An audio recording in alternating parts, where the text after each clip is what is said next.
me tonight, with me tonight. You know what I need, know just where to touch. Make me feel like I can't explain. Oh no, don't you leave, it's just a bit of fun. You know how to drive me insane. I know it shouldn't feel right, but baby, don't go. Just let me all night. Just let me all night. All night. Just let me all night. All night. Just let me all night. All night. Just let me all night. All night. It shouldn't feel right, but baby, don't go. Just let me all night. Just let me all night. All night. Just let me all night. All night. Just let me all night. All night. Just let me all night. All night.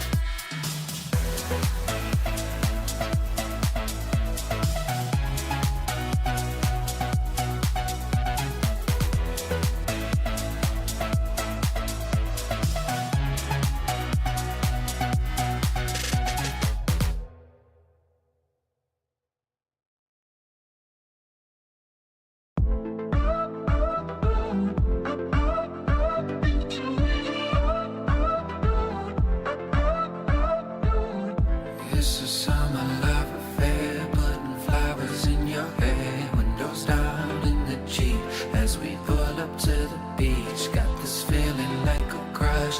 I don't wanna say too much, so I'm leaning in real close. Let's see where it goes. Make a move, make a move. Oh, it's time to make a move. Feel you touching on my heart, feel you touching on mine. It's a hot, hot, hot situation. It's a hot, hot episode. It's a hot, hot, hot temptation. Temptation. Temptation. Temptation. Like a diamond in the sun, baby, now we're having fun. Turn the music up real loud. Come and find me in the crowd. Lips so sweet like cherry rose. Close your eyes and start to fall. Got me leaning into close. Let's see where it goes.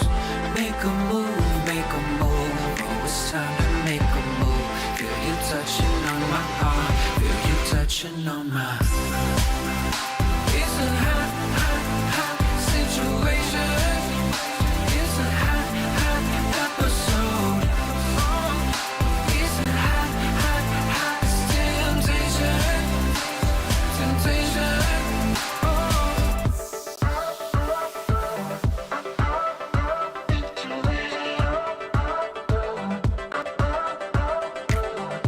Hot, hot, hot.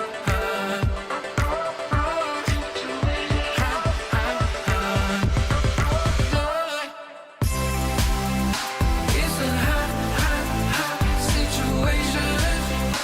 It's a hot, hot episode. It's a hot, hot, hot temptation. Temptation, temptation. Oh, it's a hot, hot, hot episode. Ooh, yeah.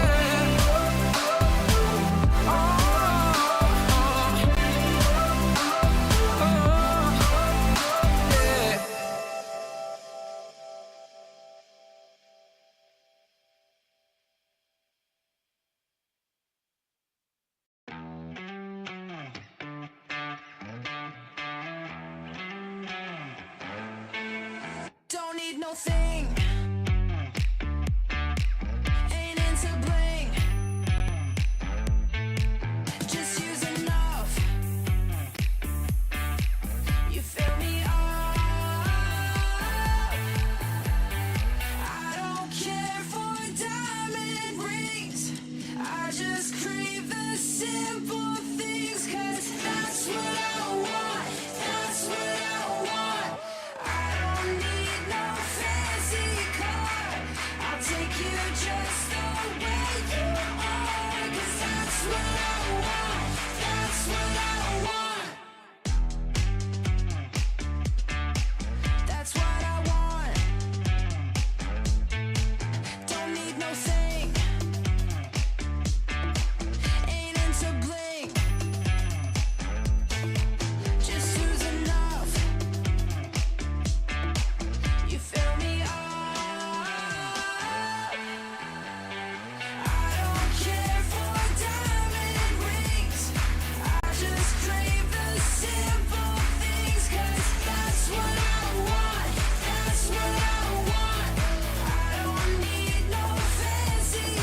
That's what I want.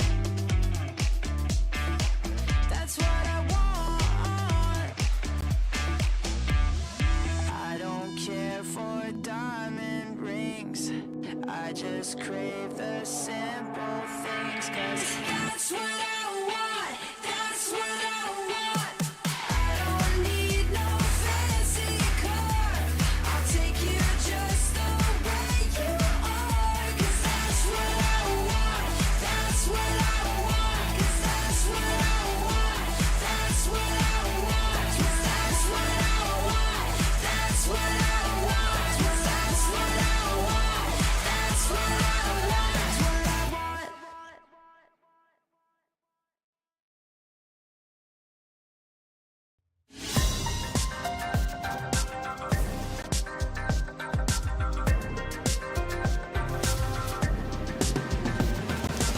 Moving forward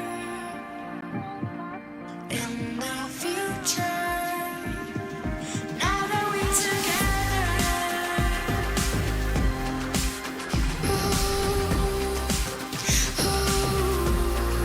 now that we're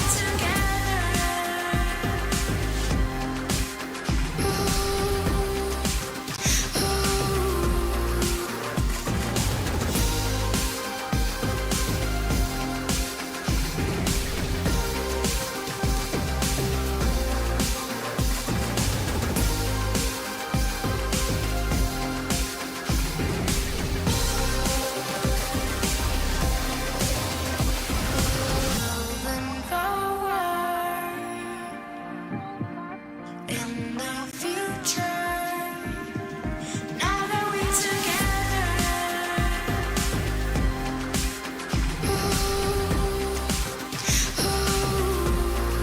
now that we're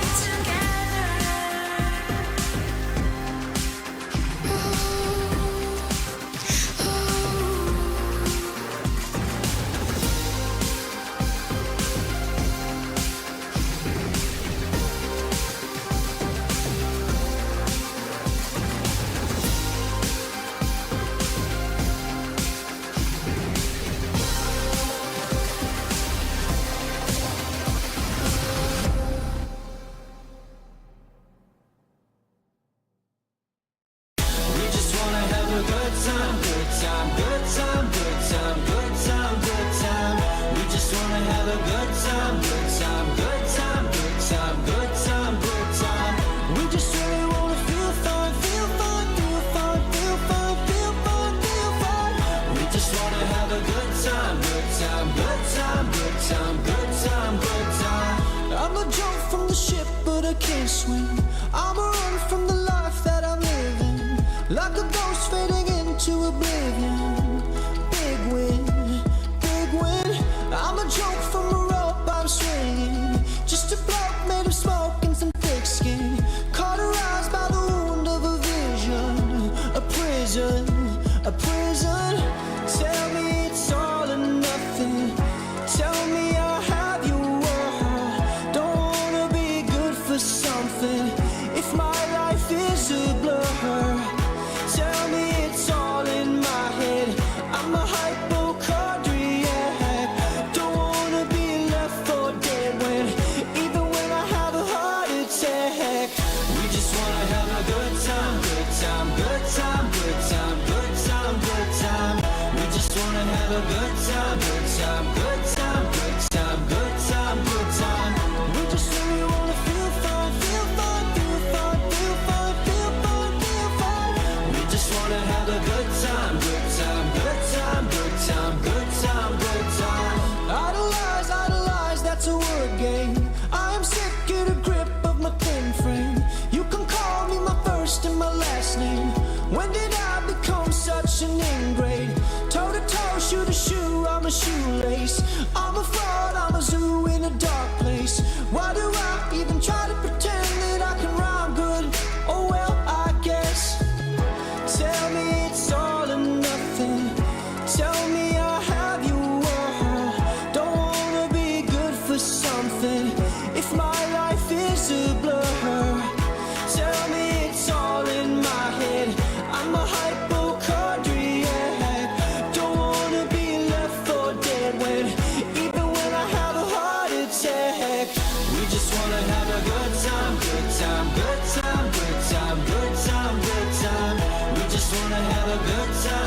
time, good time, good time, good time, good time. We just really wanna feel fine, feel fine, feel fine, feel fine, feel fine, feel fine. We just wanna have a good time, good time, good time, good time, good time, good time.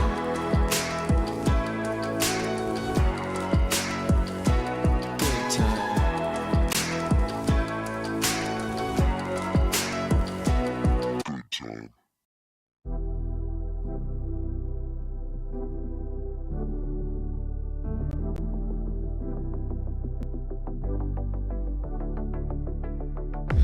Don't you wanna tell me about the time that we felt free? Turn your eye on the halo that you give yourself daily. Give me a new ending, cause I'm running free tonight. Don't regret our story, wanna love and live my life. Always talking about where we'll be, gonna move out of the city. Spending our time daydreaming, living our life like a movie. I'm the only one who can make me whole. Pick me up, I'm the only one. Gonna ride this feeling and write a new beginning. I don't wanna pretend that everything I wanted was gone in the end. And I don't wanna pretend again. And I don't need to pretend I'm living in this moment, I'm living my best. Cause I don't need to pretend.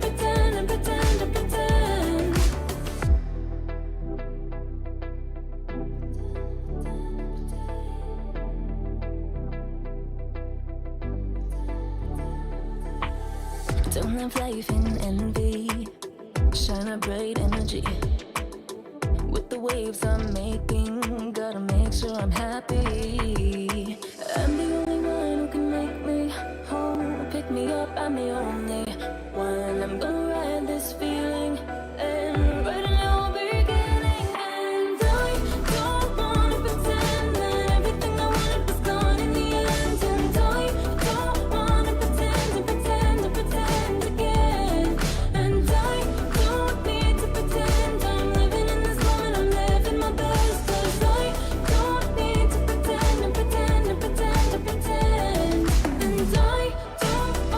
pretend that everything I wanted was gone in the end. And I don't wanna pretend again. And I don't need to pretend I'm living in this moment, I'm living my best. Cause I don't need to pretend.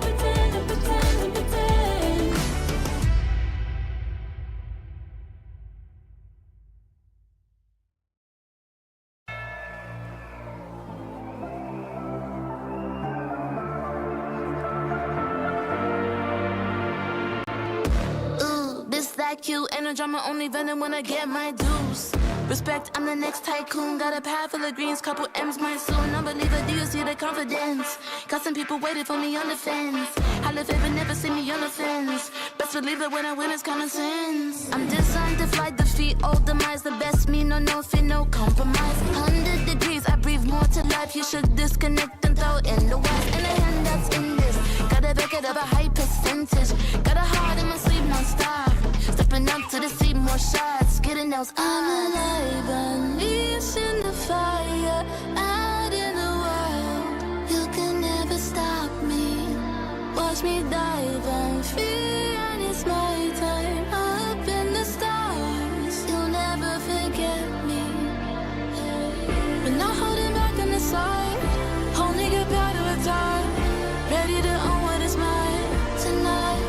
I'm alive, unleashed in the fire. Out in the wild. You can never stop me. Yeah, I never wait up. Flowers say so they coming on the way up. A true fighter's what they always been afraid of. Cards had it close on my circle when I lay up. Switch the game every quarter like a time zone. Aim for the buzz, tryna build up to this mind zone. Pave the way with only items that I might own. Imagine what I'm about to do, be an icon. And the problem just the haters that I might know. It's a night show, the way I'm about to make a movie with these lights. No, the one they be like me, they can try. All gold, everything when I write. Come and repeat it, every legend gotta fight. A new world, when I flip, make it tight. Ain't nobody doing minutes how I like. Seat buckled up, going up like a bike. I'm alive, unleashed in the fire. Out in the wild.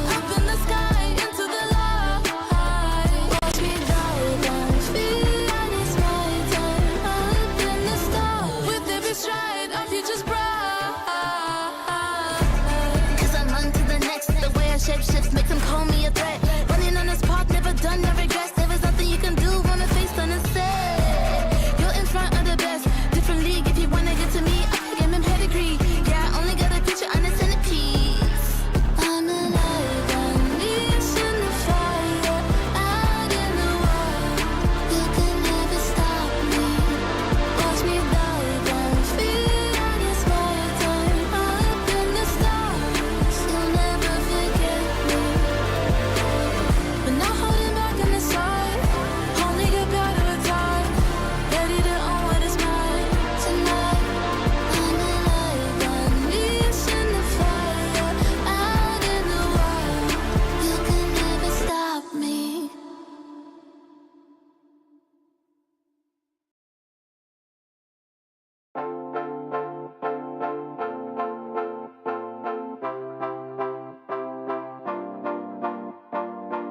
One touch from you takes me to paradise, paradise. One look from you and I fall in your arms, in your arms. Baby, don't stop, baby, don't stop, baby, don't stop it. And give me your love, give me your love, give me your loving. Say that you want, say that you want, say that you want it. 'Cause this is my love, this is my love. Something about you feels like heaven came along. Baby, can you feel it? Can you feel it? Something that you do makes me feel like we belong. Baby, can you feel it? Can you feel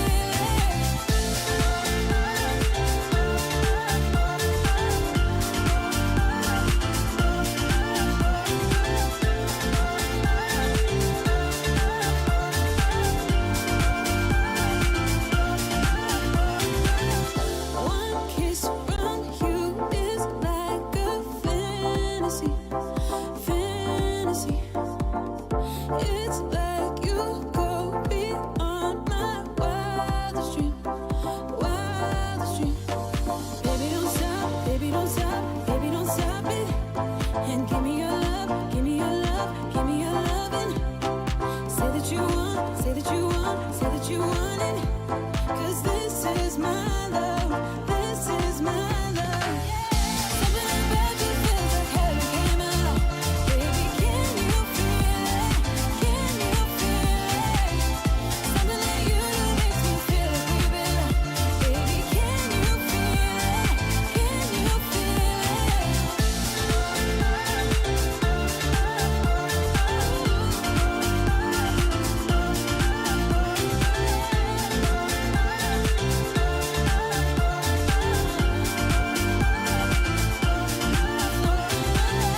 Something about you feels like heaven came along. Baby, can you feel it?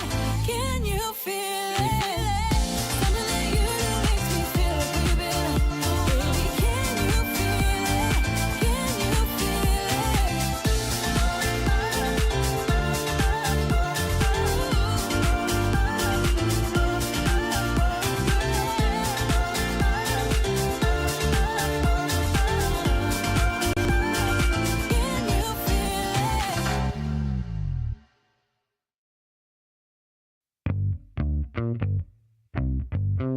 Give it to me now. Damn, you're sexy, but you keep controlling my mind. Yeah. I've been thinking of reasons, but I can't deny. Yeah. 'Cause baby, you are not a girl, and you wanna punish me. Sugar, you got a hold, so come on, do what you please. My mind is saying no, but you're bringing me to my knees. I cannot deny you're looking so tasty, yeah. Damn, you're tasty. Ooh, you're looking so tasty, yeah. Damn, you're tasty. Ooh. So baby, lick your lips and take a bite. Baby,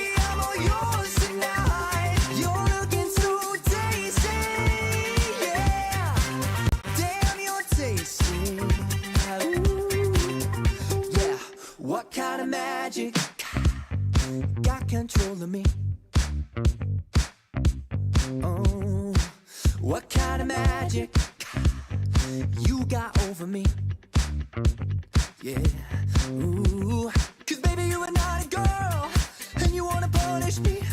Sugar, you got a hold, so come on, do what you please. My mind is saying no, but you're bringing me to my knees, yeah. I cannot deny you're looking so tasty, yeah. Damn, you're tasty. Oh, you're looking so tasty, yeah. Damn, you're tasty. Oh, so baby, lick your lips and take a bite. Baby, I'm all yours tonight. You're looking so tasty, yeah. Damn, you're tasty. Yeah, put your lips upon my lips. Let me have a taste. Put your lips upon my lips. Let me have a taste. Put your lips upon my lips. Let me have a taste. Put your lips upon my lips. Let me have a taste. Put your lips upon my lips. Let me have a taste. Put your lips upon my lips. Let me have a taste. Put your lips upon my lips. Let me have a taste. Put your lips upon my lips. Let me have a taste. Tasty, yeah. Damn, you're tasty. Tasty. You're looking so tasty. Tasty, yeah. Damn, you're tasty. So baby, lick your lips and take a bite. Baby, I'm all yours tonight. You're looking so tasty, yeah. Damn, you're tasty. Give it to me now. I don't know why we parted. I don't know what went wrong. I just know that I want your body here with me tonight. With me tonight. You know what I need, know just where to touch. Make me feel like I can't explain. Oh no, don't you leave, it's just a bit of fun. You know how to drive me insane. I know it shouldn't feel right, but baby, don't go. Just love me all night. Just love me all night. All night. Just love me all night. All night. Just love me all night. All night. Just love me all night. All night.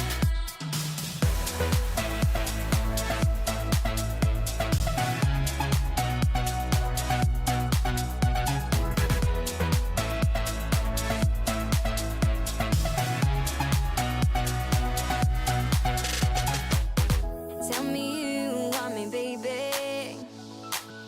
Tell me I'm not alone. Tell me you wanna be with me tonight. With me tonight. With me tonight. You know what I need, know just where to touch. Make me feel like I can't explain. Oh no, don't you leave, it's just a bit of fun. You know how to drive me insane.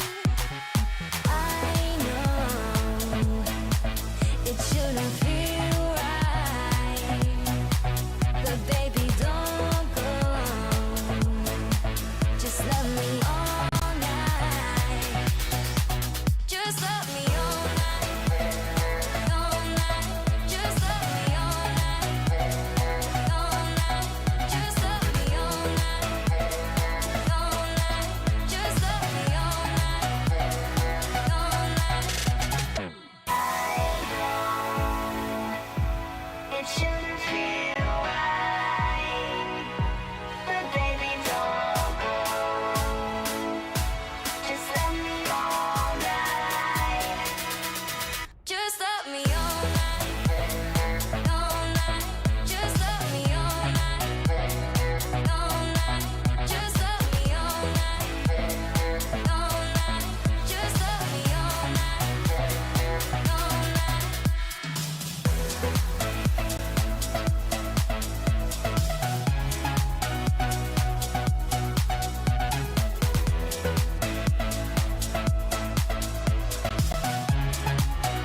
wanna say too much, so I'm leaning in real close. Let's see where it goes.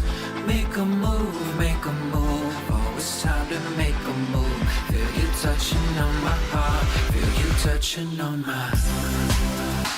It's a hot, hot, hot situation. It's a hot, hot episode.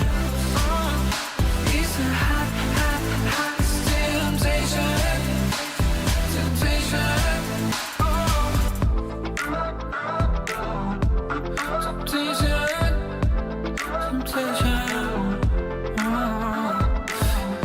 Like a diamond in the sun, baby, now we're having fun. Turn the music up real loud, come and find me in the crowd. Lips so sweet like cherry rose, close your eyes and start to fall. Got me leaning into close, let's see where it goes. Make a move, oh, it's time to make a move. Feel you touching on my heart, feel you touching on mine. It's a hot, hot, hot situation. It's a hot, hot episode. It's a hot, hot, hot temptation. Temptation.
Don't need no thing.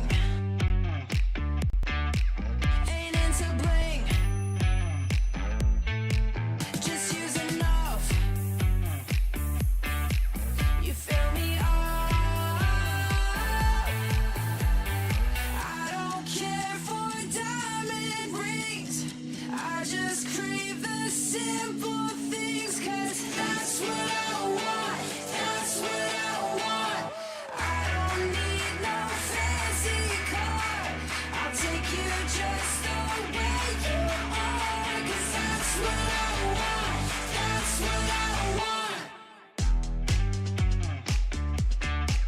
That's what I want. Don't need no thing.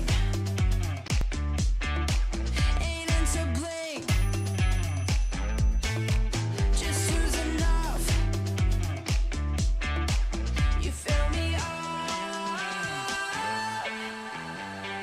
I don't care for diamond rings. I just crave the simple things, 'cause that's what I want. That's what I want. I don't need no fancy car. I'll take you just the way you are, 'cause that's what I want. That's what I want. That's what I want.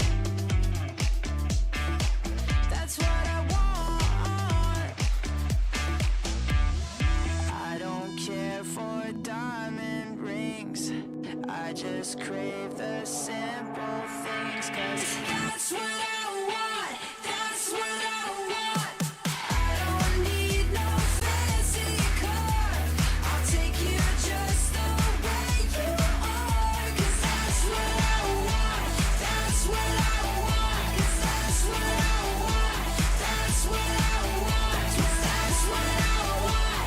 That's what I want. That's what I want. That's what I want. That's what I want.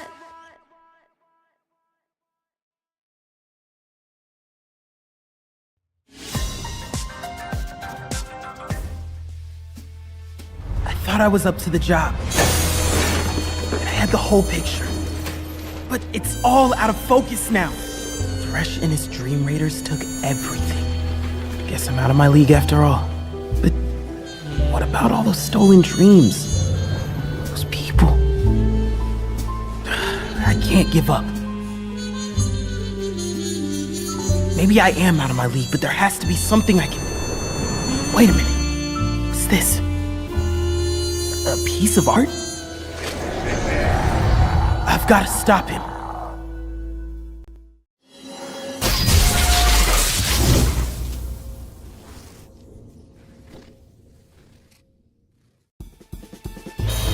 I knew Thresh was up to no good.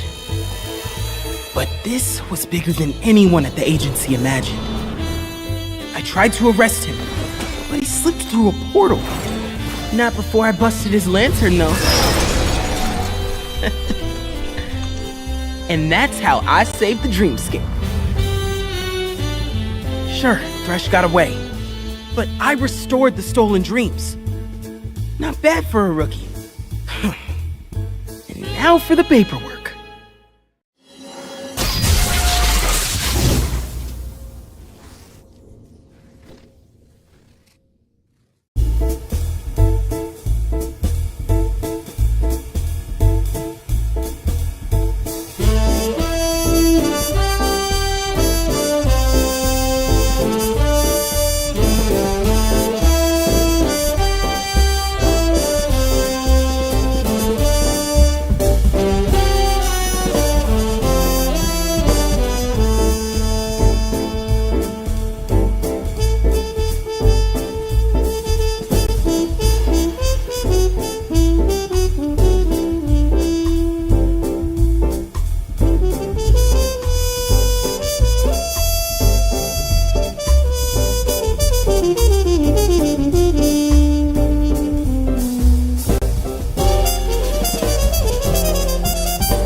These are tough times in the dreamscape. The Phantom roams the dark corners, corrupting ideas and stealing dreams, leaving nothing behind but his calling card. Calls himself Thresh, and he doesn't play by the rules. But neither do I. That's why Detective Cinna put me on the case, I think. So, Swirly, what are you planning next?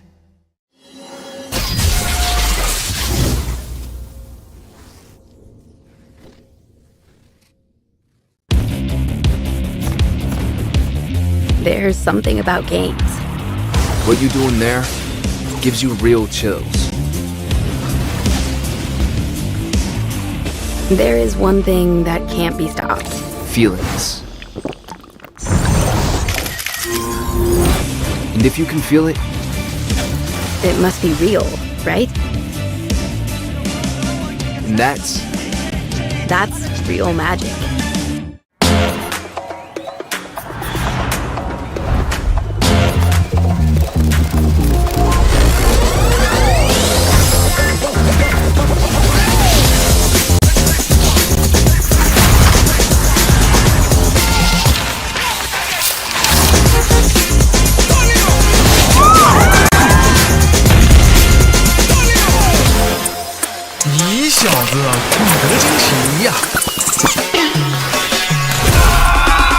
Let's go. Sicker than the wizard with a top hat. So heavy when I drop it like a backpack. Chit chat, best stick it in a WhatsApp. Looking at the glitter in your Snapchat. What's that? You break like a plate in an earthquake on the first day, like a clown at birthday. Too late, gotta wait for the first. 牛啊，这个球！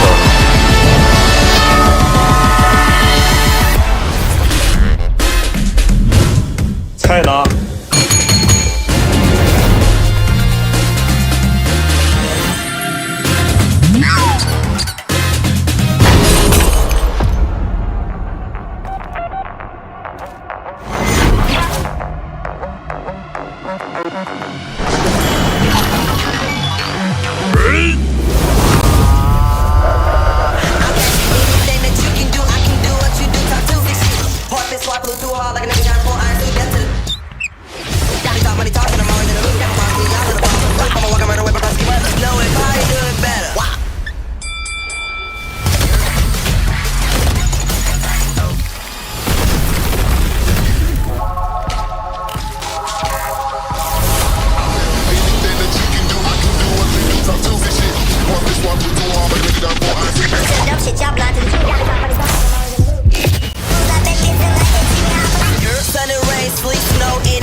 ？Let's give it up to Trace Esports, Yusa.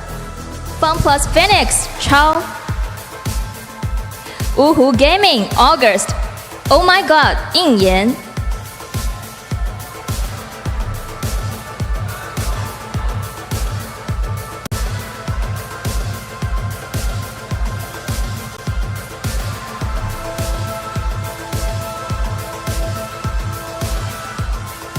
Give it up to Thundertale Gaming, SMY. Edward Gaming, Yo. Jingdong Gaming, Once. Weibo Gaming, Zihan.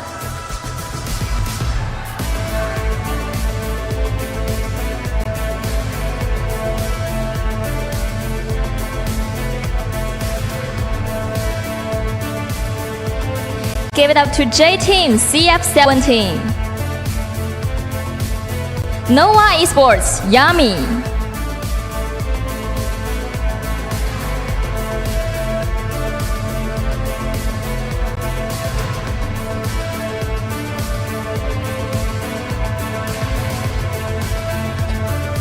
Everybody, let's give it up to the champion of Wild Rift League Asia 1, KBG Gaming, Anran 9. 强强对决，水与争锋，全新赛季正式开启。Wild Rift League Asia 2 new season is ready to kick off.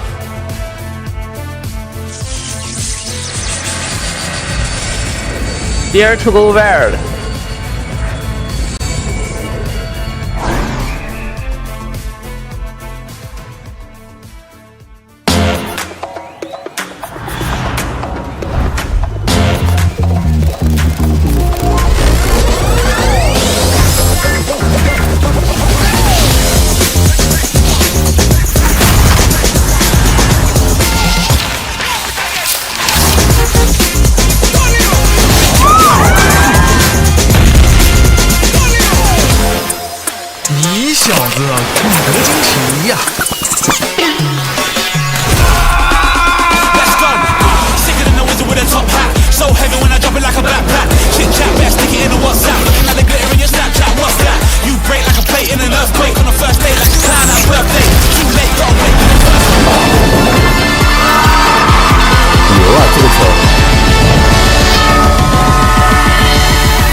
And we are back! We welcome you to another brand new season here at Wild Rift League Asia. Of course, Season 2 begins! We're still gonna be your shoutcasters. My name is Kiyoung, with me is Autolus, and today marks the first day of another long journey for all these teams.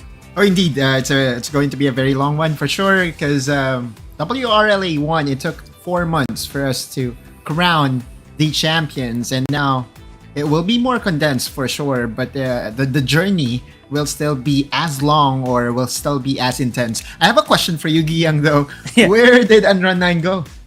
Where there was a portal he went through suddenly. Yeah. Like, there was a bard, right? Like yeah, hidden bard out of the yeah. I think it's a teaser, maybe. Yeah, magical journey, everybody. But that was definitely a very intense welcoming ceremony for our CN teams. Well, yeah, for APAC, I believe we have something to welcome them as well, as they face against the CN teams. But the main reason why the walk or the introduction really feature the CN teams is because they are on site. They are on site, and I love the light effects as well. It's like they were passing through a portal, aside from the one that Andran went through. And here's gonna be the roadmap that they're gonna be going through all these days and months from today, November, towards January. Same as last season, we have the regular stage, we have the playoffs, in which they are gonna be divided into 2 parts. And come finals, we will see the top 4 and top 8 as well from CN and APAC.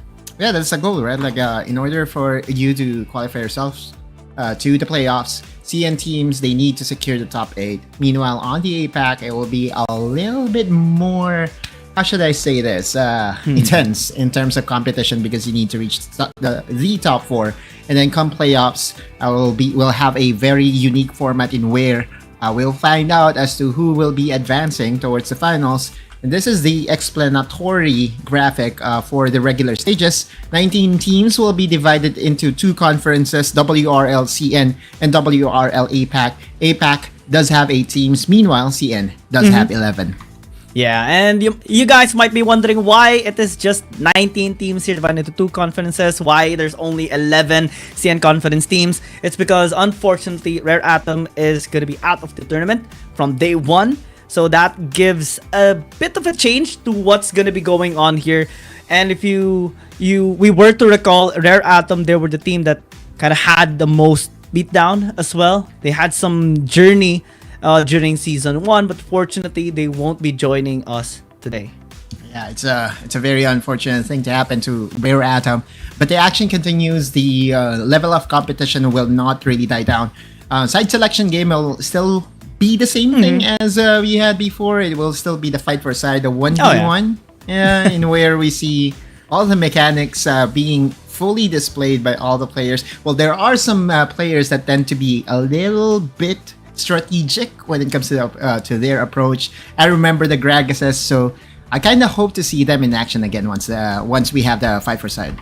Oh yeah, fight for sides is always exciting to see. There are times that we do see it extending a bit, when they try out like scaling champions, but not every time. We can still recall Anran's dominance in the stage as well in the fight for side, only losing 1 time against Luna from K Team.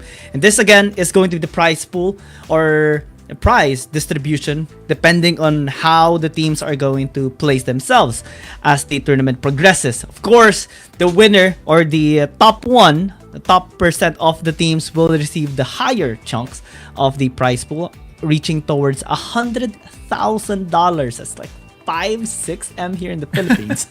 Yeah, it's a lot of money for sure, right? Like, this is also going to be a very good indication as to how important each match is, especially for APAC teams, because there are a total of 8 APAC teams, and by being able to qualify as the top 6, you have secured yourself at least some prize money. And we have to, of course, reintroduce the CN teams and the APAC teams. And there is that one team from APAC that I do believe, some of the viewers might be looking for, right? So where is the Galaxy? Where is NGX? Well, guess what? They are now rebranded, or they have now joined a new organization, and this will be G2 Blacklist. To don the army of former NGX members. From blue to gold and black here.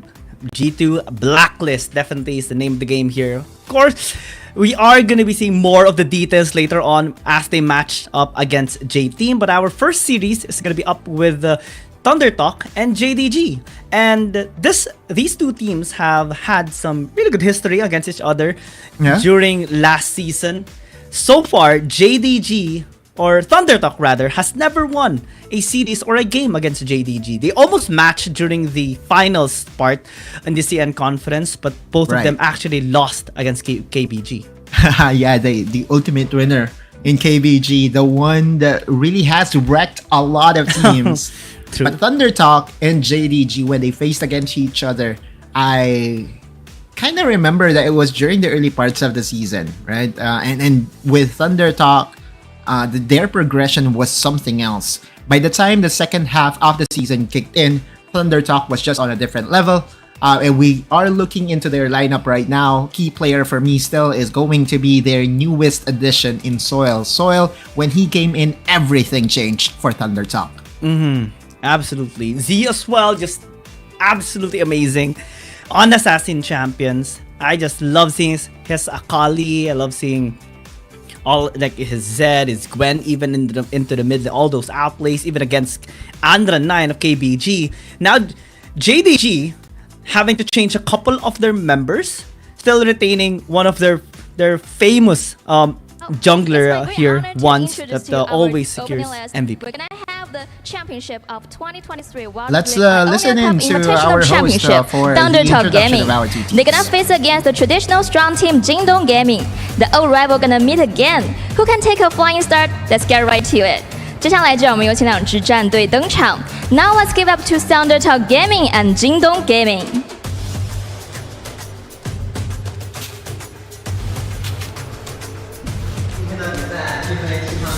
由京东的各位大厨进行烹饪。京东员工有话说：不吃不睡不关机，誓死决战 double T。还没完，我操！走。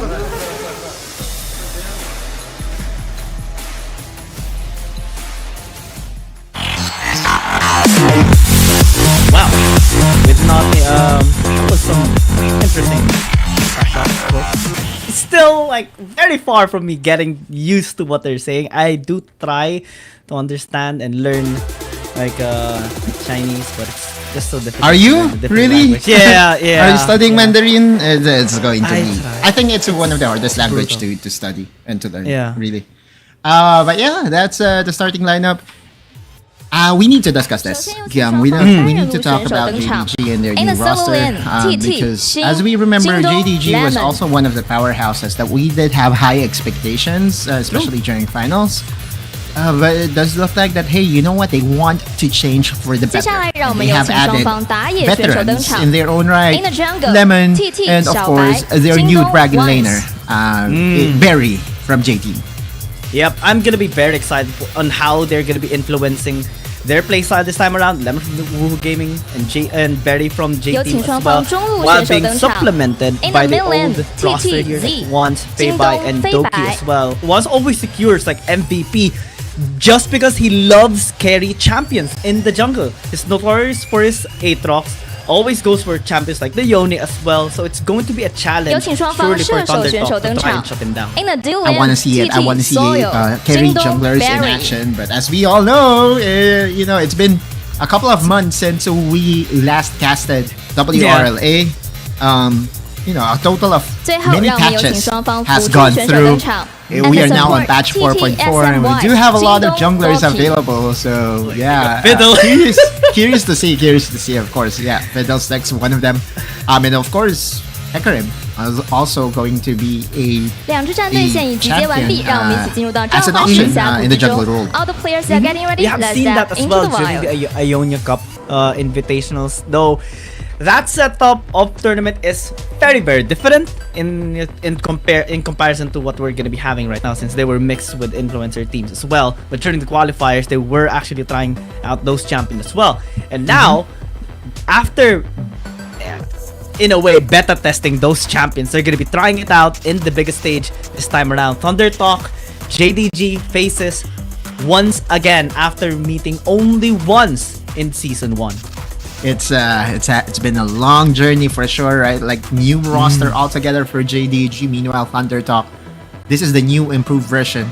And again, I just have to also remind everyone that had it been that they did not collapse during the last few moments of that decider game against KBG, we could have crowned a different champion altogether. That's how strong Thundertalk was in my eyes, and that's how close they were in dethroning KBG. Yeah, both of them actually, right?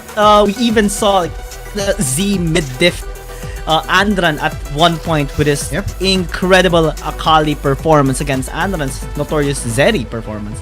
And JDG definitely was really close to it as well. Came short, but right now I think this is a great way for them to start showing how big their potential is in this tournament as well. It's all about coming through with how your progression will be all throughout the season, because it's going to be a very long tournament, and normally during group stages we will see lots of these teams try to limit test everything, try to find the composition that would work.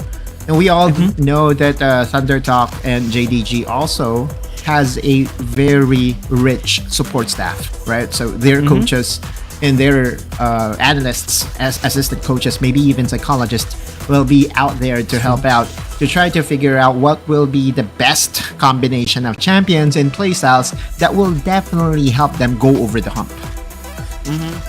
Yeah, absolutely. And you know what? Since it's like a day after like Halloween, actually was slightly looking forward to them going here, walking to the stage with some costumes and stuff. Because last season, right, they were bringing stuff as well. Right now, I guess they're gonna be all serious for now.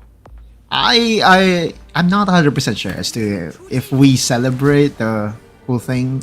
Okay. So wait, the fight for side is going to be a 5v5.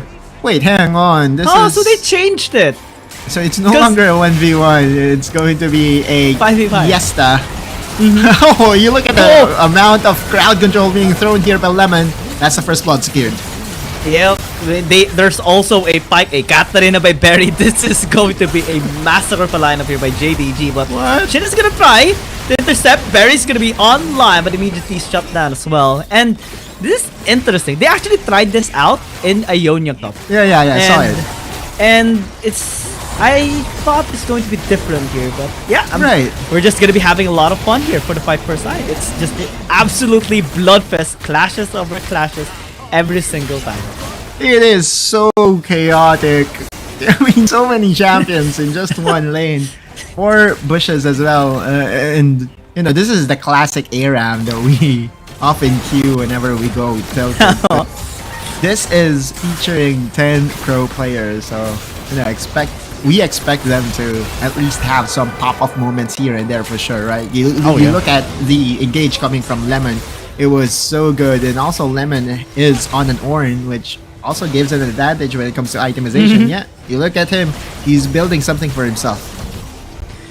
We have the Ornn, we have the Pike, we have the Katarina. I actually love the composition better here on JDG, but they are being contested a little bit. SMY though falls down, and that's a nice call to Forge God here as Barry goes in with the Death Lotus. Doki just spinning around the turret. It's just that so from nasty. below. Boom, and that's a Penta! Wow, alright! Starting the tournament with the Pentacle here on the 5-4 side, as now SMY is trying to clean up the crew here. Definitely this is JDG's game.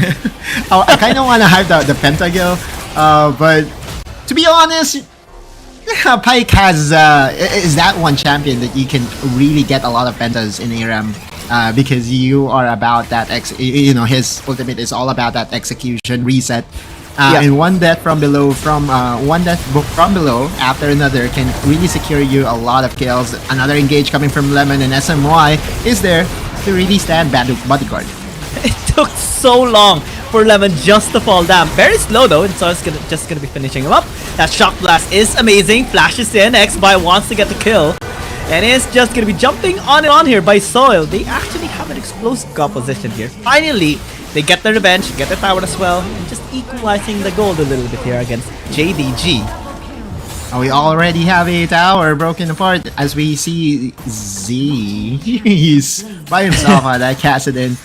He wants to go for a very quick reset for sure, right? Get those itemization, but definitely there's an inherent advantage for Thunder Talk now that they have broken the first hour of the game. I also kind of want to use this opportunity as well to discuss something very important in patch 4.4 or in the beginning of this tournament. We will be requiring all teams to at least have a marksman, right? It doesn't matter what lane they will be on. What's important is for them to at least have one. So we see here Thunder Talk, Soil is on a Tristana, Feibai is on the Zeri. I'm not sure if even on ARAM, marksman is required. Yeah, we'll definitely look into it. We'll confirm it. But by the time that we go over to the actual game, for sure we will be seeing lots of marksmen because of that tournament rule. And marksmen include Senna and the Teemo as well, so it still counts. Though I don't think they're gonna be picking up Teemo anytime soon. That championship. You don't want Teemo? I think Teemo is in a very good spot though. Yeah, Teemo is in a very good spot. Lots of changes to the items, to the AP items, and also there's been some modifications as well when it comes to their mobility and wind up. The more ability pace they have, the faster they throw their skills. So it's definitely going to be very exciting if we will ever see Teemo here in WRLA2. I would love to see a Teemo. It's very much different here compared to the PC version. It's so cute. Teemo's so cute here in Wild Rift. And back to the game, they are starting to give some respect here towards Thunder Talk, especially because of the Kassadin. And come late game, though, it's much faster here. Of course, in ARAM, this Kassadin is going to be a menace. Bear's not going to be dealing any damage to this Kassadin in the late game. I mean, the thing here is this is an ARAM, so half of the logic that we have for the normal Wild Rift does not apply, right? Because throw it out of the window. the primary carry here will still be once on the Pike, as we see another engage coming from Lemon this time. No execution threshold popping up as of yet. And you look at Feibai, that's the amount of damage. I believe that was... Wait, who... That was the Jace, right? X-Buy on the Jace. Still is able to dish out a humongous amount of damage just from the pokes. Yeah, he's just trying to chip down the HP bars here. The action falls down. That's unfortunate for Doki, but does buy himself a BF sword. Lemon unable to tank most of the damage now as he's starting to feel the bumps here from Thunder Talk. Shin goes in, immediately flashes out though. It's like, okay, never mind. They hurt. I want to see the itemization of Shin though, because that's true. Wait, hang on. Oh, Feibai, 1 HP. One hit away, but actually gets a kill onto Jace, and that from below. Z will try to get one, but immediately is casted away as well by this spike. As now they run for the high heels. SMY the only one left. So one's gonna be blocking his exit path. Will hit the hook, of course. Actually doesn't. But yeah, that's basically it. Another quadra kill for once. Yeah, that's the story of ARAM Pikes, right? And I think this is also the reason why you kind of want to greet this champion whenever it shows up, right? Pike's mine, right? So you want to play this champion. Katarina as well is a very good champion to play in ARAM games, and Barry does have that. So do not be surprised if we will see another pentakill this game, but on a different champion in Barry. Yeah. They actually have a fascinating composition here. They have a frontline, they have AoE, they have cleanup, then they even have Toki on the action. You can just allow them to do revive people. Yeah. Meanwhile, Thunder Talk, they're gonna be relying on the mistakes here of JDG. If ever they do make some mistakes, SMY trying to tank here. Wow. The Jace goes in with hammer form. SMY as well trying to follow up. Shin goes in. Massive damage actually. AP Rengar for sure. That damage, that does not seem normal. It's the nuclear missile detected in the Rengar coming in with lots of damage and of course lots of sustain as well. Just one roar, one cry is enough to delete the health bars of JDG. Oh man, I want to see more of this AP Rengar. I want to see more damage. I want to see 100-0 being dealt to Barry or Feibai if that's even possible here. They're gonna try to make a bush play. I don't want to see a replay though. Oh, they are in range and Shin. That's any moment now.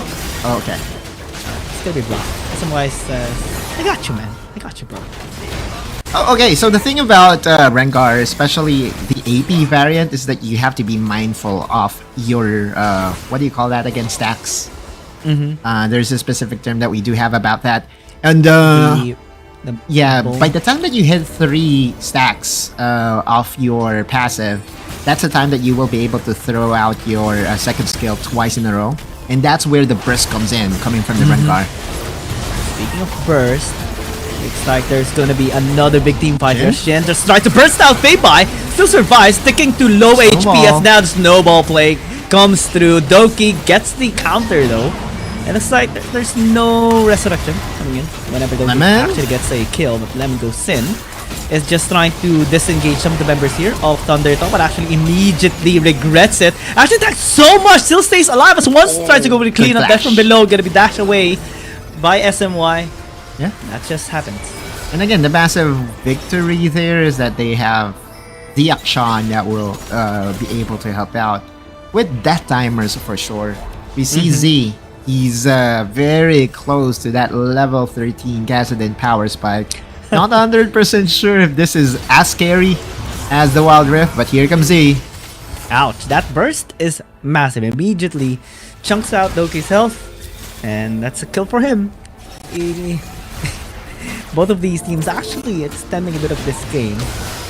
It's a very long game to determine as to who gets side selection. That is for sure. Because normally in a 1v1, we even have the sudden death mechanic, right? Where, you know, the map closes in. You see Soil here was able to channel his jump before the crowd control. So that's a very good input buffer coming from him. We look at once though. Okay, hook misses and no engage whatsoever. And we are still waiting for the final kick to come in. It's like there's no limit to how long this Aram game can actually go. It depends on when they close out this game. There's no first towers, and it's all up to who gets the Nexus taken out. Yeah, that's the thing, right? Like, wait a minute, here comes Z in the front line. He's so tanky. Oh, actually, he goes in for the third time and immediately regrets it, especially because of the death from below. Now is the time for JDG to actually strike. They have the front line, there's damage. Barry! Oh man, that damage from Jim is actually obnoxiously high, but doesn't have the reset for it this time around. Might need time himself. He's waiting by the brush. XY just tanking some damage once, gets dodged away. Shin. Another deletion! Oh! Almost there. Good stasis by once. Right, and you see Shin, he was able to get Doki by himself. That's the amount of damage that AP Rengar does possess. And one by one, Thunder Talk smells blood right now. Call of the Porch God, calling no one out here from Thunder Talk. Lemon immediately just gonna get taken out here. There's no frontline here for JDG, at least for the next 30 seconds. Though he's gonna be in. Barry actually capitalizes on the moment, gets at least one before he gets taken out. But still, it's very advantageous here for Thunder Talk. Though he's gonna be flashing in, tries to get the kill onto Shin. He regrets it though as he gets taken out as well. Z is here, cleans it up. They do get one kill, but won't get another. Did you see 1,200 pop onto the head of Zay? That's the amount of gold that he was able to get by shutting down once. And we are at the scoreline of 23-23. Welcome to WRLA 2 side selection, everybody. In a way, it takes 12 minutes for us to know who's going red side. Still red side priority, of course. And yeah, this is just fight for sight. Very different from last season. And to everyone that is just tuning in right now, this is not yet the main game, of course. Just the minigame to determine who gets side selection. And it's taking a bit of a long time here. Both teams wants to really secure that red side priority, of course, as it does have the better advantage. Oh, good hook. Wild Rip. Oh, SMY though, still able to close in the distance. They're just trying to kite away. They're trying to deal damage. Call for shot gonna be used to just one. So just happy to take that damage. And yeah, they're just gonna be backing away for now. Yeah, and I think that Lemon does have the Warmonk's armor already. Sooner or later, he will just sustain back to 100 HP. You look at Doki, stealthed, very sneaky, but Z feels him, senses him. He's going to throw off Doki. I can smell your fear. See, chokes on Doki's health after just seeing a pixel of him. And then just being nearby, they finally turn on to watch him, just waiting for him actually. Trying to buy some time, but the Stasis actually backs away successfully. That's all from the Akshan, immediately dodge and gets taken out as well. That's 1 or 3, very advantageous here. I think they can end now, yeah, surely. They can. 13, 14 minutes, we finally know who's gonna take red side. Thunder Talk would be winning this, and we're looking into the replay. The highlight of the game is most likely the pentakill, the level 5 pentakill by once, getting that first reset to come in. Shin follows through to the graveyard and once just knows what to do with the champion. And this is basically just a saying that pentas don't win games. And quite sad there for JDG. In ARAM, yeah, for in sure. In ARAM. At least for ARAM. But that was fun. That was fun. An interesting change of perspective and ways to get side selection. Very different from before. But it does take a little bit more time compared to the last time we do see the side selection practice. Looks like that we will have a very welcome surprise here, Giang, because Thunder Talk did elect to go for the blue side. That means that they won the first big priority, which is something that we will definitely observe as we move forward, because by the longer the season goes, we will see teams that will really show favoritism towards the blue side or the red side, and we will keep that stat in tracking, or we will keep track of that stat for sure as the season progresses. But there you go, going back, blue side will be the selection here by ThunderTalk. Yeah, most of the time when we see like blue side priority, especially in this later patch, right? It's mostly just because of the Kai'Sa priority. Want to secure the first pick and then just adjust accordingly. Then red side picks something like jungler, maybe a Gragas if it's still open. Because most of the time we do see it banned away now alongside with the Varus, right? SMY though, if you ban away the Gragas, he's more than happy to go for his Brakan. Remember him? Like he's the poster boy of Rakan for sure. Yeah. In WRLA. It's one of his main champions, one of the champions that has made a difference. Why ThunderTalk was able to go for that second half push last time out. We also are looking at a Shin right now, the Baron laner for ThunderTalk, which surprisingly has won a lot of lanes by himself. I wonder how much difference are we gonna be seeing in terms of like champion priorities now, especially that we're on patch 4.4, right? There's the Hecarim already, there's Fiddlesticks, Swain as well. We haven't really seen that much Swain priority yet. We discussed earlier as well, right? Yesterday about how busted like Fiddlesticks is being able to like walk around and auto attack as you cast your second skill, as you drain the life out of your enemies. I think that's one of the most ridiculous way to introduce Fiddlesticks. Yeah, it's also worth noting that Fiddlesticks is also one of the best counter punchers in the game, counter engagers in the game, because you just hide in a corner. And you wait for the engagers to come in. That's when you channel your ultimate and you can throw off everyone that comes your team's way. And that will definitely be something that we will monitor as we progress, not just today, but also for the entirety of the season. We also have lots to unpack. We also have lots to unpack as well when it comes to itemization, because as we all know, Void Staff is no longer in the game, which means that all the AP items did get the gift of magic penetration, and that's 7%, 8% amount of magic penetration that comes into your item for free. By the way, for free. That's one way to like remove Void Staff, and I think it's just it becomes a scaling magic penetration. I don't think AP champion lovers will like mind, because that just gives them an opportunity to buy an additional item and still get the same magic penetration, or even more if you get like 5, right? Because that's 35 magic penetration plus additional AP and stats that item gives. It's just ridiculous. Yeah, lots of changes towards the AP items, but it is still going to be apparent that the marksman will still dominate the meta, regardless of the rule being implemented or not. I still firmly believe that Zeri, Kai'Sa, they're on a different level right now, and they will not be forgotten when it comes to champion selection. Yeah.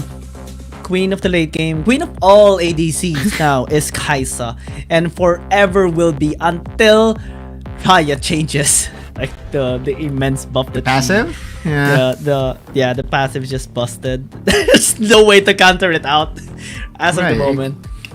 Because it's not because of it's not just because of the power spike, the immediate power spike that you get by getting 1, 2, 3 items, but it's also the cap or the ceiling of the champion that gets exponentiated, right? And we go over to the first drafting phase here, Guillaume, and immediately, Ziggs has been banned away, plus 2 of the favorite champions that we have had since the finals of WRLA 1 in the Camille and the Ornn.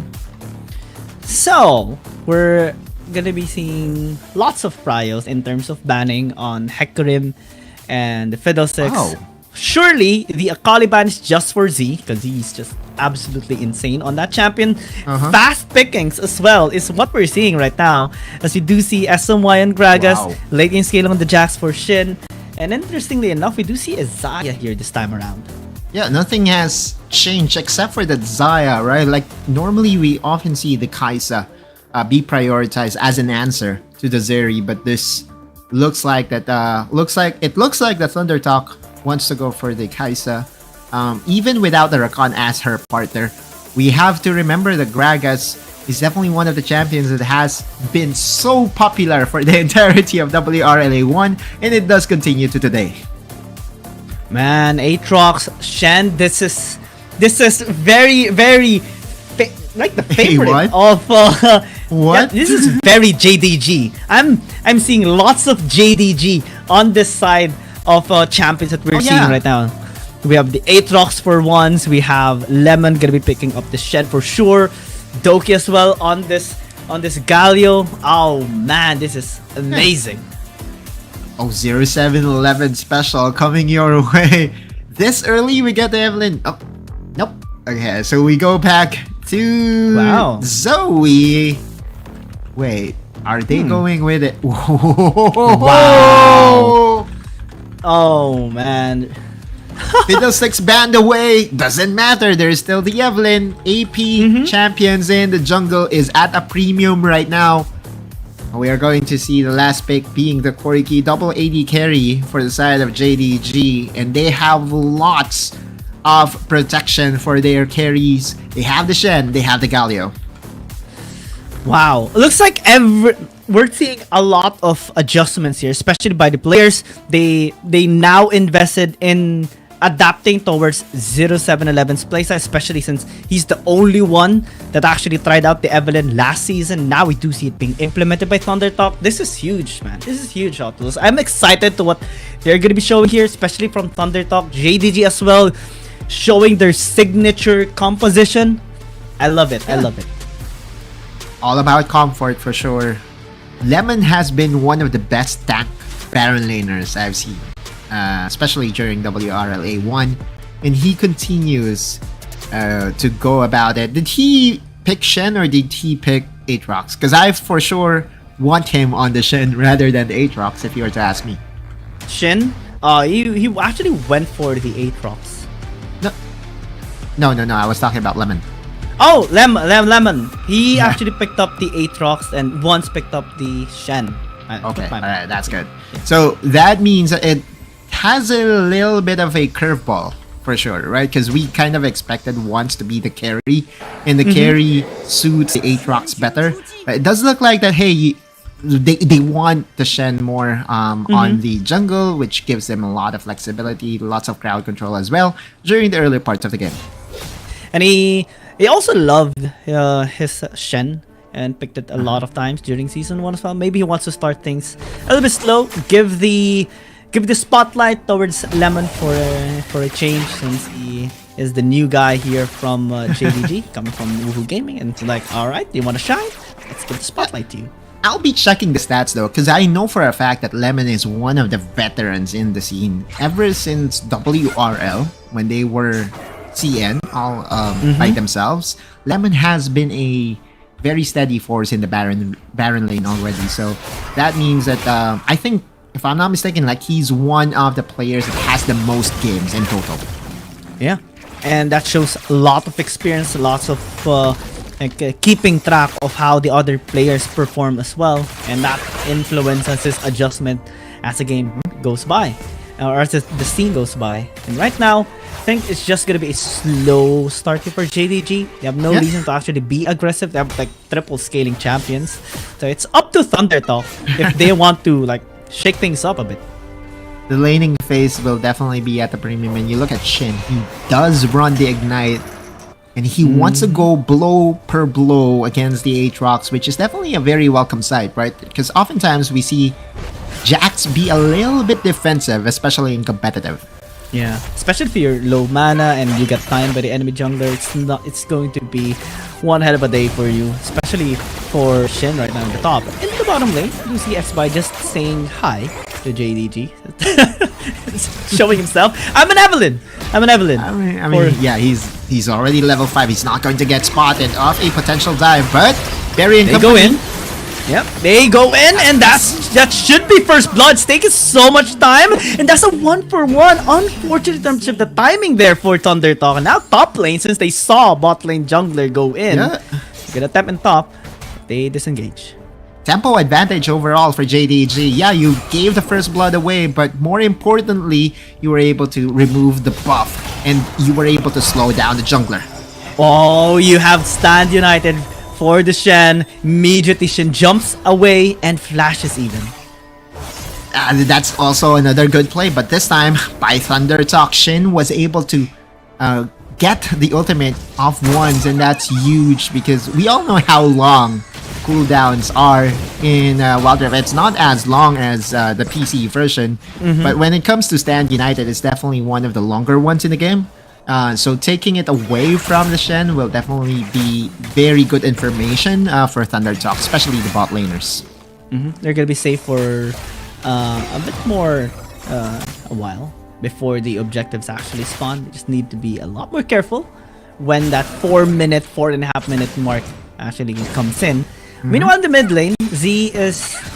This is actually new, seeing him on the Zoe. Most of the time, we do see him just prioritizing either assassins or marksmen. We don't see him like this with Cask, but it's not gonna matter that much since it's a Galio. So it actually takes more damage than they wanted to do, since it's not yet the time for the Zoe or the Xayah to actually deal some damage. True, and oftentimes the main reason why Xayah is the best kiting champion is because you want them to go after you, not the other way around, right? You position your feathers in a very good way. Hang on, Lemon and once, trying once again to gank Shin, but for 2 times in a row, Shin was able to sense the jungler of JDG and was able to evade death in an instant. Absolutely great discipline for Shin, especially on Jax players, right? This is one of the things that we noticed, especially in the early parts of the tournament, especially last season. Jax players always die first blood, and just getting bullied a lot. But this time, Shin is showing so much discipline, so much respect for not only Lemon but also Once. I really think that the Shin is one of the best laners, one of the best Baron laners, laning-wise, in the tournament right now. Oh, SMY could just potentially go for another combo, but he doesn't have the explosive cast, or maybe he have just used it and Lemon was just able to disengage quite easily. But that's definitely a very big investment once again, and we are seeing the package already get picked up here by Feibai. What means it's time? But okay, no follow-up. Senses Doki might actually go in with the hero's entrance, so he just disengages. But now it's the time for them to actually decide whether to go for RH or to go for Dragon. JDG decides to pull the Dragon towards himself, attracts Thundertop as well, since they do have this Evelyn to get a good position. They actually turn. Rather, package also going to be used. Feather Storm just for the disengage. A Soil tries to grab it with that pull off the feathers. Doki tries to disengage. They already lost one member. They have to flee. Z is trying to push them back, and Thundertalk take control of this Dragon. SMY once again was able to save his AD carry, plus the fact that there is a Feather Storm. It's really so hard to assassinate Xayah at this stages of the game. But I still have to give credit to towards SMY. His explosive cast was the reason why they were able to disengage without any casualty, and that gets them the first objective of the game. JDG tried to take control. They tried to turn. It was in good intention, but it didn't work. Yeah, well, let's look at that once again. Doki going for the engage and very good package as well, but SMY still very tanky. Explosive cask, drilling Corki against the wall, and that's good night. Good night. Good morning again though, as there's also still just one objective. Can they go for the 2-for-2 special? Yeah, they do. They get the Dragon and the Herald, and now they're just trying to disengage in. Actually, once more of this fight, counter-strike, not countering all of the damage being thrown here by JDG. Here comes the Stand United. Feibai once more flashes in, but everyone flashes out. So that's basically just, oops. Alright, we got nothing. Another clash win by Thundertalk. No casualty, was able to snag away the objective, and everything that could go right went right. Feather Storm. Oh man, that timing was just perfect. One more auto that could have done the trick there to take out Lemon, but at least they didn't die as well. Good dodge as well, using that Feather Storm. And yeah, they should be able to get this tower. Great play. Which is the more important thing, right? Sure, Ones was able to survive. And there was, you know, 2 champions that was almost dead in the top lane, but the primary objective is of course that first tower. You see the acceleration of gold right now. Thunder Talk already ahead 3,000. See items being picked up already by both sides. Thunder Talk focusing more on the durability, especially with the burst coming in from JDG. So that's the way it goes, especially with the new items coming in here on Wild Rift. And this is one way to actually learn, and that's by looking at how pros actually do it. So we can actually start to take notes and apply to our rank games as well. Thunder Talk basically just demonstrating how it should be done. You know what needs to be copied by everyone right now, especially the marksman? The Bloodthirster priority. It's definitely on a different... it has been changed in patch 4.4, and it has absurd stats right now. You don't gain the shield anymore. What you do gain is lots of AD when your health total is above a certain threshold. And you see both of the marksmen that we do have right now, Berry as well as Soil, they do have Bloodthirster as their first item buys. Yeah. Attack damage, also attack speed. That's just ridiculous, right? And it's very similar to the PC version. I think Riot is just trying to make ADCs or marksmen just be more comfortable auto-attacking and going forward, just exerting dominance over their opponent, and it's just a wonderful change that they have made. For sure. 1-0-1 record for Soil. He's ahead. And you don't want Soil to be ahead if you are his opponent, because he's just so good at the game. You also see Z. He's making Feibai's life miserable. Another assassination. Oh, Stand United just for the disengage, just for the help even. Call for help by Feibai almost got taken out. The only good thing that is there for that Corki is that there's no Luden's priority anymore for the mages. You now see a different build path for them as well. Toki kind of negates the damage, but now in bottom lane, Doki just engages, immediately regrets it as because the isolation is just there. But Bear's actually doing a really good job trying to do damage here onto SMY. Not yet massive impact here for Soul just yet. It's not yet the time, but later on we might see it. It's just so hard to kill this Sai, especially when ahead, and we have been seeing the dual lane of JDG try to assassinate Soil over and over again, but hasn't been successful so far. That's kind of annoying if you're Lemon, but you know, no harm, no foul here from Shin. I also kind of just want to highlight the fact that Feibai's flash is already down, which means that X-Bai can just traverse around the mid lane and go for a quick and instant assassination on towards Feibai. Yeah, he does have the package, but he doesn't have flash. This is gonna be monumental, very crucial here for JDG. They need to be able to take this objective for themselves, and they will, but at what cost? Everyone's now going in. X-Bai, the burst is there, but unable to get that kill onto Feibai. Lemon trying to do the damage. Also, Stand United gonna be used to try and sustain him, but it's not gonna work. He is down, and now everyone wants to fall back, but they're not being allowed to do so. Doki flashes out, Shin flashes in. Barry also just jumping around the terrain. They only lose one in exchange for that objective. I think that is still okay. Yeah, that's okay. That's okay. That's alright. If you are JDG, again, you were also able to deny the 3 dragon win condition, which has now changed. But if you are JDG, this is still becoming grim for you, because that's 3 towers now that has been destroyed by Thunder Talk. And the goal lead has ballooned to 5k, which is super big, especially at the stages of the game. We're looking to that replay once again. Once N Company was first to the objective. And I kind of want to commend Doki here.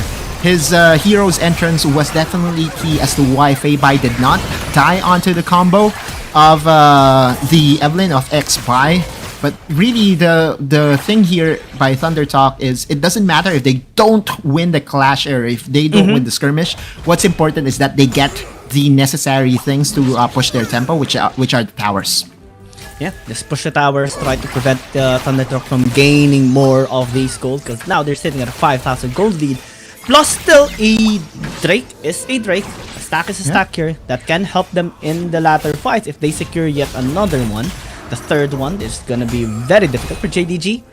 I think the only thing that they need to do is sit back and relax. Just wait for the power spikes to actually come, since they do have more investment towards late game. That cast by SMY always is on point though. But this time around, the damage is not there just yet. X-Bai though is circling through. They lost the Gragas though. Everyone is a little bit later on the side of Thunder Talk, and now they can't actually do anything. Lemon for the chase. World Ender going to be invested. Alright. They're just falling back. Just a bit of a banter there by Lemon. Oh wait, you look at Barry. Heart onto his head. Oh no! Exhaust even immediately used just to negate some of the damage, and Xby was able to bait out a key summoner spell to really counter the Evelyn. But you see the minds of our pro players, right? Instantly just press the exhaust because especially right now, this Evelyn is just a beast. Yeah, and XY didn't even cast anything aside from that charm, intended charm. And they get Doki as well. So that's already huge here for Thunder Talk. Now they can bait JDG onto this Baron. Oh, 13-minute Baron. Very easy to shred down, especially when you have a marksman that is this ahead. Lemon might just die here. Another cast. Stand United is absolutely negligible at this point. The burst is just real from Thunder Talk. They have full control of this Baron. Once did not even use the Stand United. I'm not sure if it is not available, but there is still an opportunity for a steal. The jungler for JDG still alive. They have to be careful. This is gonna take a miracle of a play for once, and he gets jumped on here. The shield is gonna be there from the Gargoyle Stone Plate. Very well, got hit by a bubble. Oh no, that is huge! One's gonna be trying to get the steal, but immediately gets bursted away. And Baron is secured by Thunder Talk. They want more kills since they have the buff already, and there's no damage present here for JDG. Feyboy doesn't have mana, and they're just gonna be bidding goodbye to Doki. The numbers game will always prevail. Thunder Talk 5 versus 4 by getting that pick against the Baron laner of JDG, and Thunder Talk was just able to systematically bait out the members of JDG by using the dark areas of the Baron pit. And that's a massive win for Thunder Talk. Getting the Baron buff, they might just be able to finish the game. They can. Let's check out this replay. You see the cask just, the barrel just being used for vision, and Shin being that sturdy front line in front of everything. They held off.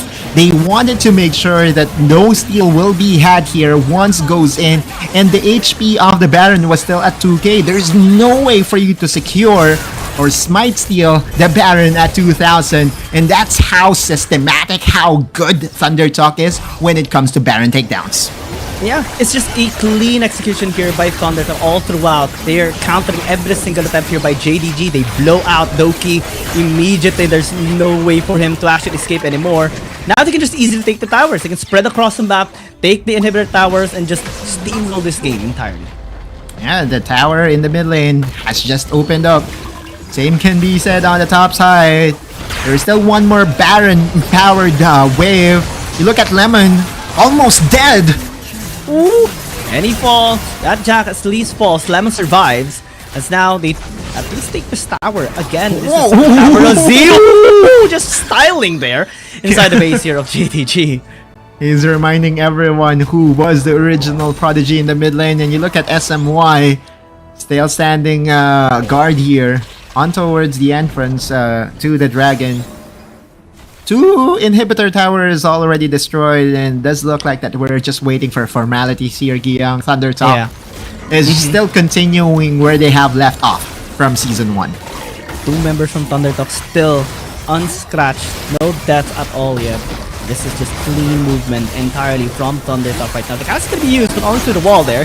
No steal incoming. Second dragon here by JDG, but will it matter? Because now they're being collapsed here by the members of Thunder Talk. They bid goodbye towards Dogan, being chased down here by Soil and Shin. XY catches Lemon. Doesn't have the World Ender anymore, but does have the Stand United to try and sustain, but it's not going to work this time around.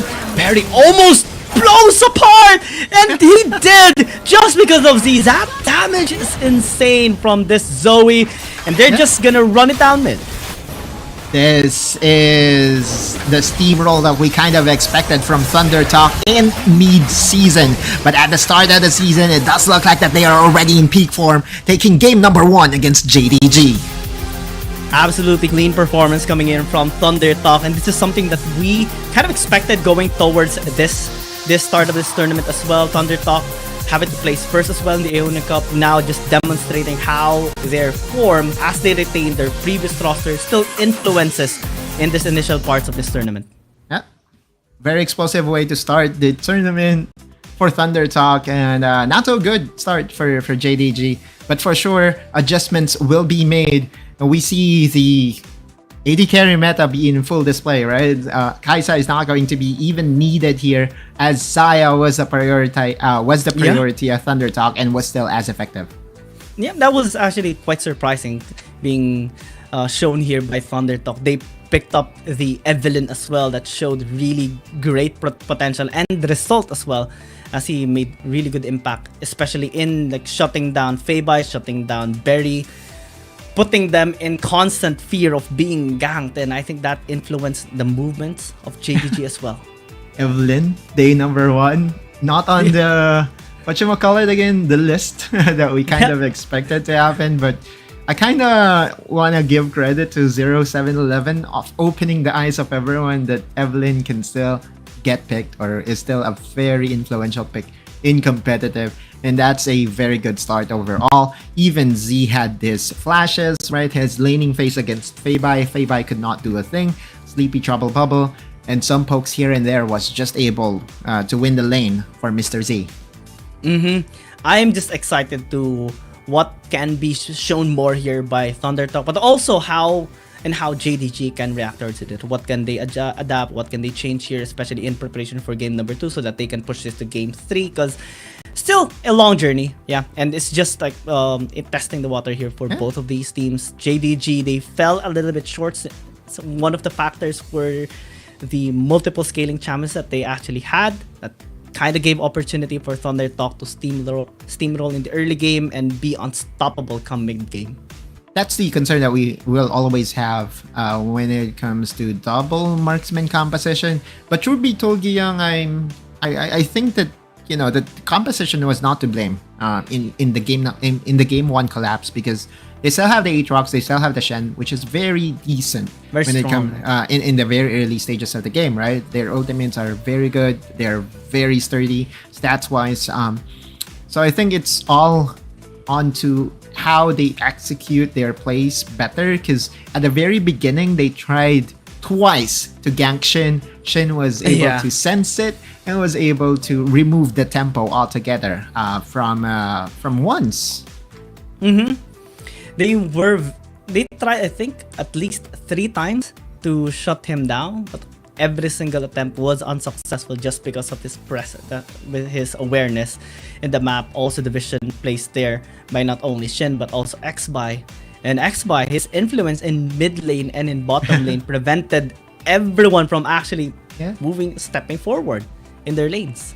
The unsung hero for sure for us are the supports, because we haven't really seen them be super effective, at least in this game. There were flashes for sure from SMY, the explosive gas. The hero's entrance were good as well.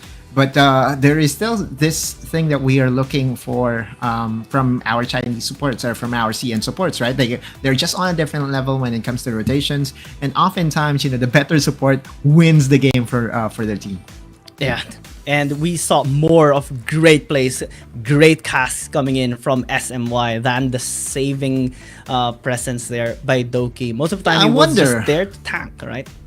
Yeah, I wonder if Galio will still prevail to be one of the meta picks, because oftentimes we see Nautilus, Alistar even during the end stages of WRLA1, and Galio, the main reason that we saw Galio be out of the meta towards the latter stages of the prior tournament was because of the long cooldowns, right? And it was more effective to have the Nautilus, the Alistar, just because of how consistent they are in comparison to the Galio. Maybe they just tested things out, since they did have the Shen. They wanted for the massive zoning defense thing with Shen, Galio to protect and aid Lemon and the rest of the team as well. But maybe come next game, we will see Alistar, Nautilus, or maybe even Rakan instead, since Zai is also in the mix now. I mean, Rakan for SMY is definitely an option, right? And I'm kind of surprised, right, that they picked Zaya even without the recon of SMY. We are going to enter game number 2 with JDG also selecting the blue side, which means that it has now been 2 times in a row, Giyang, that the blue side is the preferred side of both teams. And before game number 2, we are just gonna head down to a very, very short break. When we come back, let's see if JDG can push this to game number 3. Oh.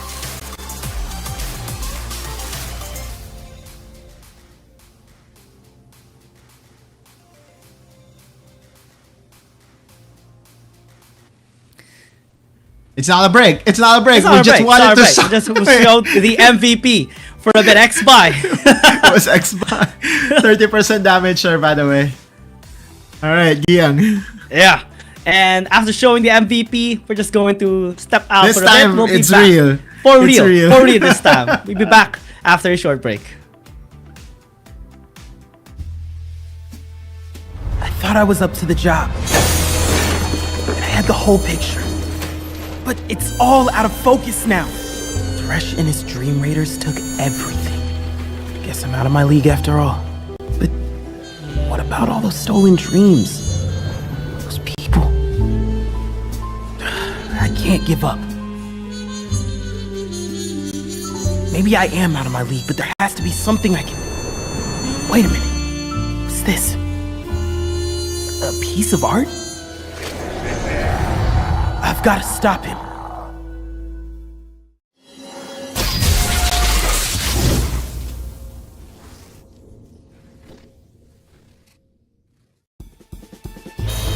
I knew Thresh was up to no good.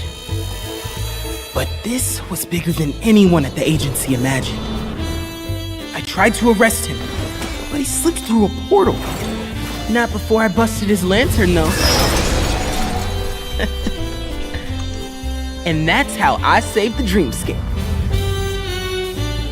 Sure, Thresh got away, but I restored the stolen dreams. Not bad for a rookie. And now for the paperwork.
Welcome back to the game in the series of Thunder Talk and JDG. After that incredible victory by Thunder Talk, let's see if JDG can push this to game number 3 this time around. We are your casters, Giyang and Autolus.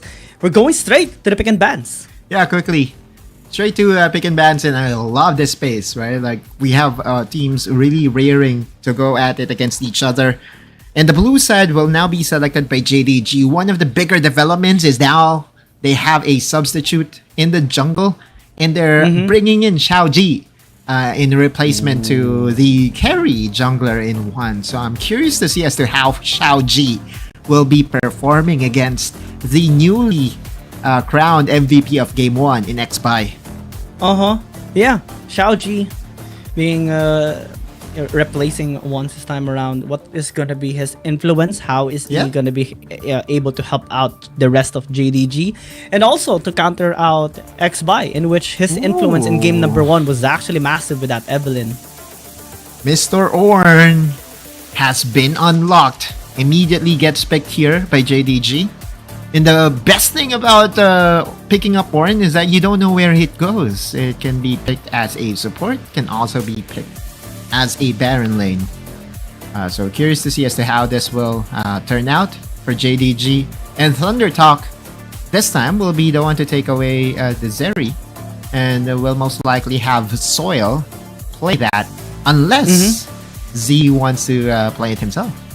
Yeah, and that can still be, you know, the play here. Though I'm more so looking forward to seeing Z on Assassin Champions. We see constantly the ban of Akali just because of Z. But the Camille pushing through here for Shin can be a good thing here. Galio is still open. They can pick it up on S3. And let's see if JDG is going to be denying them of it, since last game we saw them pick up the Corki and the Zeri. Since Zeri has been picked up, maybe they can pick up something like a Varus this time around. Yeah, I mean, you see the priority to ban away the champions of Soil here. Like, 2 of the bans was invested against the AD carries, and that's how much respect Soil is getting. And rightfully so, he's one of the best dragon laners that we have in the game right now. And you look at the composition here by JDG, it's a very solid trio. They have a very sturdy Baron laner in the Jax, a very flexible Corki that can go bot lane or mid lane. And also this Ornn, it does look like it will be the support Ornn that we often saw the last time out.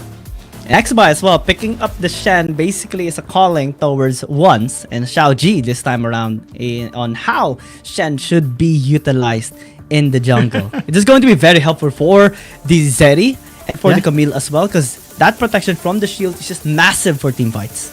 And you can also use it offensively by combining the Hextech Ultimatum with Stand United, and it's an easy lockdown onto one primary target.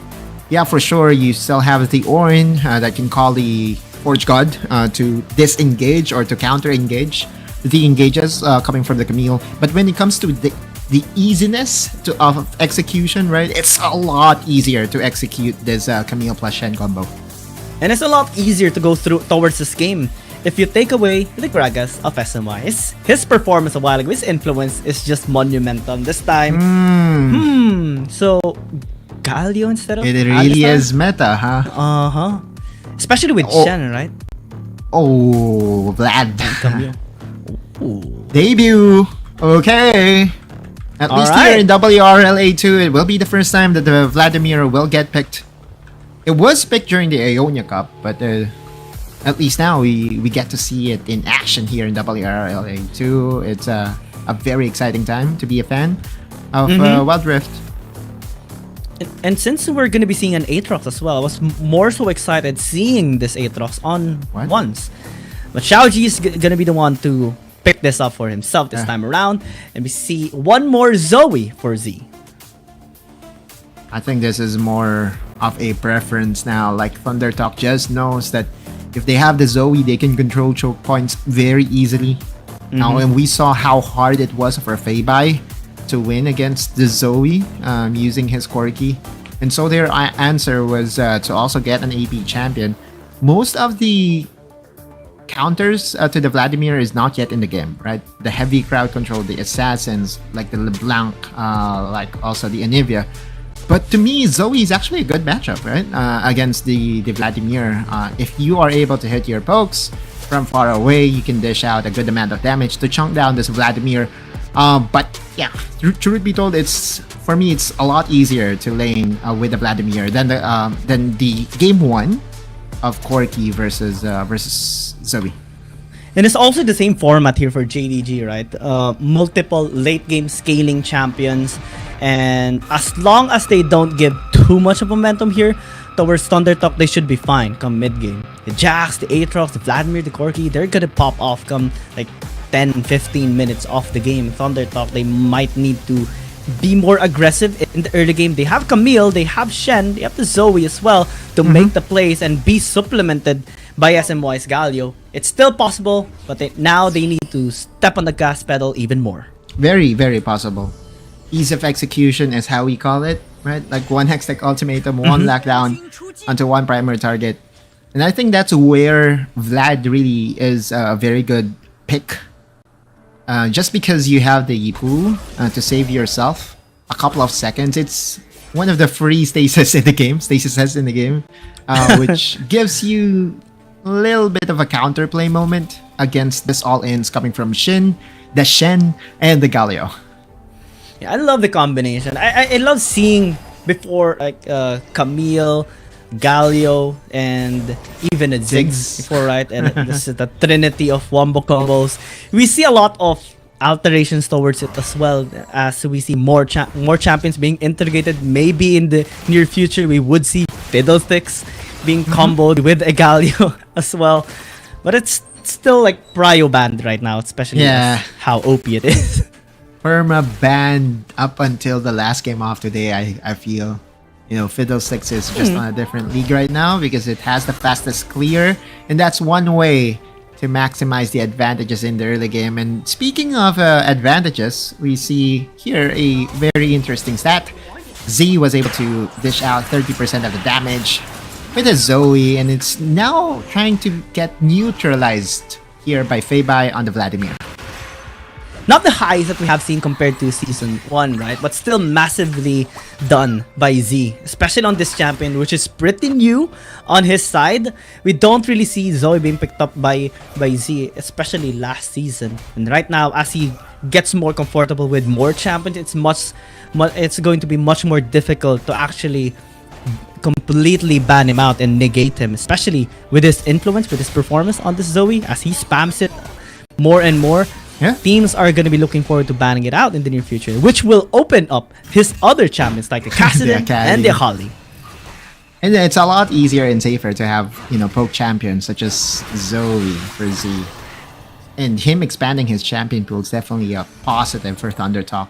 One of the favorites to win it all in this tournament.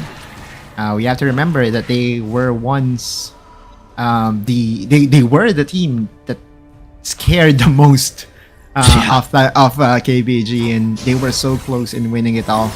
By the way, XY is already level 5. Oh, Soil? Damage. Ouch! Ouch! A flash! At least he escapes, especially with some escorts there. My Xiaoji. Good job! He's just scaring them off. Yeah, but that's a flash burnt once again. And that's just, again, XY. Being prepared and just knows where to be at the right place and at the right time as well. I mean, you look at him, he was able to burn the flash by himself. And here in the mid lane, the dual lane of SMY and Soil is no longer a thing. It's now the mid lane that has become a dual lane. That's why whenever you're a tank going up against a Shen, right, it's always going to be at your disadvantage just because of that percent HP damage on the auto task of that S1 Shen. So you always have to be very cautious of yourself. Meanwhile, in the mid lane, that's going to be a chain CC to try and burst him out. Feibai still survives, fortunately for him. That's the power of the Vladimir, right? Like those all-ins, you can escape death by just going for the pool. Here comes the engage, Doki. That's a call, Forge God. SMY flashes away, but Barry actually tries to close in the distance. Almost gets a kill if that force bomb actually connected. Almost, but not quite. On the top side, though, there's some pressure coming in from Thundertalk. They're getting some plates for their Baron laner. And again, the 1v1 between the Camille and the Jax, the longer the game goes, I feel, you know, it's a skills matchup. No one really is at a very big advantage. Of course, Jax late game is very scary, but so is the Camille. So It's more so as to who gets the advantage in the early stages of the game that will be able to capitalize the laning phase come mid-game and late game, of course. Yeah, JDG, Lemon is just having the best of his time right now in the top lane. As long as he's unganked, not being pressured that much by Shin and Xby, he will be absolutely fine in the laning phase and will be influencing like split pushing on the side lanes later on as the objectives spawn up in the next 20 seconds. Right now, ThunderTalk needs Shin for sure in these ganks because so far they have been unsuccessful at it. They are not able to get the early momentum boost that they needed. Lemon even having the luxury of getting just that sneaky from Shin, just saying hello, I'll take this. When it comes to hard lockdowns, for sure Shin is one of the easier ones to execute. One Hextech Ultimatum can just kill one of the opponent here instantly in JDG. Package already available for Berry though. Any moment now there could be an engage. Yeah, they do the damage here onto Doki, but Berry just answering back with the Gatling gun, just shoving them away. But the RH is already being initiated. It might just be a handshake of objectives. JDG will love this for sure. Dragons are definitely at a premium right now in patch 4.4. And this is a new jungler altogether, right? Like Xiaoji. He subbed in. Flashes away though. The Stand United as well, just to help out, and everyone is suddenly there from ThunderTalk. Oh, 4-man collapse, and instantly the new jungler of JDG regrets his decision to go overextended, and he was definitely overextended. Did not respect the power of the Stand United, and was an instant payback by ThunderTalk. Had no reason to actually go there since there's a Stand United available. Nothing very overextended for sure, and this is the ease of execution that we were talking about. Even Soil was able to get an assist, which is big for Soil once again. And now they're going to be spawning this RH in the mid lane to try and bash this turret down. It's not going to be enough since there's still more HP left before they actually spawn the RH. So this mid turret is still fine, but very close to that first tier tower. Yeah, 200 HP is so low. Oh, hang on. Shin on the top side though. The flash. And Hextech Ultimatum, no more counter strike. They should get the skill right, but they're not able to get this towards Lemon. That's how well this Jax has been performing in this game so far. Now here comes Doki to just assist him as he defends his tier 1. And again, as long as this Jax becomes okay in the laning phase, he's gonna be having such a good time later on the late stages of the game. And Xiaoji did not get detected there just because he has the sweeping lenses available. One thing to note is that Lemon is running barrier instead of the ignite that we saw from Shin earlier, right? Like this Jax, if it has the barrier, that just means that he's out there to survive. And it's so hard to kill a Jax. Counter-Strike, also the ultimate will make him, pseudo tanky. And JDG will be happy enough that their Baron laner did not die on the top side. But we still have to call a spade. Like ThunderTalk is still in full control of this game. 3,000 gold lead already amounted here by ThunderTalk. And it does look like that they're not stopping anytime soon. They're not stopping and getting the goal that they need as well to establish some sort of dominance into the game as well. ThunderTalk will finally be getting this tower, but at what cost? Because the Cadence is here. The damage, not really enough yet for JDG. They lose the tower. They're trying to get something across the board, but unable. This is how disciplined ThunderTalk actually is. Look at the side lanes. Barry is just in the bottom lane, while Lemon is also pushing top lane, just applying constant pressure towards Shin.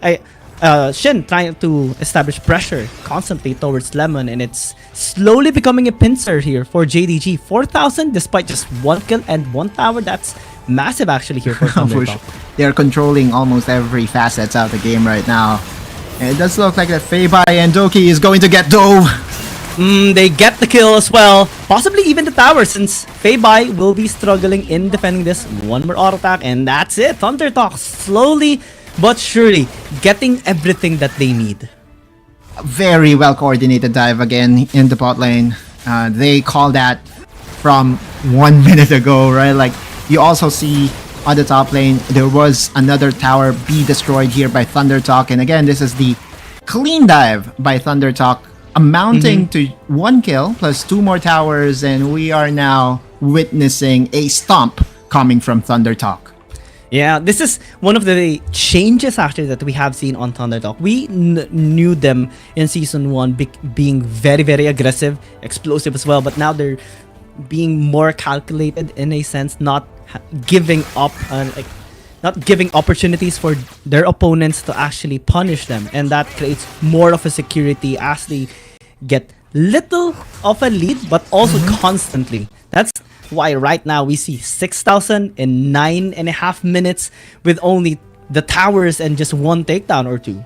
It's super snowbally, and we all know how hard it is to enter choke points against the Zoe, let alone be this behind as well. True. And Kiyoung, it's, you know, you look at Thunder Talk right now, 5-man strong here in the Dragon, waiting for Soil to come in with the Bloodthirster. So whatever poke he receive, he will be able to just sustain it back. Doki and company can just go for an engage any minute now, but Thunder Talk is here, so ready. Very ready indeed. They will start it up. Shin just try to get some information there. Sleepy Trouble Bubble will catch Lemon off guard. Doki already tanking so much damage. Jump down to half. Might not be the best case scenario here for JDG. They have to fall back. They have to give this dragon away. But a flash in into that standing United there to try and take down Doki. Lemon flashes away as well. SMY gets one thought. But it's already monumental here for Thunder to call the Forge God, calling everyone out. But it's already all too late as Feibai, the only one in the front line, tries to blood pull away. But Saw continues on the onslaught, continues on the damage as everyone gets obliterated even with that zap. Thunderdog gets 4, they even get the dragon. Perfect team fight once again for Thunder Talk. Getting that Hextech Ultimatum in with the Stand United is just a very good combo overall. And with Soil being this ahead, the red buff was there to help secure 6 kills. Check that, 4 kills in a row. Count in that dragon as well. That was so good. It was indeed very good. They don't mind, even if it's Doki being the one that gets dove here. And the Call of the Forge God was actually clutch. It was able to disable 4 people, but they did not expect Soil and Shin to still continue the chase. With Z landing a Sleepy Trouble Bubble, that's good night. That blast as well at the very end caught them off guard. Thunder Talk suddenly went into a 9,000 gold lead from a 5,000 in the span of a minute. Just one clash, now going towards 10,000. This is just absolutely ridiculous. Thunder Talk showing how good they are. 10,000 gold lead, 12 minutes in, close to insurmountable for sure. And now that the Baron has respawned, more opportunities for Thunder Talk to just press on their advantages, and they could just move on in taking down this Baron and possibly just finishing the game pre-16 minutes. I mean, that's the goal, right? Just establish dominance, move on, and prepare for the next series in the next days as well, and just continue to show no weakness on your opponents so that it's going to be much harder for them to get taken out. Yeah. Samoa trying his best to be that guard. Oh, Z! Boom! Burst is real. The follow-up, man, it's just a wombo combo supreme here for Thunder Talk, immediately taking one out. Feibai tries to go in the flank here on the backside, but immediately gets cancelled out. Blood pulls away to try and sustain, flashes away as well, but X-Bite chasing him down. Here comes Lemon jumping in. The counter strike is just too late, and they lose the Jax as well. Shin does ridiculous damage with that strikes that he deals, the tactical sweep with the slows as well, and Thunder Talk just continues to outmatch JDG right now. I mean, they're so ahead. That's the only reason why the fight was as close as it was. Z being instantly removed from this fight was the reason why JDG was feeling confident, but make no mistake, Thunder Talk, their primary carry, Soil, is still alive, just hitting. And it's just so hard to fight them right now, especially with the item advantage that they have. Yeah, they're just too far ahead in this game right now. It's so hard to shut them out. The only kill that they had is just one kill secured here by JDG. That's how one-sided this game has been. very, very different from actually for game number 1. It was a slow-paced game, then slowly Thunder Talk secured the game, but now it's much more explosive come game. Now they take everyone without hesitation. Xiaoji is just locked in, tries to flash away, dashes away, but immediately gets cancelled out here by X-Spy. And now everyone runs for the high heels. Everyone is on the kill of their own! That Call of Forge God, that damage actually ridiculous. They might actually be able to shut down Thunder Talk, but X-Spy, Shin and SMY just 3v4ing everyone here from JDG. They might need to fall back though. Shin falls down finally. Soil and Z finally rejoins and take one more kill. That tactical sweep is gonna get denied. Feibai though might be the sacrificial vampire here of JDG, and they lose yet another turret. Soil went back, ate some honey fruits, and is now back in action. He was 5-0-3 at that point. He was so ahead, and he's the primary damage source. But still, Thunder Talk was able to stand their ground. You're right, it was a 3v4. It did not matter. And they were able to wait for Soil and Z. And now they have enough health bars to actually go for the Baron. But instead, they will be backing away. Spend those unspent gold and complete the whole thing here at 15 minutes with this amount of gold lead. And with an Ice Dragon joining your team as well. It's just a very good advantage overall for Thunder Talk. It's just absolute aggression coming. Look at that Hextech into the stand united. Then everyone follows up. The Call of the Forge God though, it's definitely something. Like you look at Doki and plus the Hemo Plague as well. The Wombo combo was there, but it just so happened that JDG's resources wasn't at par with Thunder Talk. Had it been that they were at least 5k closer to Thunder Talk, it could have been a very different fight overall. I think JDG did not expect that Call of Forge God connecting to multiple members of Thunder Talk as well, because Feibai actually backed away after dealing some damage, and he wanted to stay alive as much as possible, as long as possible in that fight. But it could have been, you know, like a different angle that they have taken there against Thunder Talk. They might have just taken out multiple shutdown golds onto Z and Soil. But again, that's the only output that we have right now on JDG's team fighting. Still very far away from them being able to come back, and it's also a big question if they are going to be able to fight back. Yeah. Truth be told, it's definitely going to be very hard here, Giang. I mean, you look at Thunder Talk, they're just maximizing the dark areas. Right now, they're forcing JDG to face check. And they also have sent their Camille, their split pusher, on towards the bot lane. They're just waiting for this Scuttle Vision to expire, and by the time that it expires, it's go time for Thunder Talk. And it does look like that they want it now. They want more kills as well. Look at how aggressive Shin is. Combined with the Stand United, Doki still survived, but it turned onto the Aatrox instead. And Xiaoji says, oopsie, and oh my god, that damage is just ridiculous. They turn onto each other. Lemon gets obliterated as well. Feibai tries to answer back, at least gets a shutdown there onto Soil. But again, just gets absolutely deleted by all the members here of Thunder Talk. Yeah, you get one, you get two. But at what cost? Z was just styling SMY, chasing down very almost. A Sleepy Trouble Bubble connecting. Boom! All you need is one auto attack from Z. And the game, over. 17 minutes and 30 seconds. Thunder Talk dominates JDG. What a way to start the tournament if you're Thunder Talk. They look invincible from minute number 1, and they did not look back. Yeah, it's just a stomp. And we kind of anticipated this happening already just because of how stable Thunder Talk actually performed, not only here but also in the past tournaments that we have seen. And the unchanged roster definitely showed more of a potential coming towards the Season 2 of Wild Rift League Asia. JDG, they still have room for improvement, room for fixing up, patching up some of their mistakes. Fortunately, it's still a long road. Definitely is, and not the best debut for Xiaoji. The new jungler for JDG, going against X-Spy, especially with how intact Thunder Talk is right now, right? Like on all positions, they just know what to do at certain points in the game, and it started with a very small lead, just snowballing out of control. We have to remember at one point it was just one kill in 1 tower, and they were ahead 3,000, and that's just, you know, that just goes to show the dominance in the early stages of the game that Thunder Talk does possess against JDG.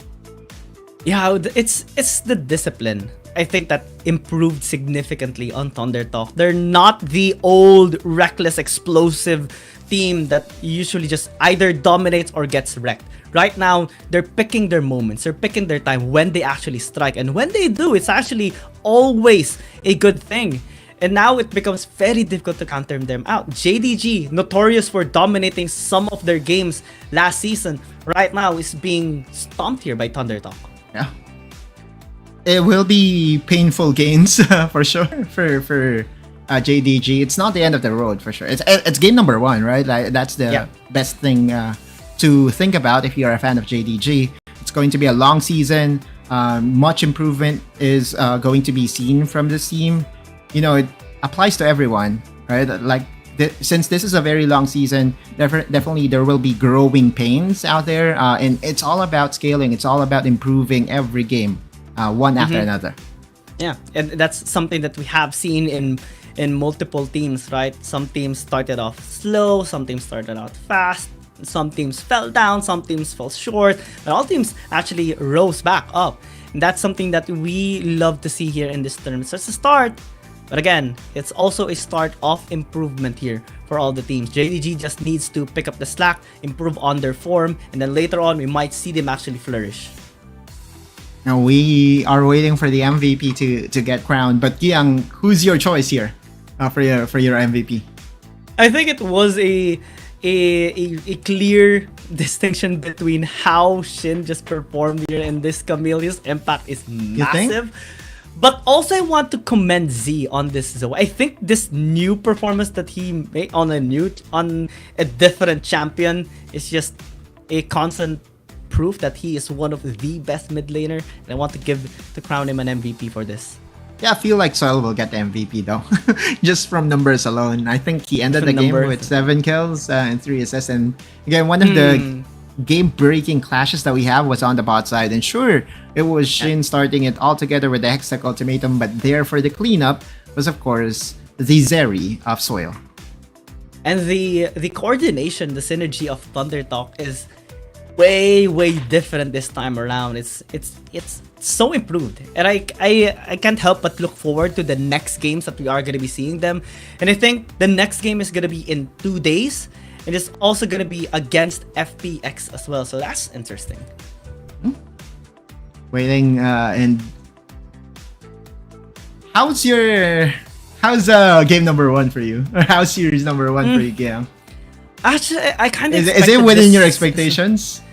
It's yeah, I did expect JDG to give up some sort of resistance though, especially with Once. I did not expect Once to be subbed domination? But okay. Yeah, I also did not expect that Once will be subbed out for their new jungler Xiaoji, but with how game 1 really presented itself, it kind of gave them JDG the decision to sub in their new jungler. But game 2 was a little bit worse in my opinion. Like, you see Thunder Talk in 17 minutes and 30, they were able to just dismantle JDG's base, and they never looked back. Yeah, it's odd us not seeing Once pick up the Aatrox in game 1, and then when JDG had the Aatrox, it's not Once playing it. Xiaoji definitely did not have a good performance here. That unfortunate time that he got ganked after securing the dragon was weird as well. A lot of things has to be polished here on the side of JDG so that they can start withstanding the other CN teams and also the APAC teams. Yeah. I'm looking at the stats right now, and Barry's damage is at 31%, but more importantly, his damage for his gold total was definitely up there. The MVP though is going to be Soil. I was right. we just from raw numbers alone, right? Like, he ended the game with 6-1-7, 23% damage share, and of course 81% kill participation. And also just the integration of the new Bloodthirster, right? It's just massive. We look forward to seeing more of it in the near future in the next games. So speaking of the next games, we have J-Team versus G2 Blacklist up next. We're just going to be hopping by a short break, but Oculus and I will be back after this one.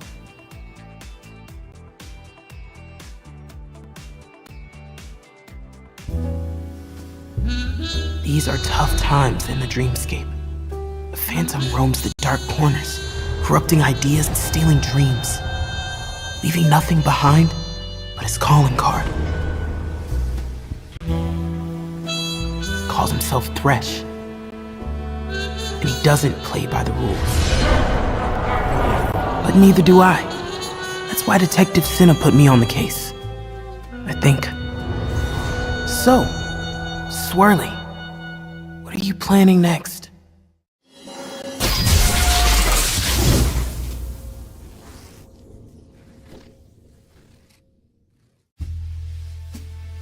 I thought I was up to the job. I had the whole picture. But it's all out of focus now. Thresh and his Dream Raiders took everything. Guess I'm out of my league after all. But what about all those stolen dreams? Those people? I can't give up. Maybe I am out of my league, but there has to be something I can... Wait a minute. What's this? A piece of art? I've got to stop him.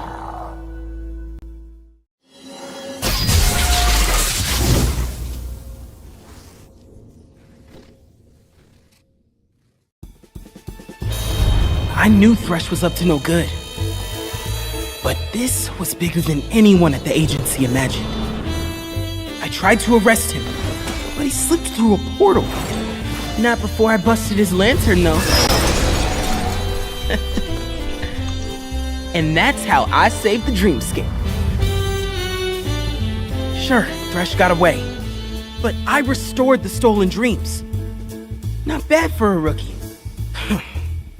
And now for the paperwork.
tough times in the dreamscape.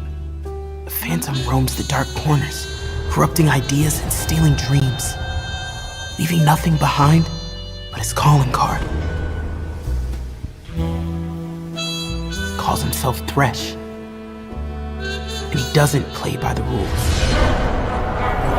But neither do I. That's why Detective Cinna put me on the case. 欢迎大家来到赛后采访，我是子琪。让我们恭喜 TT 拿下了本场比赛的胜利，也顺利取得了我们 WRL A2 的一个揭幕战的开门红。我们邀请到的就是 TT 的中路选手 Z， 先和大家打个招呼吧。Hello， 大家好，我是 TT 的中单选手 Z。欢迎周周。其实你们也很久没有登上过揭幕战的舞台，上一次我看了一下是在去年3月份 WRL 1的那个时候了。1年半之后再来到揭幕战的舞台，会不会很有压力？有一点吧。有一点。那来之前教练有没有跟你们说过，让你怎么样去放松一点呢？不要想太多，就好好打。Okay, Z just said, we just got a little bit stress on our shoulder because it's been a long time we haven't been on the opening list, and our coach just told us to be relaxed, just play out what you are all about. 那么下一个问题想要问到的是，其实跟京东嘛也有一段时间没有交手了，然后你们休赛的这段时间，你觉得再次跟他们交战的时候，你们有没有一些战术上的一些改变呢？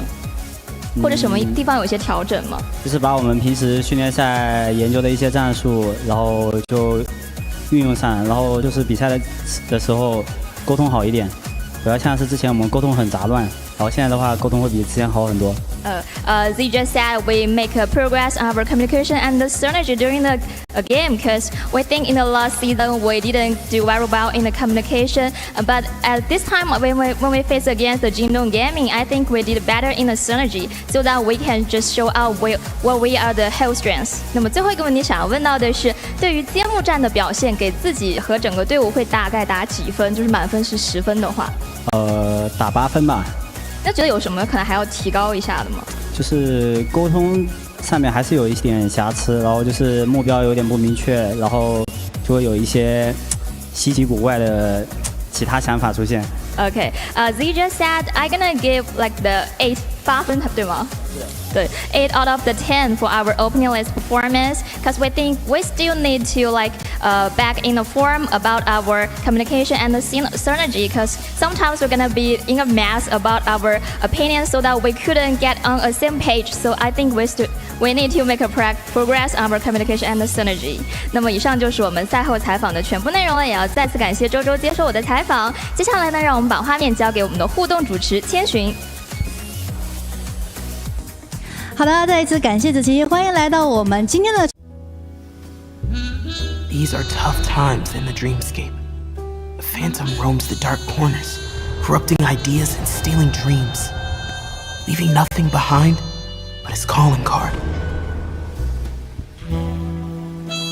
Calls himself Thresh, and he doesn't play by the rules. But neither do I. That's why Detective Cinna put me on the case, I think. So, Swirly, what are you planning next?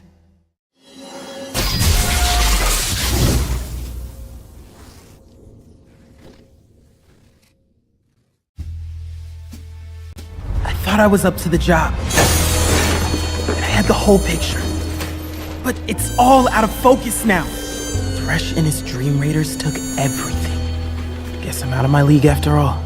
But what about all those stolen dreams? Those people. I can't give up. Maybe I am out of my league, but there has to be something I can... Wait a minute. What's this? A piece of art? I've got to stop him.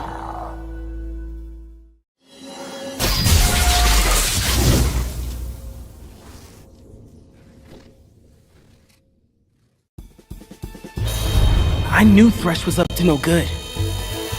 But this was bigger than anyone at the agency imagined. I tried to arrest him, but he slipped through a portal. Not before I busted his lantern, though. And that's how I saved the dreamscape.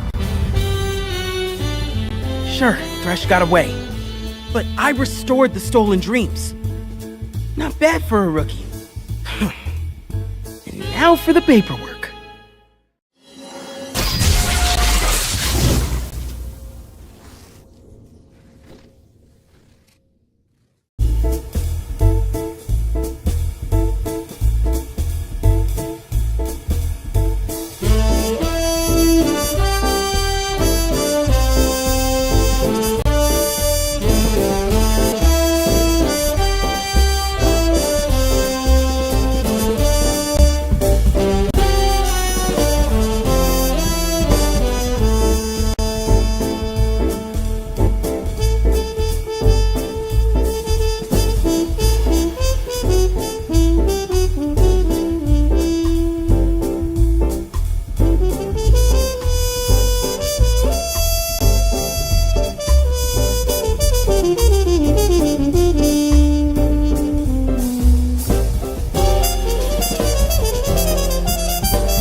These are tough times in the dreamscape.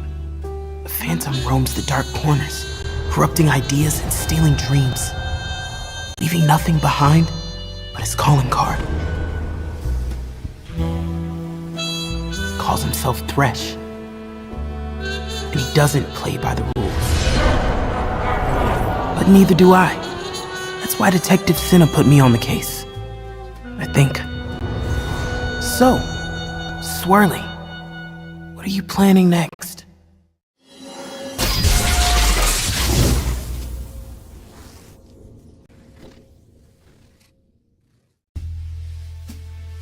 I thought I was up to the job. I had the whole picture.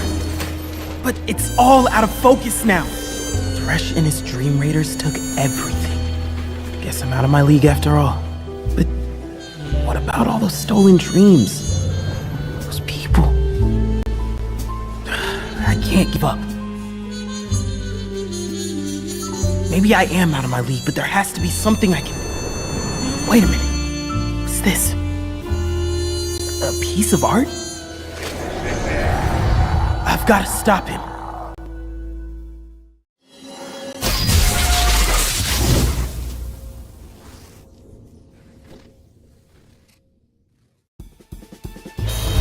I knew Thresh was up to no good. But this was bigger than anyone at the agency imagined. I tried to arrest him, but he slipped through a portal. Not before I busted his lantern, though. And that's how I saved the dreamscape. Sure, Thresh got away, but I restored the stolen dreams. Not bad for a rookie. And now for the paperwork.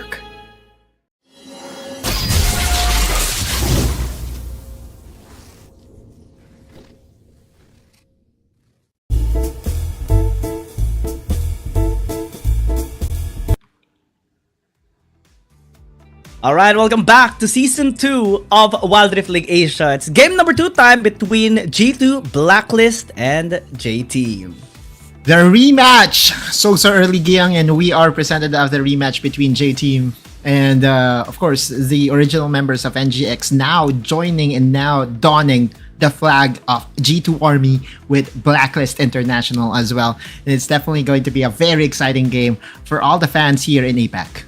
Yeah, so much history as well between these two teams. The last time that they have met was Season 1 semi-finals, whereas J-Team almost won against the members of G2 Blacklist, but because of their jungler, Katie, they managed to steal out 2 major objectives. 1 Baron, 1 Elder Dragon that pushed into a game, to another game, game number 7, and then they made it work.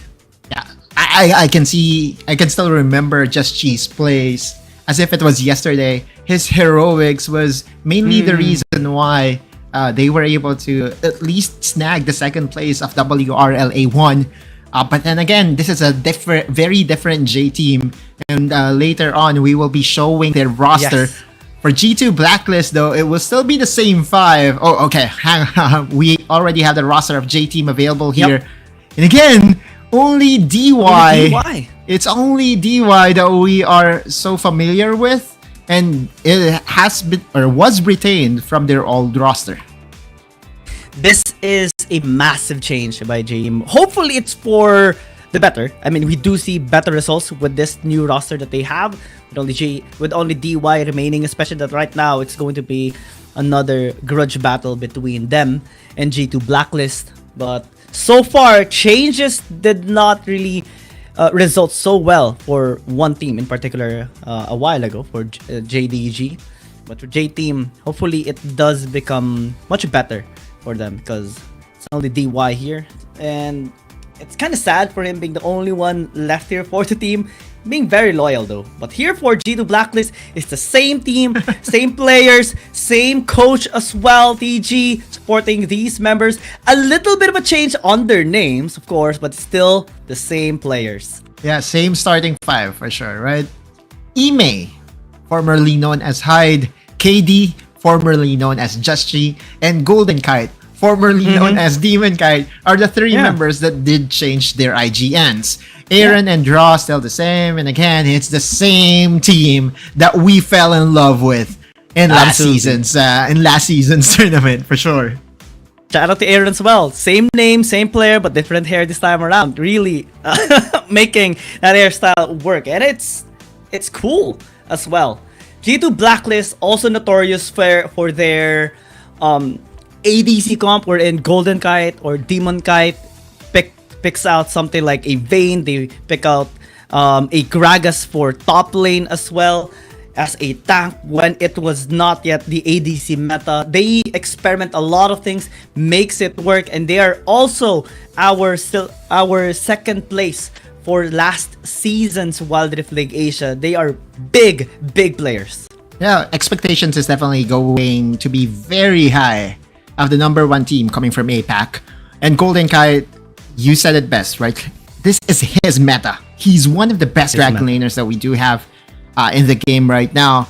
But make no mistake, G2 Blacklist is still going to get anchored by their superstar jungler, formerly Just G, now KD. Excited to see as to how he will impact the game, because we saw Evelyn from XBuy getting the MVP. Will we be seeing KD getting an MVP for himself, at least for this year? Here from the interview first. 英雄联盟手游亚洲联赛第2赛季的比赛现场，我是子琪。接下来呢，将由 J-Team 战队对阵奎松 G2B 战队。作为 CN 赛区与 APAC 赛区的首场交锋，经验丰富的 J-Team 战队将会如何迎战 APAC 赛区的全新血液奎松 G2B 呢？双方又将碰撞出怎样的火花？让我们峡谷见真章。Hello everyone, welcome back to the 2023 World League Asia 2. Here's Michelle. Now we're gonna have J Team versus QUEZON G2B as the first competition between two regions. So the experienced J Team gonna face against the fresh blood of the APAC region. So what kind of credit they're gonna make during the stage? Let's check it out in the rift. 接下来呢，就让我们有请两支战队登场。Now let's give it up to J Team and QUEZON G2B. I heard you guys change your team. Please show us something.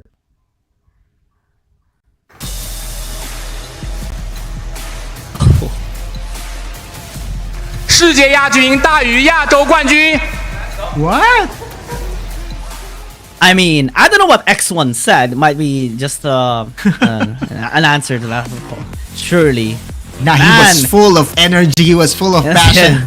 He was only sending a message towards the Filipino team. But G2 Blacklist, we all know Teske Young, they're not going to back away from any challenge. And after eliminating J Team last playoffs, they kind of want to repeat and do the same thing again. This is the 6-man stack of G2 Blacklist with a new substitute Baron laner in Carl. 首先，让我们有请 J Team 战队登场。 love the potential of G2 Blacklist right now. J Team has to be the one to prove that despite the change, they are the better team. Especially they want to get this revenge against G2 Blacklist. Finally, at least for DY, this guy is the only one remaining on this team. Still all smiles for this player. Positivity, hopefully it translates to the game as well. The retainer. The one true JT player in DY will be the one to lead his team. And we also have to remember that DY at one point was 10-0 with his Gragas. So that would definitely be something to consider, especially during the drafting phase and especially after seeing the impact of Gragas in series number 1. This guy is full of surprises, full of potential as well. This guy is the one that J Team needs to retain on their side. New roster to be supplemented, to be helped out by the support. I want to see really good plays coming in from the new members of J Team, especially right now. This is a great way to start. If they can show good strength, then it's gonna be a change. 下面有请打野选手 In the Jungle Caddy. Okay, alright, so he was very stoic, but at the same time, he just went on to bring out the peace sign. Aaron with the braids, by the way. Again, the mid laner of G2 Blacklist that we have to remember has shown the biggest improvement from the 5-man squad of now G2 Blacklist. It is time to break the code. It's time. All the players are getting ready. Let's step into the wild. Side of G2 Blacklist is the question, especially with the amount of confidence that they have right now. This is the first team to ever face off the new improved G2 Blacklist J Team on their new roster. Let's see how this will pan out. Of course, it's still just going to be the ARAM mode for the fight first side. This is going to be a long way to determine who's gonna get the side selection. A while ago, we did see Thunder Talk choose blue side and made it work as well, Otlus. Let's see if it's gonna be the same for G2. Oh, yeah, we'll see. But definitely it's going to be a long decider as to who gets the priority, at least for games 1 and 3. It will be a full ARAM game, and whoever destroys the Nexus will be the one presented the opportunity to select their side, at least for 2 games in the series. That's Captain Draw. We did see him. I was able to interview the guy yesterday. Oh, there's a referee. Also a very familiar face as well. Golden Guy, the Dragon Laner. And again, I did a very quick check with their coach yesterday in one of our interview sessions with local coaches here in the Philippines. I was able to chat with JDG, and they are so excited with another opportunity to raise the flag, not just of the Philippines, but also of G2 Blacklist. I just love the support that they have right now here, and the energy as well of everyone that is supporting G2 Blacklist. Everyone was wondering, Where are the players? What's the team that is gonna be helping them out? Just raise the flag of the Philippines. We finally have our answers, and we still see the same faces, the same players, same support, same coach as well. This time on a different color, gold and black. Still raising the flag of the Philippines, facing J Team as their first match of all teams. This is definitely one way to try and test out what they have prepared for us. Yeah. For sure, I can feel the energy right now. I can feel the players raring to go at it. And with this side selection, it's also about sending a message. We heard from X1, he was shouting on top of his lungs, and he was sending a message to G2 Blacklist. But as we say, right, they are here to break the code. They are from the G2 army, and they just want to make sure that this game will showcase what they have prepared for Season 2. Let's see. I mean, it's still just going to be the Aram first, so it might just go the distance, like 14 minutes, just like earlier in the previous Aram between Thunder Talk and JDG. But on the composition, I'm just like a Yasuo here. They go in immediately since they do have damage to try and pin down J Team. They do back away, just respecting J Team for the while. I really love it whenever Draw goes for the engage, and they were able to get the first blood here. As we did say, you know, Draw has this very quick fingers, very quick setup that we have coined, or we have named the quick draw for sure. It's combining two skills with a flash, of course, and we saw a glimpse of that just now. By the way, we are running a Yasuo in this ARAM game, and that's Ime. We have also Golden Kite on the action, so we see him multiple times. That knockup is just massive coming from the Yasuo, but Ime is still gonna be backing away. Don't have a last breath just yet, so they're just gonna be waiting for that level 5 power spike. CF17 though almost gets a kill on the air, but insufficient damage, unfortunately, and now they punish the overextension. 1 for 1 at the very least, 2 for 1 rather, but Golden Kite trying to make it a 3 for 1. The damage is gonna be there.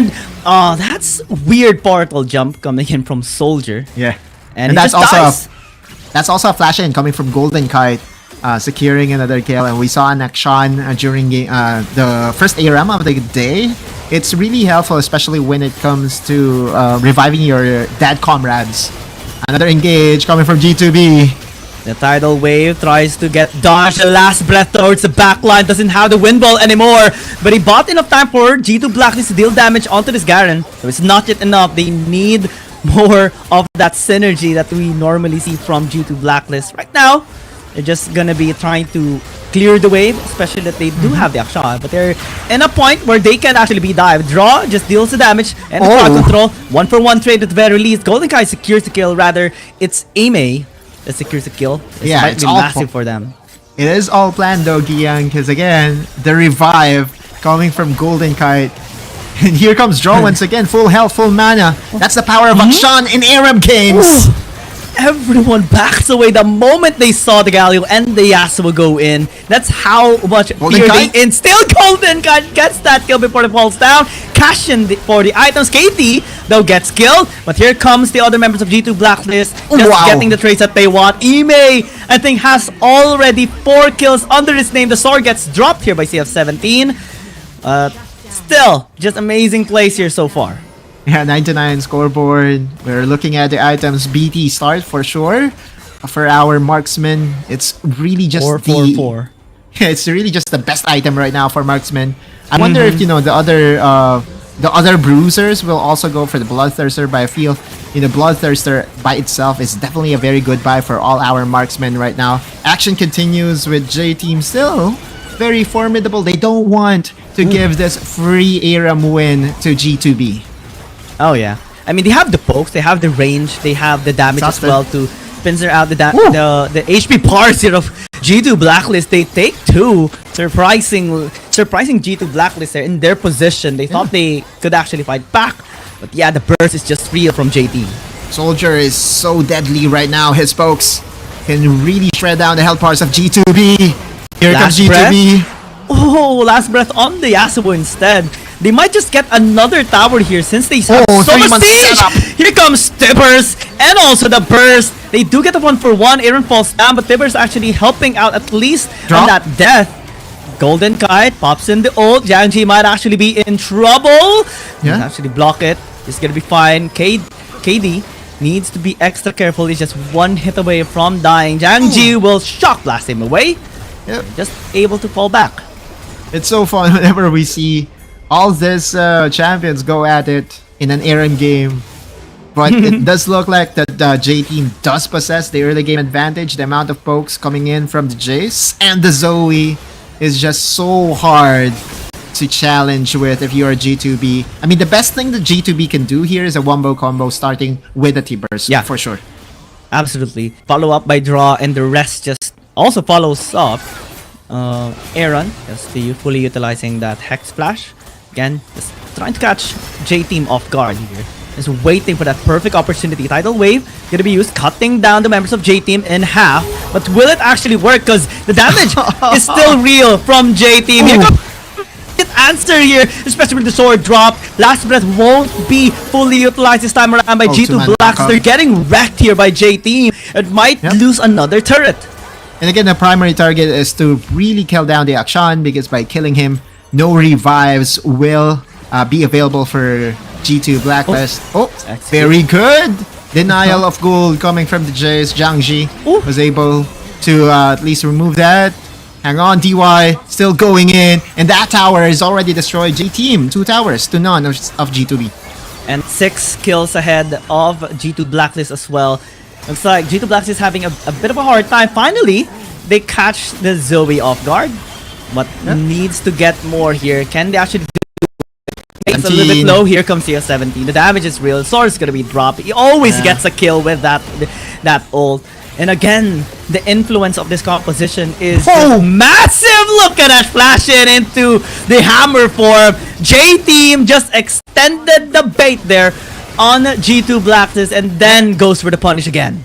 5 seconds before Golden Kite revives, and he's definitely going to be very important here. If he's able to revive his teammates just in time, things can be positive, or things will be positive for G2B. But wisely, J team, they sacrifice themselves even before Golden Kite revives.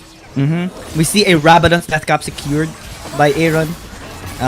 Let's see if that's gonna be massively helpful for the team. Again, the burst is real, but we oftentimes see DY and the others be able to with flash available, so he needs to really time it correctly.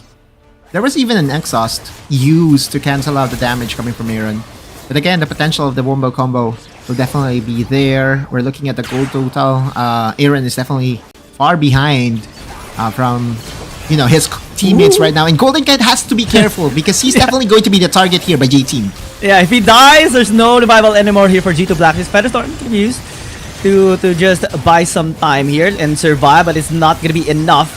Now comes the punish. Now comes the wombo combo from G2 Blacks to take 2. Can they actually take more? Tivers actually deal the damage here onto X1. Ime actually joins as well. They take 3. Here they go. Here comes the stomp. Here comes the damage. It's only Soldier remaining alive. Trying to go with the outplay here, but it's not gonna be enough. Of course, there's 4 people piling on him, and that's the ace.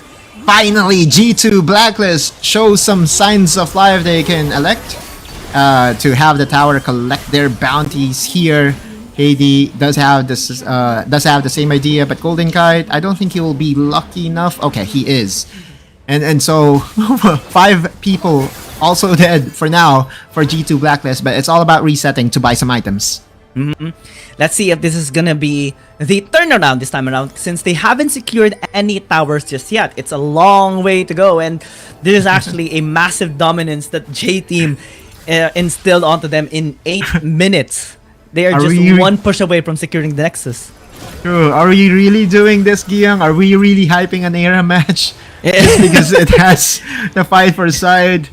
I think that's what happens whenever G2B is the one playing, right? Because of the immense support coming in from the APAC region, we have to really call it as it is. And Golden Kite is really receiving a huge amount of damage. Oh no! Meteor Ancient! Okay. That's why you create some distance against the enemy. They have so much range, so much poking ability. That miss is just massive. But they still managed to get the kill onto the Zaya. DY is down. Let's see how impactful this can be for G2 Blacklist. Jiangji is still alive. The damage is real from Demon. from Golden Kite here. Aaron as well going with the burst, but JDG is always there to finish it up. Oh, now no. it's 3 versus 2. The shot blast. Almost. Aaron. X-Flash just trying to catch him off guard. Nearly gets caught there. Trouble bubble. Looks like it's gonna be it. Can this still be defended here by G2 Blacklist? KD is here. CF17 wanting to end this game, but it's not gonna be allowed just yet here by G2 Blacklist. They get the kill, but also might be the death of KD. Oh! With the help of the Nexus, KD gets 3 kills. KD was able to defend the Nexus. Not yet over, says G2 Blacklist. And KD also went for buying Warmog's armor. There still is a possibility for G2 Blacklist to come back into this game. We have to remember this is still an Akshan plus the Yasuo. Yasuo with a very good timed wind wall can negate majority of the damage coming in from J Team. They have the double marksman composition, which is very easily neutralized by a well-placed wind wall. I like how we're getting a bit too hyped on this Aram. And we're trying to analyze the Aram game as well, right? Like, what?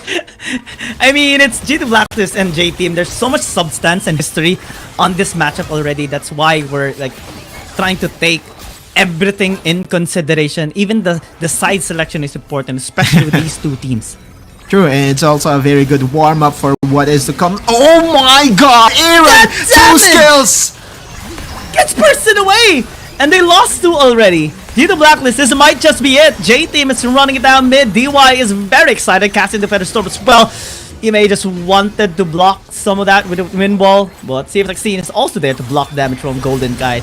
One more wave, they can end this last hurrah by G2 Blacklist, but only towards the advantage here for J-Team. And that will be the fight for side being secured by J-Team. It's not a point though. That is one thing that we have to reiterate. It was just made so we can decide as to who gets the side selection for games 1 and 3. And J-Team, with that luxury, the question is, will they go for blue side?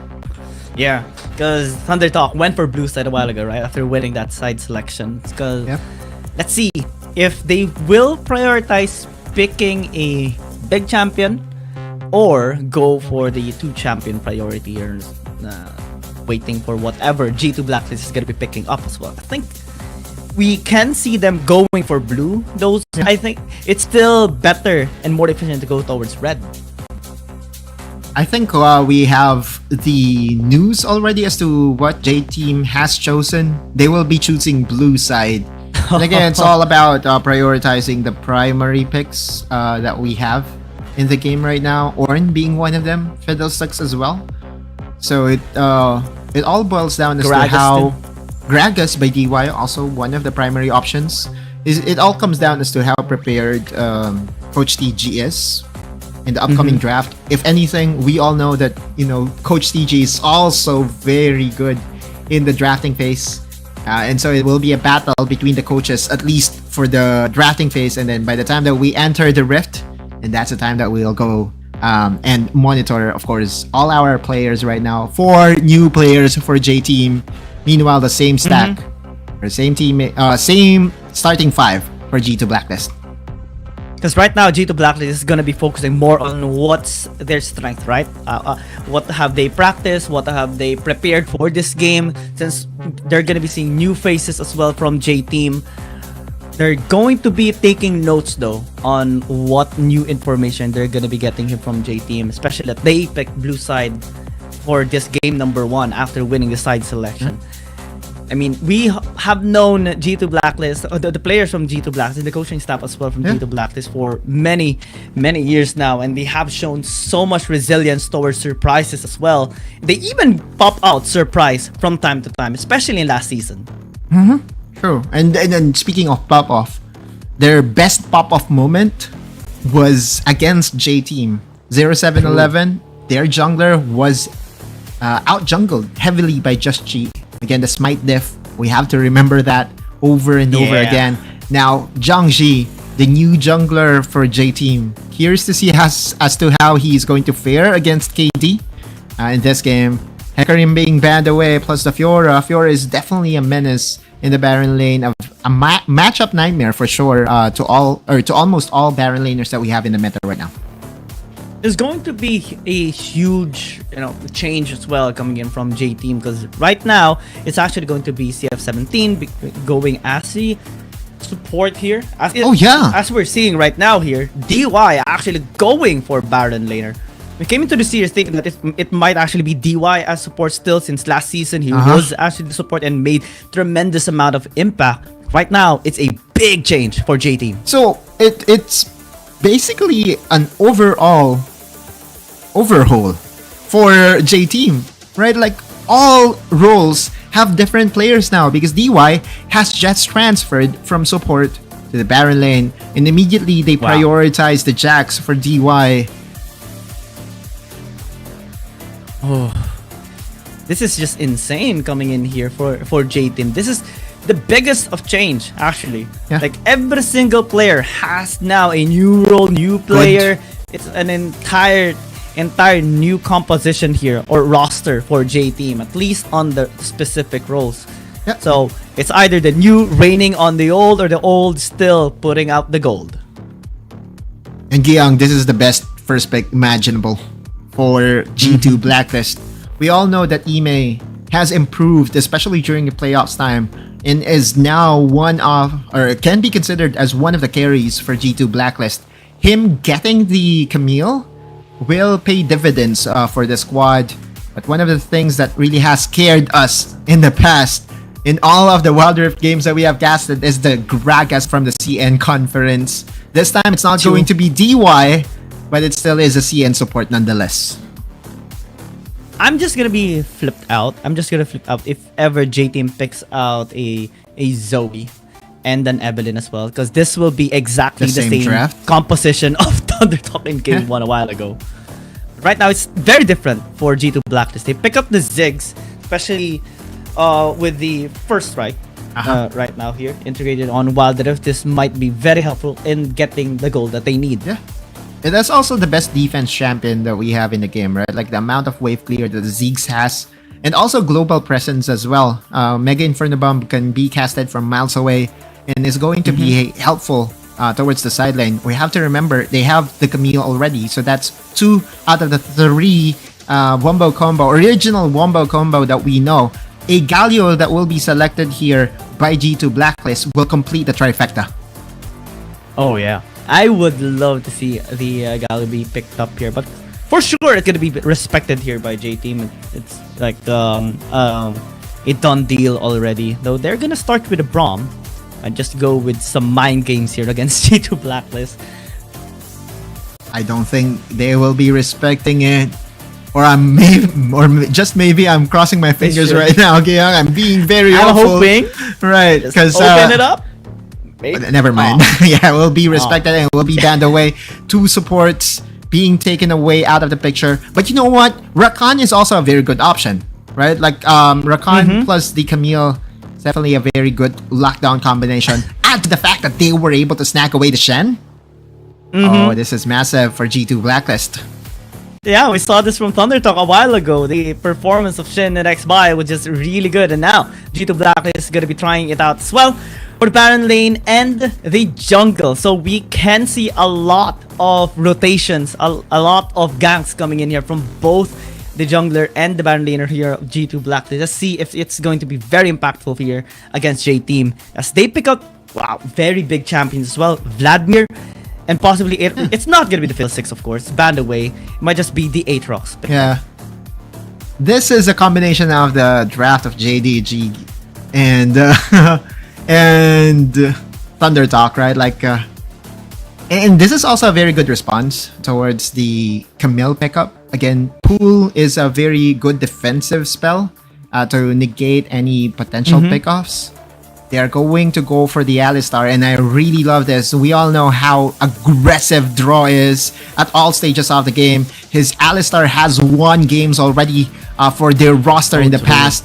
Oh, you look at the approval ratings, 82% for J Team. Meanwhile, 18% has voted for G2 Blacklist. Looks like that the favored team, at least by the audience, is J Team. Yeah, I mean, despite the history, right? Still, J Team is gonna be supported all throughout here by the approval ratings. It does make so much sense, especially with the history as well of J-Team as an organization. But right now, G2 Blacklist needs to break that right now with 18% of support on them, with the same players, the same coaching staff as well. Let's see with this composition that that's shown actually in the previous series for Thunder Talk. With the integration of the Ziggs, this is going to be very exciting for sure. I know for sure that that 18% is not counting the votes of the APAC region as a whole. Yeah. I hope there was a way for us to vote. Before we count. Yeah, because for sure, right? 99. Like or maybe it will even out for sure. But just the fact that they were able to get 18% of the votes from CN audiences is definitely a very good sign for G2 Blacklist. It does look like that they're getting some traction, some fan support as well in CN. And again, this is the rematch. Although it's a very different roster for J-Team altogether, it still is the rematch between the five-man squad previously of NGX, now G2B going against J-Team. Let's see. Game number 1 of this best of 3. Let's see which team is gonna get the match point in this series. The J-Team on blue, G2 Blacklist on red. Might be an early engage here in the bottom lane. It's draw is just a bit surprised there by that interaction. Half 60% of his HP chunked away immediately. Yeah, and he's now being forced to back away here, which means that X1 and CF17 can just protect the minions. But if there's anything that Ziggs is good at, is to farm from afar away, right? Like the bouncing bombs can be casted and can just be used to make sure that you don't miss out on minions, XP, and gold as well. Now Draw is back here, and we are back to square one with Golden Kite, by the way, almost level 2. I think the advantage here of X1 and CF17 is the poke, since Golden Kite is going to be forced to use his bouncing grenades on the minions instead of them.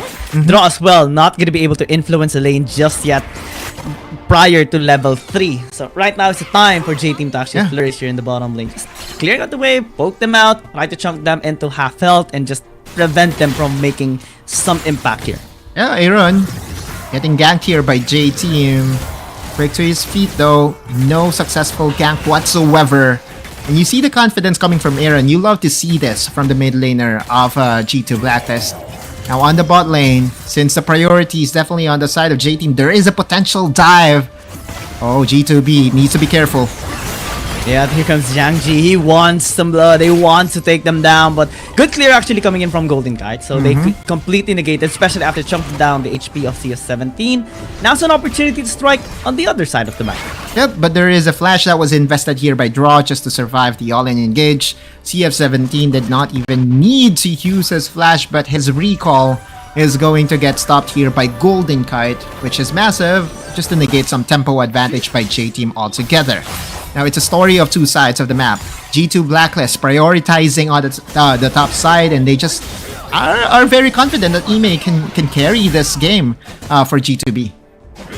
I mean, he is really good on this champion, very comfortable as well in the laning phase. And even if there is Zhang Ji that has potential in ganking top, I don't think it's going to be possible to take this Camille down, especially with the hook shot always available. Hextech Ultimatum later on at level 5 as well to dodge some of those CC, so it's gonna be safe. At most of the action is gonna be from mid lane and bottom lane, I suppose. Yeah, and that too is a little bit hard, but DY gaining some confidence. Oh, Stand United as well. No mana on DY take now, so that's a big punish. First blood for Ime. G2 Blacklist, this is how they want to win their first game, and that's on the top side. Stand United instantly casted. Oh, meanwhile, G2 Blacklist is feeling the pressure here in the bot lane, but the Mega Inferno Bomb. Oh, definitely the best defense champion that we have in the game just because of the wave clear. Draw has to be careful, he doesn't have flash. How can you gank a lane when there's no wave to actually tank some of the turret shots? That's how defensive this Dragon Lane duo here is for G2 Blacklist. So Zhang Ji might just need to look other avenues of ganks. Again, the best start possible, imaginable for G2 Blacklist. On the top side, We did say that it is so hard to gank a Camille just by himself. Add to the fact that there is a Shen that you can call to do this. Oh, I believe that DY is just being over aggressive here right now. And did overstay his welcome. Now the advantage is definitely on Ime. Oh no! It's time for round 2. The taunt did not connect though, so that's unfortunate for KD. But again, they're just instilling fear towards DY at this point. Right, okay, bot lane, Aaron.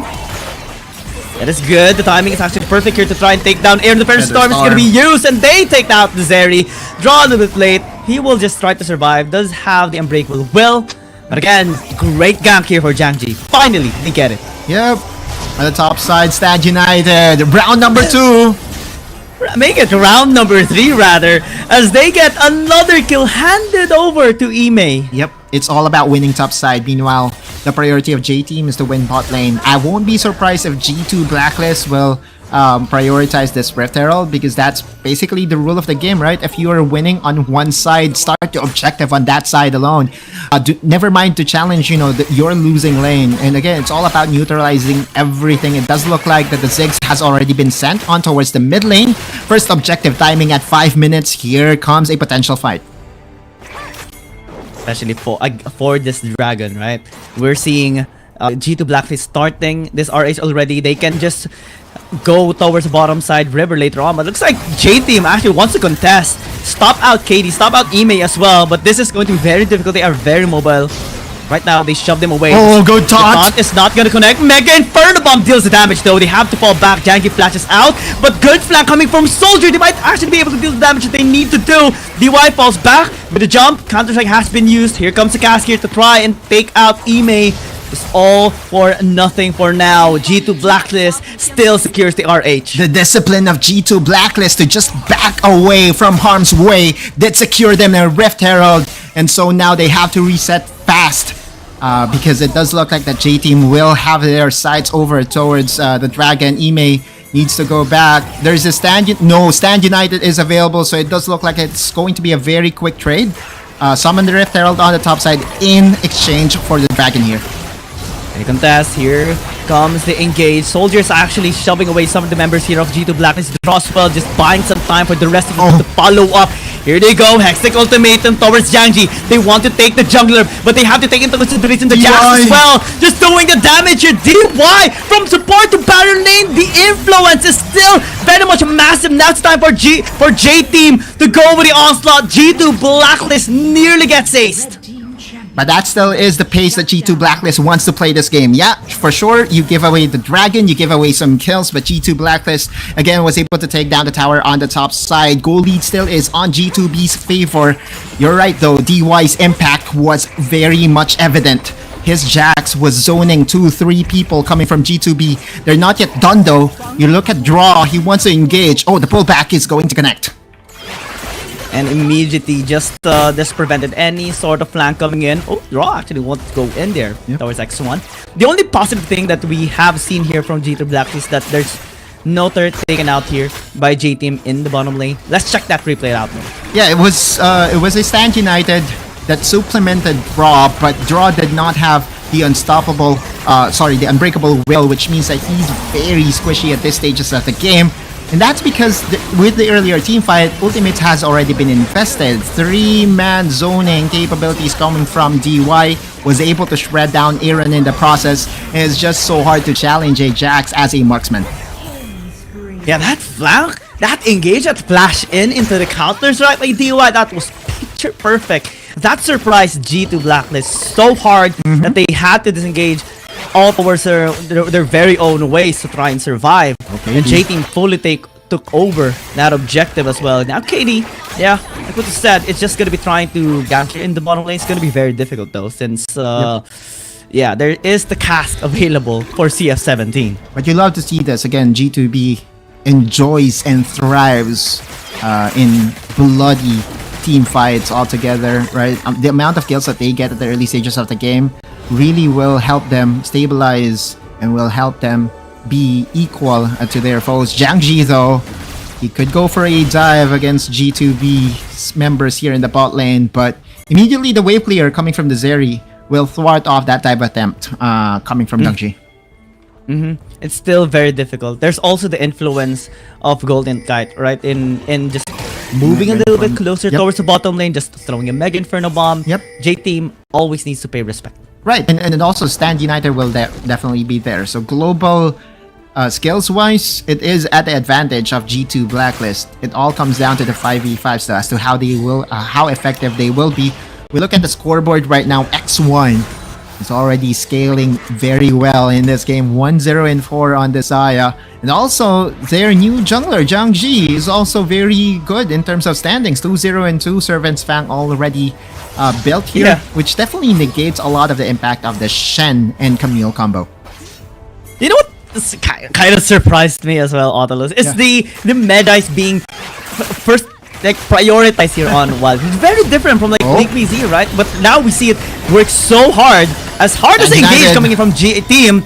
Will it work though? Standard, yeah, it's gonna be used. The defense is just massive here from G2 Blacklist. Yeah, the good dodge though coming in from J-Team. Now, Draw might actually be in trouble. Here comes Soldier as well! The engage and the ignite ticking. They're gonna take the cow down. So the Magi is gonna start to be massive here for J-Team. They take the tower down in the bottom lane as well. DY stopping the push in the mid lane. Attacking Golden Kite first. Next the wave. 50 HP. Finally, the tower falls down. But here comes the rest of J-Team just shoving them out. It's still a very even trade, right? Like the mid lane for the bot lane tower.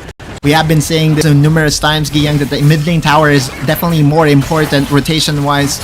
But it all started with Draw getting chunked down. No ultimates whatsoever to save Draw from the very good flank and dive coming from Soldier. That's a very good kill. Oh, J-Team, like with whatever's happening right now, they were able to equalize the goal lead that G2B was able to surmount at the early stages of the game. And it does look like that this second dragon, especially it being the Infernal one, could decide the outcome of this game. G2 Blacklist, they need to find a way to take some dragon stacks off their own and deny J-Team from securing more of those, of course, because later on, the scaling up this composition of J-Team is going to be so difficult to handle, especially the Jack, especially the Vladimir. You just cannot give them any scaling, anything, items, or even, especially the dragon stacks. And that's why G2 Blacklist needs to play on a fast-paced machine. Ime though, with Hextech Ultimatum available right now, he can just go all in at any moment now. Here comes the Sand United. They're trying to take down Zhang Ji, but it's already too late. The Dragon has been taken now. CF17 gonna be the next target. Soldier as well, just trying to back away and maybe deal some damage as they kite back. X1 still untouched, but here comes Ime. They finally take the Gragas down. That's 2 members taken out here from J-Team. They try to chase down DY. Finally, it's going to be very difficult to do so though. He can still jump, but here comes the CC chain. Tries to go onto spaces. They actually follow up. X1 is another victim here. Unfortunately, he also falls down. Thank you very much, says G2 Blacklist. Yeah, you can jump towards your teammate, but it doesn't matter. We will kill him as well. And so now, 12 minutes in, there is a Baron play that can be done by G2 Blacklist. And J-Team cannot do anything just yet. Maybe they can follow up, check in the area. Let's check that fight one more time. Ime again going all in, Hextech Ultimatum. But then again, the prize, which is the Infernal Dragon, did go over to J-Team. They are so ready for this engage.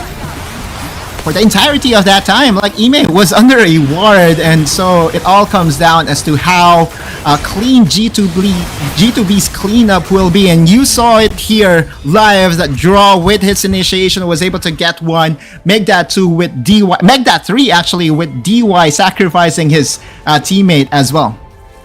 Yeah, Aaron getting tons of kills there. The impact of Ime was absolutely massive. J-Team definitely got surprised by that play coming in from G2 Blacklist. But still, I mean, they still secured 2 Dragon Sacks. That is very helpful for their scaling and might just be able to still influence the game enough to deny that Baron from G2 Blacklist. Now in the bottom lane, that's a Hextech Ultimate that can be used. Stand United as well, but Soldier is here. Will it be impactful enough though? I don't think it's gonna be so. That adaptive defenses, that Good dodge shield. from the but meter Janshi. enchant as well. But the rest of J-Team is here. X1. They're trying to hunt Ime, but it's taking too much time. They lost X1 already. It's a 2-for-1 exchange, and now the rest of G2 Black is going to be going. V3. Will not connect onto anyone. Here comes the Zeri, dealing the damage. Aaron zapping them away. Janji tries to slow them out. CF17 as well, but doesn't have the cask anymore to zone out the members of G2 Blacklist. They're gonna leave it be for now. Oh, the tower was so massive for J-Team. KD not yet done. Okay, it's going to respect Soldier in Zhongji. But going back again, the tower was so massive, they cannot overchase because the first tower here in the bot lane was still standing strong. Negating any chase potential coming from G2 Blacklist. It was almost the team fight that could have put the final nail into the coffin of J-Team, but G2 Blacklist needs to settle for just one tower.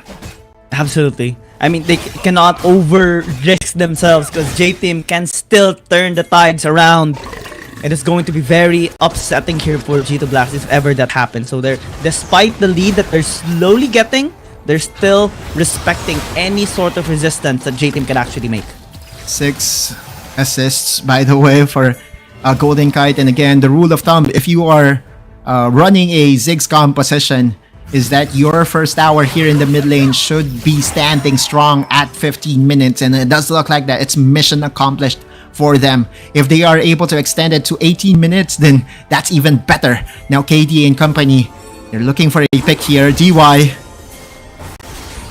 It's still fine. I mean, G2 Blacklist is giving them a lot of respect. If they overcommit into the bottom lane, J-Team might actually just signal going towards Baron. It's a lot more complicated in this approach right now, especially at 15 minutes. Death timers are longer, and the punish is more massive for the team that is going to be receiving that punish. For sure. And the win condition for J-Team here is to secure, of course, the newly implemented Dragon Soul here.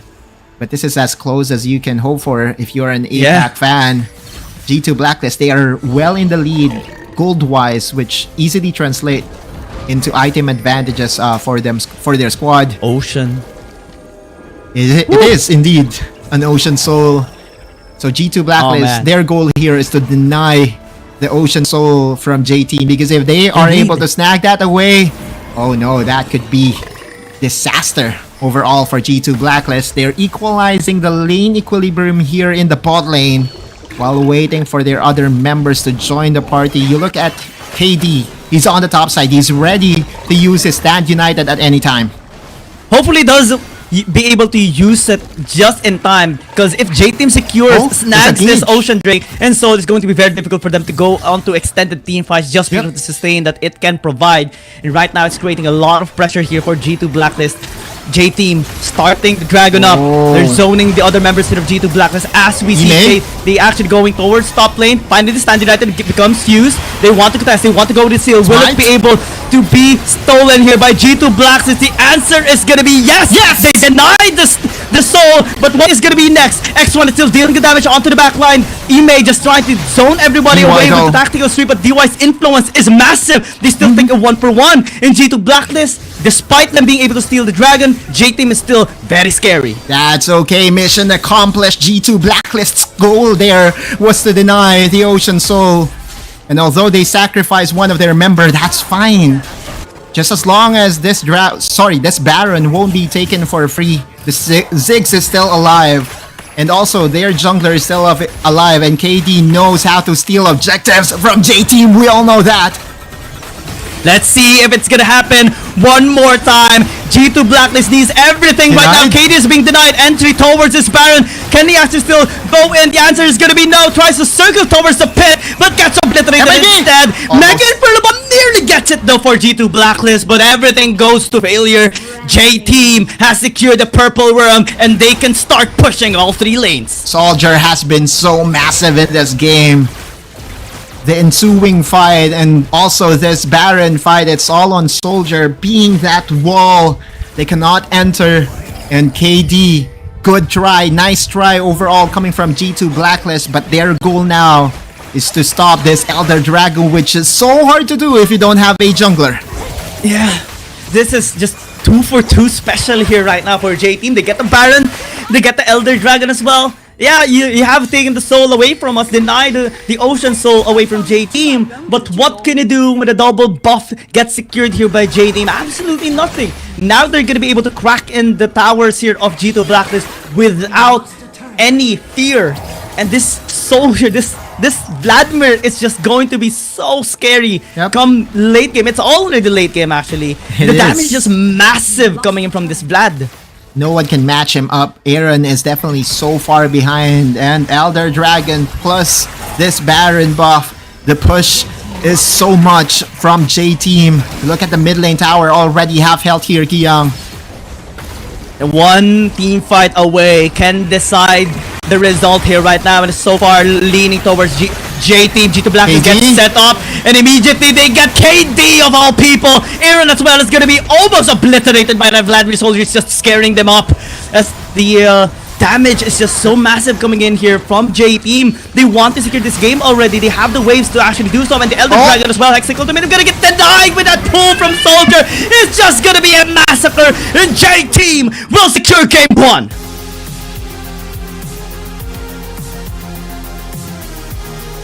Man, massive victory for J-Team. Insane, yeah, indeed. J-Team just run it down massively here, especially in the late stage of the game. Yeah, we saw some instance that G2 Blacklist was leading in terms of gold. They were able to successfully steal out that Ocean Soul away from J-Team, but it didn't matter since the picks was just perfectly timed to get double objectives to enable the last push, and everything was just perfect in timing for J-Team, especially for Soldier. There was still an opportunity for G2 Blacklist to secure that Baron away, right? Like, the Mega Inferno Bomb was so close. KD was also in the area and also had the flash. But again, you have to give credit to J-Team. They just know what to do at that given situation. They were able to deny the entry of KD. No smite steal or no 50-50 for you, my good friend. Like, he has to go on to the other way or to the other side to even try to sniff the Baron. And in the end, J-Team was able to secure the double trouble, right? The two biggest buffs that we have in the game that can really push down the towers and ultimately the nexus of your opponent. Oh man, this is why J-Team should always be respected. And again, right now, they're one win away from getting their revenge, their sweet revenge victory against G2 Blacklist. They need to really recover from this if ever they want to continue with history as last season 1. Yeah. G2 Blacklist, they had some good instance, right? They had the ganks ready. They have really good defense in the bottom lane. They made really good ganks towards top lane to deny DY. But at the end of it all, the scaling composition really strives. It still is very evident that even with a very new roster for J-Team, they came in here very prepared, right? Like, their win condition is to secure the objectives here in the bot lane. And as you said it best, right? Like, their scaling composition is so scary because Soldier on that Vladimir, we had no answer. G2B had no answer. Yeah, you can lock him down with a Hextech Ultimatum. Yeah, you have the Alistar for that chain CC. But one Sanguine Pool, a very well-timed pool, can just negate everything coming from G2B. If anything, maybe it's time to ban away the Vlad. Maybe it's time. I think it's going to be a really helpful way to deny at least some opportunities here for Soldier. Because, man, his influence in the team fight, his zoning was absolutely insane. And G2 Blacklist, like what you mentioned, had no answer towards it. Blood Pool is just perfect to deny Hextech Ultimatum for the taunt as well. And everyone was actually zoned away, especially the carries. Aaron and Golden Kite kept going back just because of the burst potential of that Vlad. It's definitely not a fun time if you are getting zoned by the Vladimir. I remember even before that last dragon fight, Soldier did flash in to just zone away one of the carries of G2 Blacklist, and that's how you know that Soldier knows what to do with the champion. That is only possible when you're on the Vladimir. The Vladimir is all about zoning away the carries of your opponents. With the help of your pool, you can be extra safe. Hemoplague as well. You know, the amount of burst that is available to a Vladimir should also be considered by all these dragon laners because they are so squishy. And I also want to commend CF17 here. His performance in this game was very impactful. The cask plays was nearly picture perfect. There are times that it was dodged. One fight in particular in the bottom lane, it missed, but it doesn't even matter. The influence is still there. Also, DY on the Jax. Who knew? He can actually use that Jax and become a really effective Baron laner for J-Team. His flanks was perfect, especially in that first dragon fight. It took so long for J-Team to secure this win, but you all know how J-Team operates in Season 1. They take it slow. They like to take their time chewing their food. And right now, G2 Blacklist has kind of turned into that for J-Team. Yeah, DY again, even on a new role, he's able to recognize what his task is, and that is to absorb pressure on the top side. We saw 2 ganks being completed by G2 Blacklist, but at the end of the day, it's all about being able to help out your team during clashes. And we saw in one dragon fight, he was able to zone 2 people. DY was a masterclass in this Jax performance by him, but the mid lane is just the difference here, if you're going to ask me. You look at the KDA here of a Soldier 8, 1, and 4, and rightfully so, he's going to be our MVP. Oh yeah, the well-deserved MVP for sure. He gave so much drama to everybody, especially the carries of G2 List. And surely, right, Autolus, we're gonna be seeing a ban on this Vladimir. It just has to happen. Yeah, it's just so hard to control this Vladimir. No crowd control to really burst him out. It's the sustained game. It's the long drawn out team fights that Vladimir can really win. And Giyang, that's just game number 1, right? We still have one more game. G2 Blacklist eyes to extend the series to a game number 3, but it's not going to be that easy. J-Team does look like a very solid team. Game number 1.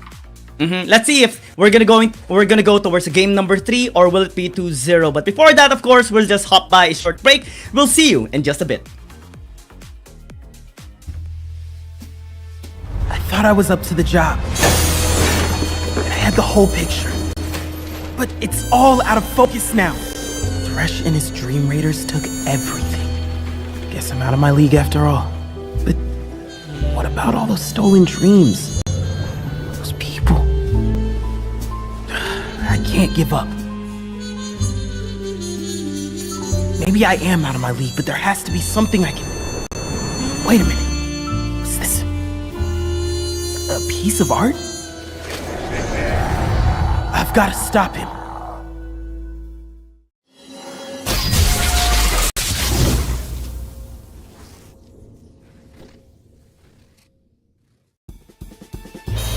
I knew Thresh was up to no good. But this was bigger than anyone at the agency imagined. I tried to arrest him, but he slipped through a portal. Not before I busted his lantern, though. And that's how I saved the dreamscape. Sure, Thresh got away, but I restored the stolen dreams. Not bad for a rookie. And now for the paperwork.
All right, welcome back to the series of J Team and G2 Blacklist. So far, the impact has been landed by J Team, especially with their incredible performance, especially on Soldier on this Vladimir. Let's see if G2 Blacklist finally will have an answer towards the slow scaling lineup of J Team.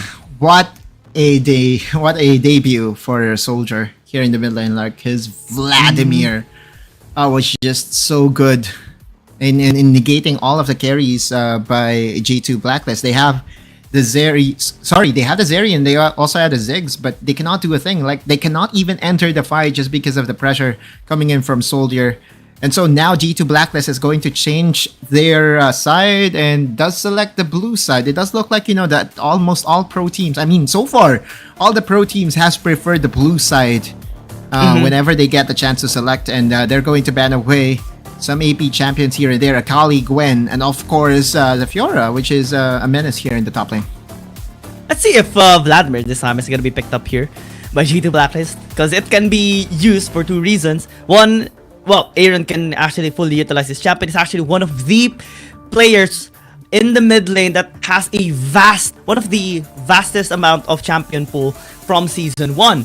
So we might see him actually pick up something like a Vladimir and not be surprised. And the second reason is to deny it from Soldier, because he's just too damn good on the Vladimir. There are still lots of priority. As we remember, J Team, they selected the Vladimir as their fourth pick. So I expect them to still prioritize same champions that was effective first rotation, and there you go. Jax was the immediate response here by DY and J Team, and he was very good in absorbing pressure. Yeah, he died twice, but it doesn't matter, right? But at the end of the day, if you know how to play your champion in team fights, chances are you will still be very impactful. Now this is going to be a very big shakeup, because this Jace, as we remember, it has been nerfed on the jungle side of things, which means that it will has to be Soldier, Jace. Yeah, right? Has to be Soldier in the mid lane. Yes, there is a chance for this Jace to go to the jungle, but I just don't think it's it's the best option possible. Viable. Exactly, it's the best option possible. It's possible, yeah, sure, but I just don't prefer it. The impact is not as great as it used to during the golden days of the Jace jungle. But here's the exciting thing. We might just see the Jace, since we might see this in the mid lane, we get a glimpse of how Soldier can actually use this now. Maybe it's something that he picked up early right now to deny like a Vladimir or any scaling champion in the mid lane, basically scaring off G2 Blacklist right now. Xayah versus Zeri once again. And it does look like the G2B is content in playing Zeri. Now, there's no need for you to ban the Vlad, right? Because thing here is, he kind of expect that this Jace will go to the mid lane for Soldier. But there is a potential need for an AP damage source coming from J Team. They have two heavy AD damage dealers, which can easily be negated by armors. I wonder... I really think that there is a potential for J Team to put this Jace over to the jungle. We're going to really we're going to really see that in a bit as we go over to the last few bans. They're banning away the Kazakhs of KD and also the Yone. Then we see like another Vladimir be picked up by Soldier. That is just gonna be ridiculous if ever. But again, right? Anything can happen here. There's still a lot of adjustments that both of these teams can make. One of which is actually picking up the Gragas here. And good ban on Vladimir. I just love seeing that ban, because you know what just can happen if Soldier gets his chance on this champion again. Right, and again, it's just being respectful of what could be the play here by J Team. Now, if I am to predict what the last pick is going to be for J Team, it could be the Evelynn as the AP damage source in the jungle role. Fiddlesticks is not an option. That is obvious. I don't think we will ever see Fiddlesticks today, just because of the amount of power that he has. Oh, Garen? Here's something we missed. Garen from S1, ridiculously from reliable. S0. From S0. Like from day number 1 of Wild Rift, Garen has always been a steady pick, not just in ranked games but also in competitive. And I wonder Is this going to be a jungle Camille? It does look like so. Can be it. Especially with the last pick that the G2 Blacklist have picked up, right? It's a double ADC here for G2 Blacklist. Garen just go into the Baron lane, and then this Camille goes into the jungle. I wonder what champion J team is actually gonna pick up. Looks like it's gonna be Orianna. Yep. For a change. This is nice actually. They have a wombo combo situation again. Yeah, but scaling wise, again, it's what J team would want to achieve in this game. Orianna is very low in damage at the early stages of the game. Xayah, yeah, right. If you are able to place your feathers correctly, one Feather Storm and one Blade Caller can do a huge amount of damage. But majority of the early game of J team will rely on their jungler once again, Zhang Ji. This time, we'll be playing the Jace. Yeah. From the Aatrox towards the Jace this time around, especially with the nerfed situation of the Jace in the jungle, it's going to be a lot more difficult, we assume, for J team to actually make things work here. Jax, Orianna, and Xayah does take so much time and resources just for them to create some sort of impact in the game as well. So that again can serve as an avenue for momentum boosting here in the early game for G2 Blacklist. Let's see if it's gonna work. Yeah, like J team, they have the opportunity to just close out the series right here, right now, and for sure they want to close this out at 2 games. There is still an opportunity for G2 Blacklist, and I know that all the APAC hopefuls, APAC fans wants to extend this series to a game number 3. But it's easier said than done. Game number 2 is underway. And I just want to emphasize this real quick. G2 Blacklist on the jungle with the Camille. There's lots of potential for this Camille as a champion. Oh no. Uh-oh. Will Ime have the... okay, I thought he was going to be using the flash just to escape, but besides, not needed. That's a cheese start coming from J team. And it does give the advantage towards DY on the top side. Yes, it delays your jungler, but it doesn't matter, right? Like, J team was able to get priority on the top side, which they can translate into possible engages and invades on the top side of the map. Ime finally shows up here, losing out 2 minions, so that's massive in the Baron lane matchup. G2 Blacklist needs to be a lot more careful, especially with the cheesy plays here for J team. It's quite unexpected though, especially coming from J team. Normally they're a team that just plays it out extra safe in the early game and just tries to capitalize on the scaling in the late game. Oh, that dive in the bottom lane! That is quick draw, but on the other team. Yeah, for a moment I thought it was Draw doing the quick draw moment. But it was the support of J team, CF17, finding the angle and instantly assassinates Golden Kite. You look at that replay as to how it all started. CF7, oh, this is so quick. They know, they place the feathers and they just know what to do. And that's 75% of the health bar of Golden Kite removed in an instant. Yeah, that caught them off guard entirely, and J team secured first blood in 1.5 minutes. It's so crazy if you think about it, right? Like, their game sense is just absolute right now. You see X1 getting 2 kills, and this is not the start that you want if you're G2 Blacklist. And this is everything that J team wants. This is a stomp that they're giving towards G2 Blacklist at 2 minutes. 2 kills for X1. Ridiculous. That's a solo kill, by the way. Exhaust immediately used, and he knows that Golden Kite does not have the flash available. A couple of hits and it was enough, and that's already 2 kills for the bot laner here by J team. G2 Blacklist needs to weather the storm, but the question is how? Like, this is a very snowbally game, and you give the advantage onto the dragon lane. You are giving the advantage not just to one person but to 2. This is such an early bloodthirster for sure here for X1. And CF17 is going to be trying to, again, go in. The CC chain all together. Exhaust going to be used here towards X1 to try and survive, but it doesn't even matter. Golden Kite needs to dash away the feathers. Storm almost reach him out. Here comes the flash with KD, but all towards too Okay. late. Oh, good hexing ultimate to deny that. Here's entrance. They at least get 1 kill. That's a 1-for-1, and KD is here to be the savior that G2 Blacklist needs. Even Aaron showing himself here in the bot lane. Zap not going to hit the primary target.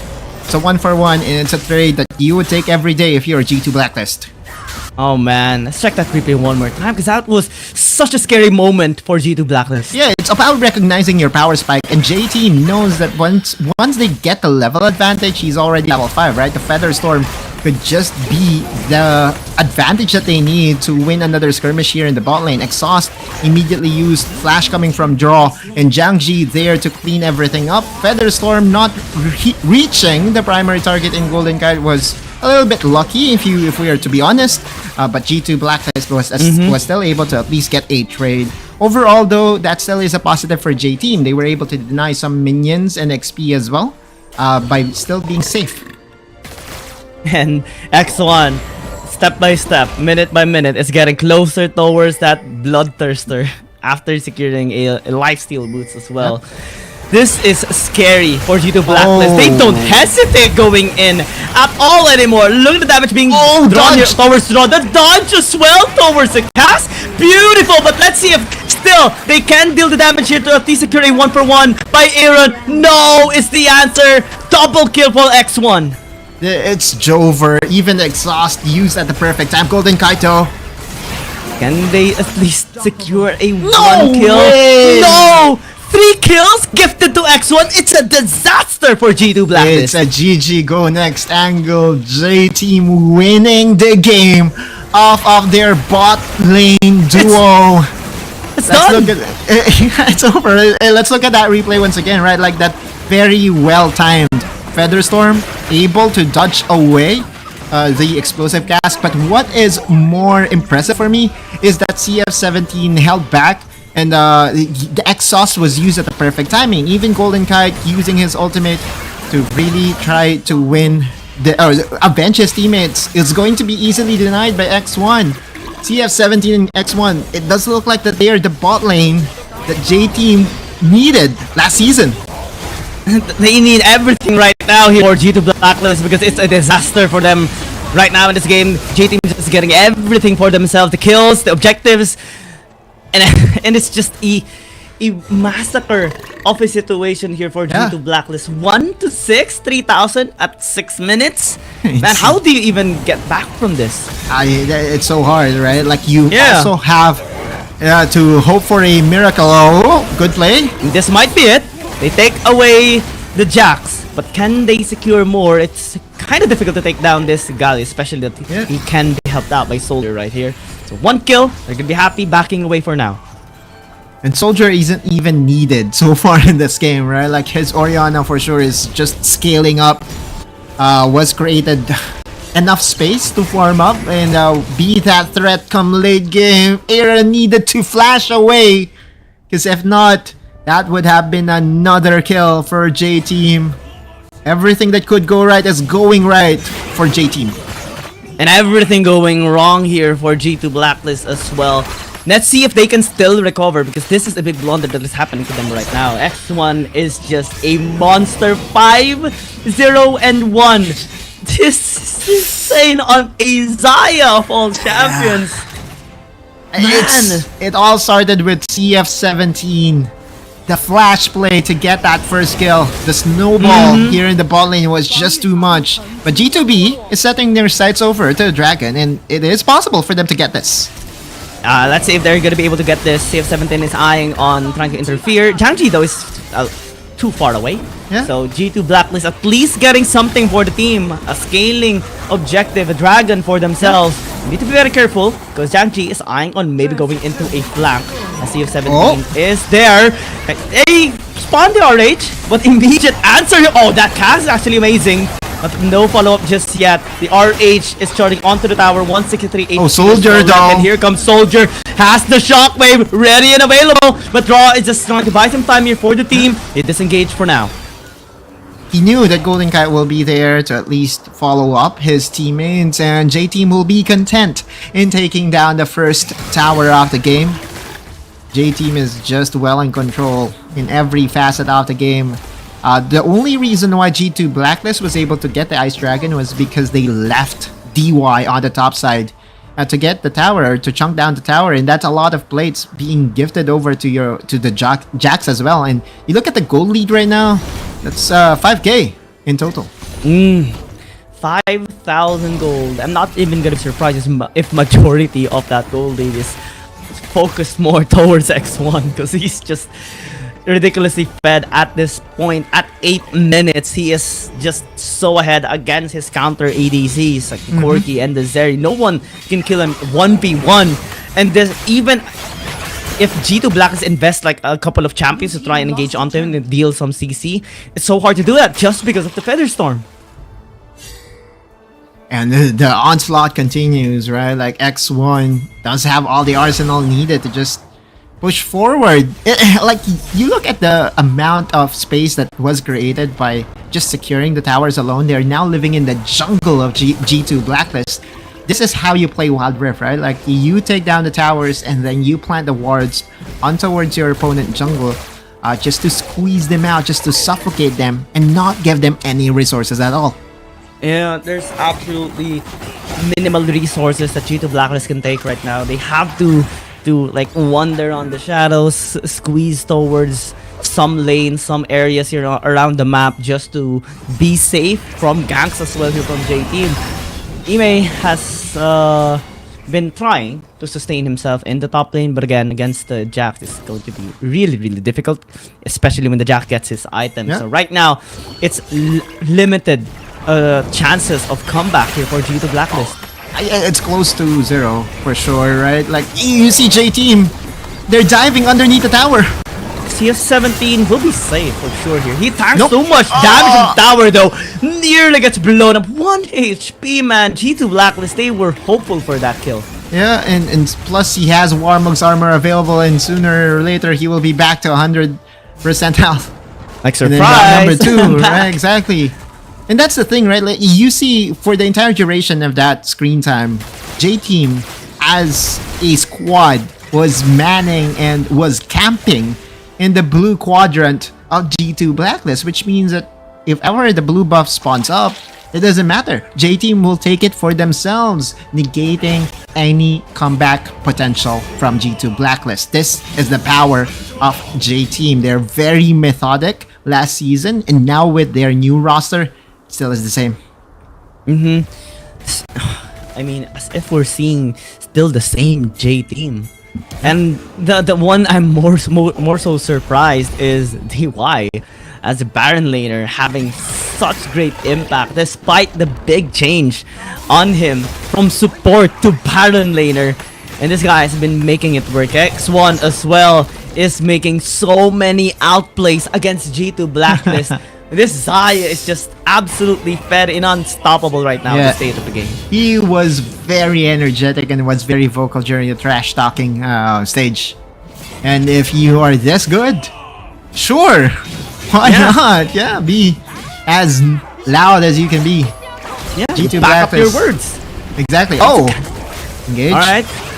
They will try to shut him down, but looks like Draw is taking too much damage. Here comes the package. Featherstorm gonna be used to try and buy some time and kite away, but it's not gonna be enough this time around, right?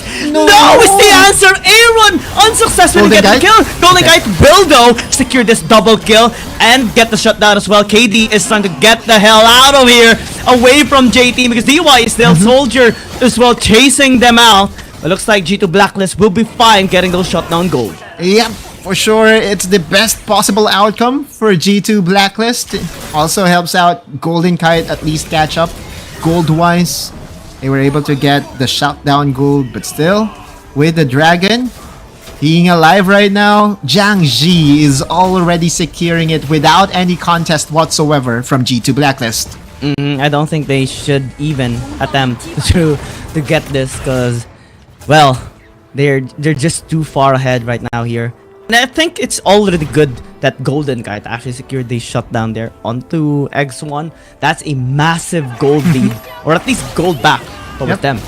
I mean, this is, again, the engages coming from G2 Blacklist. They're not second-guessing themselves.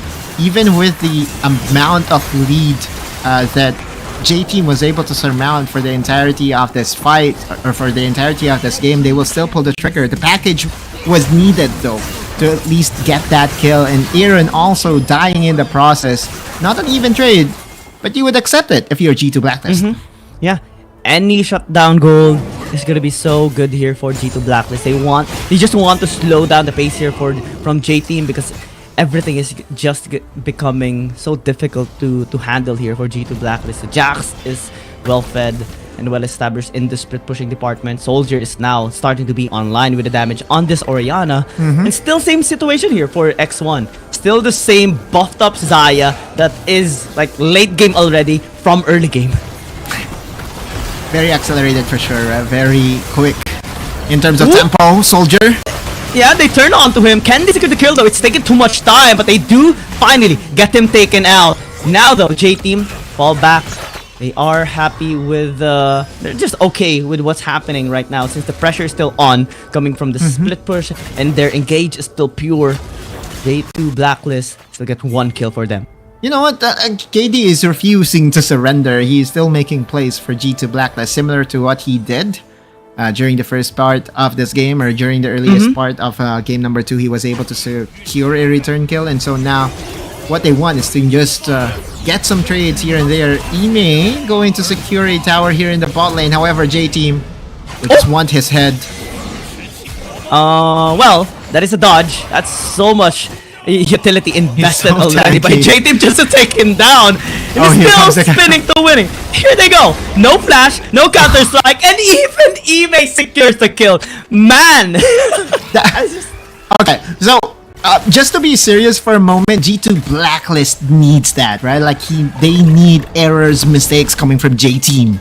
Yeah. In order for them to at least have a chance here, and that is DY again overestimating that he can kill the Garen. But again, surprise, newsflash, that's a Garen. Yeah. It's so hard to take him down, especially with the Hullbreaker, right? He fully maximized the stats of the Hullbreaker in that durability sense. And now G2 Blacklist, after the shutdown, can actually start getting some wins across the map. Now they are more comfortable with the state of the game. They are not down massively anymore, just 2,000. So they are starting to actually fight back, especially with the late game scaling composition that they also possess. Yeah, they're crawling back for sure. And there will be no soul to be had in this game as well, Kiang. So slowly but steadily, G2 Blacklist showing some signs of life. We thought it was over, but it's not yet over. Oh my god, though. You look at the damage. It's melting. What? There's even no time to get a steal. What is that, Draw? You are unhuman with that. What just happened? G2 Blacklist stole it like a candy. Oh, reminiscent of plays by Fennel Support Brave from last season. No way, A steal by the support. Draw refuses to go down without a fight, and that may just have been the miracle needed by G2 Blacklist to stall out the game, to equalize this game, and to still have a chance to extend this series. We look at that replay once again. That explosive cask. Perfect. Perfecto by Draw. And it now instills some fire and momentum here towards G2 Blacklist. It's not yet done. It's not yet done. Never give up, says Draw. And he made it work with that steal. Yeah, and so what it does is it extends the game, right? They were able to also get the tower here in the mid lane, minimizing the goal lead just to 1.5k. And so now they are in the position, they're gaining the confidence that is needed. They can secure this Mountain Dragon. X1, after dying that one time, he's being closely monitored by G2 Blacklist, and that's the goal, right? G2 Blacklist, you need to deny, you need to cancel out X1. Let's see if they can still go with the denial. Panic is gonna be just onto one side, but it's actually X1 that secures the dragon here for J-Team. Now they turn onto DY though. It's taking too much time. Ime is trying to tank here for the team, zone out the other members. They are successful in getting support here of J-Team, but can they actually get more? The answer is no. How DY is still so very much tanky, and they needed CF17's ult just to be that sacrifice, but KD is getting chased on by X1. Here comes the Elder Dragon. 17 minutes and 50 in the game. Draw is going to cancel out Soldier. Ooh. Soldier definitely got shocked there. He did not expect the position of draw.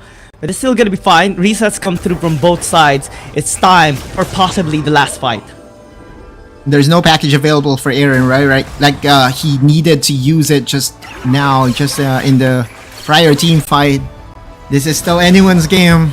We thought it was over after seeing X1's domination here in the bot lane, 5-0 in 1. Oh, by the way, we have to remember X1 hasn't reset yet, so whatever gold he earned, he wasn't able to convert into items. So this is the best chance possible for G2 Blacklist. They had to put him down in the mid lane to stay in the mid lane for the wave clear. And now it might just be the advantage that G2 Blacklist needed. Draw, taking some damage, but he's still gonna be fine. They just are trying to establish vision here, and actually, they are starting this Elder. Oh, wow. Ward being placed as well, going to get denied. Draw? The cast is gonna be there. Will the follow-up be enough, though, to take down X1? CS17? The answer is no. X1 calls out the feathers, though. So that's a big utility, defense utility, now denied for the Xayah, and G2 Blacklist reset for now. It was so good though. KD needed to use the Hexic Ultimatum, and immediately the response by X1 is to dodge it using the Feather Storm. But it's all about the Jax. He's pushing by himself here in the mid lane, and also Ime was able to get some tower here in the bot lane. It's a base race, everybody. Possibly a base race, or at least just some towers falling down here on both sides. I think Ime can still be fine. He is very tanky. X1 though flashes in to try and secure that kill, and he will. But it's a little bit too far from this potential Elder fight. So now he has to run very far. G2 Blacklist is Shockwave hitting too. Shockwave is massive. Aaron and Golden Kite is now down. I think they have to go back. Yeah, they need another miracle. Their carries were chunked down, and this is a 4v5. All good signs pointing towards J-Team, and KD needs to find a miracle steal once again for G2 Blacklist. They need draw right now. They need KD for a miraculous steal. If they do this, 2 for 2 is just gonna be so important for G2 Blacklist. Now turning towards them. They took out draw. They had enough of him already. Golden Kite as well is gonna get chased down. KD has to help for DY, and right now just buying enough time. They took the Elder Dragon. They have the buff already. J-Team is well packed for the fight. Oh no, I think that's over for G2 Blacklist. J-Team, again, very methodical. They went for the flank. They did not even allow a 50-50 to happen this time around. And J-Team, regardless of what bump happened in that Baron takedown, they are still well in the lead after securing the Elder Dragon. Oh man, J-Team is well packed in this game. That kill towards Ime was massive as well, and now they're just going for double objectives. J-Team has the best possible win condition right now. They're gonna be spotting out KD as well, checking every corner for the potential steal, and there's no chance for draw to get the steal this time. And that's 2 buffs secured by J-Team. It's just going to be a very quick match here. Young, I think the end is very near, and J-Team will just escort the minions to crash down the base of G2 Blacklist. 2 inhibitor towers down already for G2 Blacklist, and J-Team will just easily march down and shred down the Nexus. They have every utility, every buff they need to close out this game, to secure it 2-0. G2 Blacklist trying to still resist all those damage, resist the domination of J-Team, but it's not gonna be enough. J-Team wins the series 2-0. Very clean one, for sure. Although there was a bumpy road at the middle of it all, draw securing that Baron steal, it wasn't enough. But still, you have to commend G2 Blacklist. Even after going down that big hole at the early stages of the game, they were able to weather the storm and was almost even able to even out a goal lead. Still, give credit to the winning team, J-Team. They're so well prepared. Even without Soldier being that impactful, this time it was X1 show. Yeah, X1 is just insane. Triple kill in the early game, 5-0 at like 5 minutes into the game. And yeah, it became just a landslide victory. Well, not really just one-sided, but J-Team definitely had full control of this game. There were some resistance that G2 Blacklist has made in this game, but it's not enough to take down such an incredible team like J Team. So they need to really patch it up. We do understand this is definitely a big mix that is happening towards them right now, especially after the big shot as well with DY in the Baron lane with his impact on Jax on both games. Just absolutely great here for J Team. And G2 Blacklist, they're gonna need to go back to the drawing board this time. Oh, for sure, right? Like, although this is not a sign of what should we say, panic of any sort for G2 Blacklist, it still is a good wake-up call that, hey, this level of competition is just something else. And J Team, with their new roster, they were able to solve majority of the problems that has haunted them in the past, especially during the playoffs. And that's a good sign if you're a fan of J Team. Now for G2 Blacklist though, the next task, I believe, is to face against another APAC team in Fennel. And yeah, that will also be a classic because we all know that Fennel also revamped their roster. So it's all up to G2 Blacklist to solve the problem that they faced, at least in today's matchups.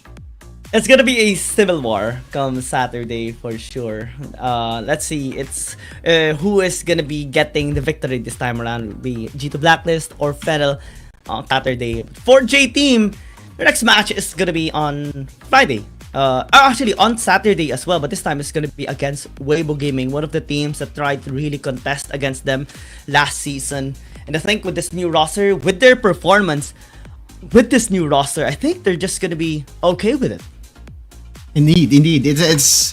It's a situation of, you know, believing that this is a long road, a long season. Again, it's all it sounds a cliche, right? It sounds a cliche, but it's all about improving one game at a time, one step at a time. We did have an interview with Coach TG just yesterday, and he said that they will be using this group stage to really find the right keys and the right combos, so that by the time that, you know, the playoffs start, or by the time that, you know, important games really show up, that they will be able to show their full potential. And I do trust in this roster of G2 Blacklist. They have done it before. There's no reason to doubt them now. Yeah, I mean, this is still a team that secured second place in Season 1 of Wild Rift League Asia.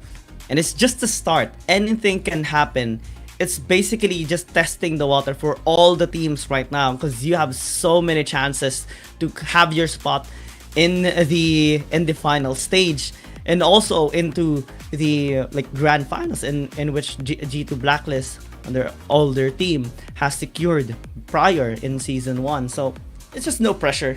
Like, this is just time to collect information, gather some data, and also experiment a couple of compositions, especially with patch 4.4 right now. It's really amazing how we're seeing lots of respects on both Fiddlesticks and also the Hecarim. It's a very new patch, and you know, there's a lot of things that needs to get solved. They banned away the Vladimir, which is definitely a very welcome sight. But I believe the intrigue, the biggest thing that really allowed J Team to play their game is the Jax by DY. Not because of the pick itself, but I believe with his transfer from the support role over to the Baron lane, one way to attack this very fresh transfer is to attack his champion pool. And it does look like that he's very confident in playing the Jax, and main reason being is because it's a very defensive champion. You do have a lot of things going for you if you need to escape death. It's one of the best weak side champion. You know, it doesn't matter if you're going to get helped by, well, it's a positive if you're going to get helped by your teammates, but just the fact that you have Counter Strike and Ultimate for defenses, and plus Leap Strike as well, you are able to dodge away a lot of dives. And it was very impactful in both of the games as well. The flanks was really top notch coming in from DY. And it's just amazing to see this kind of adaptation and adjustment coming in from J Team. New roster, new role for DY, but same amount of impact, maybe even better coming in from this team. We are just, both of us is just looking forward to seeing more of J Team for sure, but also towards the G2 Blacklist. I think this is going to be a massive learning lesson for them to try and apply this towards their next game come Saturday in that civil war that they're going to be having against Fennel. Lots of things to unpack for sure, and G2 Blacklist needs to just be able to find the right things to do in their off days. It will be very quick though, because by Saturday they will be facing against another team that I believe has practiced, for the season in a very good way, and they also have revamped their roster. Giyang, I also want to get this opportunity to at least share what I have learned yesterday. Although it may sound, Please do. as if it's a reason for whatever happened. We just learned from their coach yesterday that the players of G2 Blacklist had some sickness or was not feeling well for a lot of time for 2 weeks, if I'm not mistaken. And because of their sickness, they were not able to practice well ahead of time. And that may have impacted this game, right? So it's more of an insider info that we were able to get by speaking to their coaches. But it doesn't mean that they are not their excuse or chalking this loss as to that reason. They're not really saying they still went out to put out a very good fight, and we saw in game 1 and game number 2 it's very winnable for them. We saw them really giving their all despite what happened to them the past few weeks. And flu season, dengue season is not a joke, everybody. You have to really take some time in recovering, and hopefully G2 Blacklist will be able to successfully fully recover from everything that has happened over the past few weeks. And in this game, it took 21 minutes and 54 seconds, but still it is a win by J Team, and they're going to be using this momentum that they have right now to further gain their lead from the next match that they will have against Weibo on Saturday. It is definitely a momentum booster for them, right? Like Weibo Gaming, how do you solve this problem? Like this duo carry setup that they have, X1. Earlier in game number 1, it was Soldier. This time around, it's X1, a very deserving MVP, 8-1 and 6, and 25% damage participation. That one death needed a package and a flash in coming from Golden Kite. But truth be told, like X1 is so scary in the bot lane. Their laning phase was the key to success, at least for this series. And all these great matchup is not yet done for today, because next up we are gonna be having one of our really great contestants, Nova Esports versus KBG. But before that, Autolus and I will just go on a short break. We'll be back after this one. I thought I was up to the job.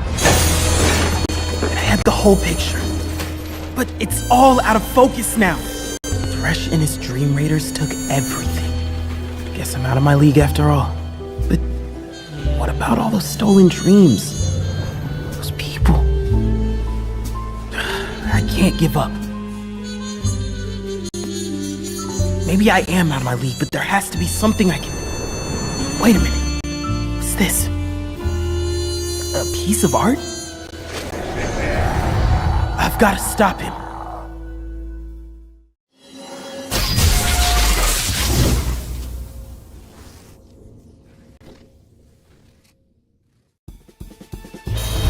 I knew Thresh was up to no good.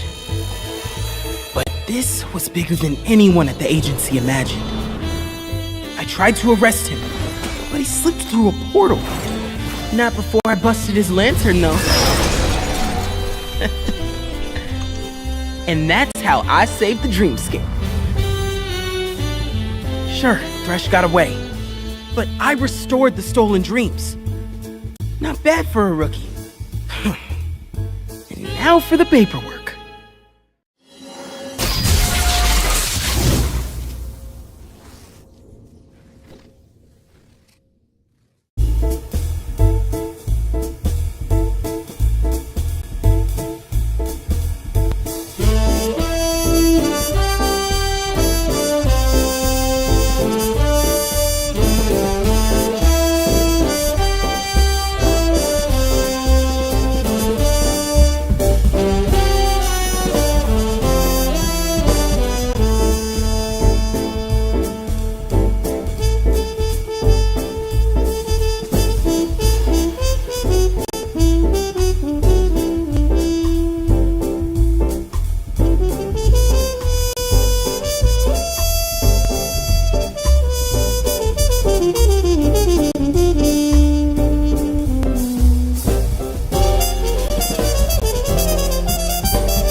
我是子琪，让我们恭喜 J Team 拿下了本场比赛的胜利。我们邀请到的是单人路选手 DY， 先和大家打个招呼吧。Hello， 大家好，我是 JT 的单人路选手 DY。有没有点不习惯？差点喊成我是 JT 的辅助。是的，整个队伍的这个人员变动是非常大的，可能现在队内剩下你是唯一一个经验特别丰富的选手。你觉得你们现在磨合的程度如何了呢？磨合的很普通。很普通。那你身为就是队内经验最丰富的老大哥，有没有教他们一些什么技巧？有，就让他们往死里打，不要怂。Okay. DY just said, because I was the most sophisticated players in our team, so I just told other newcomers, don't be afraid of the opponent and just show them what we are all about. And I think we still need to make some progress in our synergy and communication. 那第二个问题想要问到的是，第一局的时候，其实对面在前期是有一点优势的，你们当时是怎么样商量去把这个局势婉转回来的呢？因为第一局我们的阵容后期比他们厉害太多了，然后我们中期我一直在喊他们防守就行，不要出去打。是。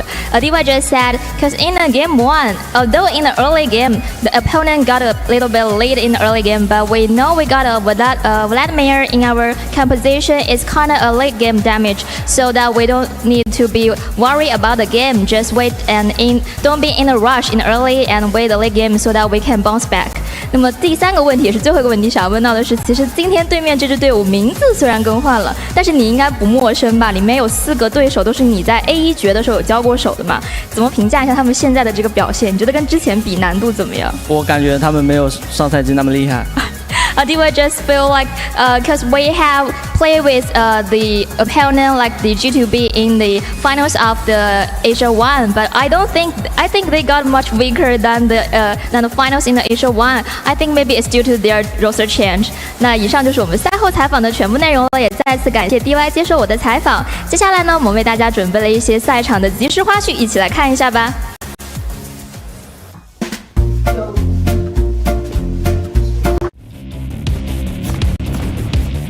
There's something about games.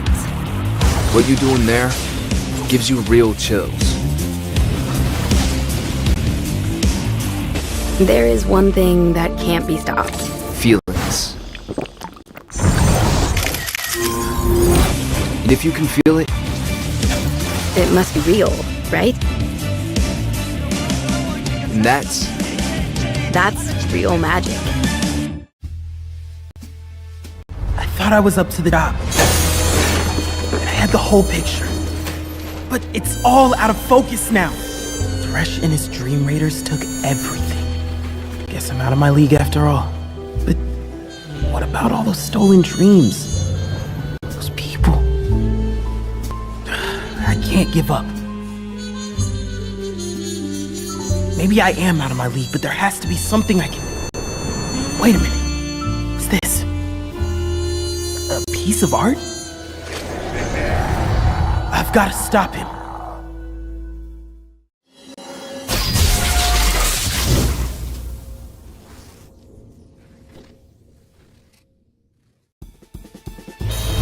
I knew Thresh was up to no good. But this was bigger than anyone at the agency imagined.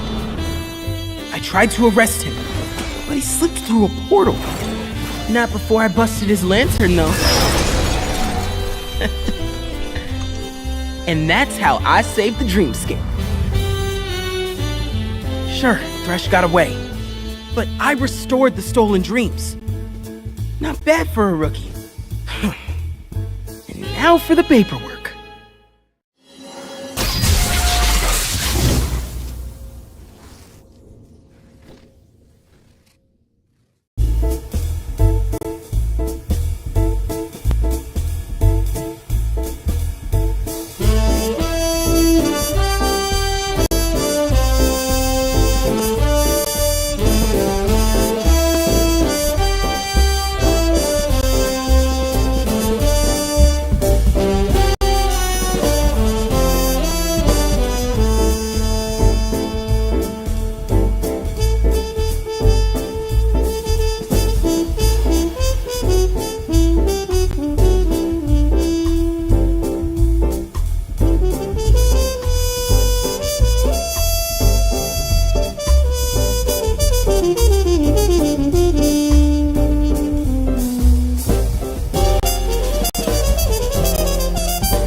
dreamscape. A phantom roams the dark corners, corrupting ideas and stealing dreams, leaving nothing behind but his calling card. Calls himself Thresh, and he doesn't play by the rules. But neither do I. That's why Detective Cinna put me on the case, I think. So, Swirly, what are you planning next?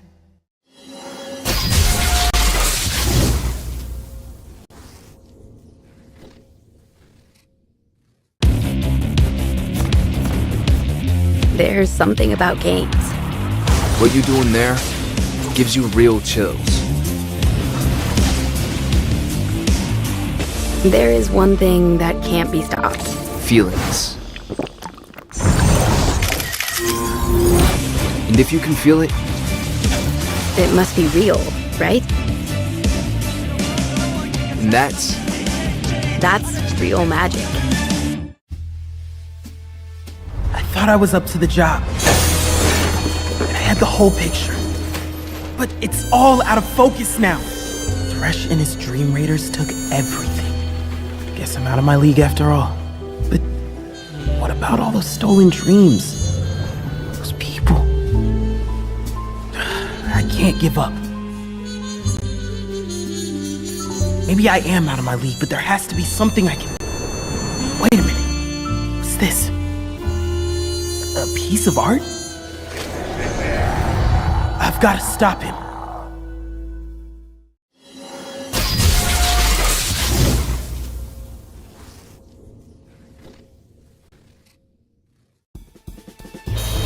I knew Thresh was up to no good. But this was bigger than anyone at the agency imagined. I tried to arrest him, but he slipped through a portal. Not before I busted his lantern, though. And that's how I saved the dreamscape. Sure, Thresh got away, but I restored the stolen dreams. Not bad for a rookie. And now for the paperwork.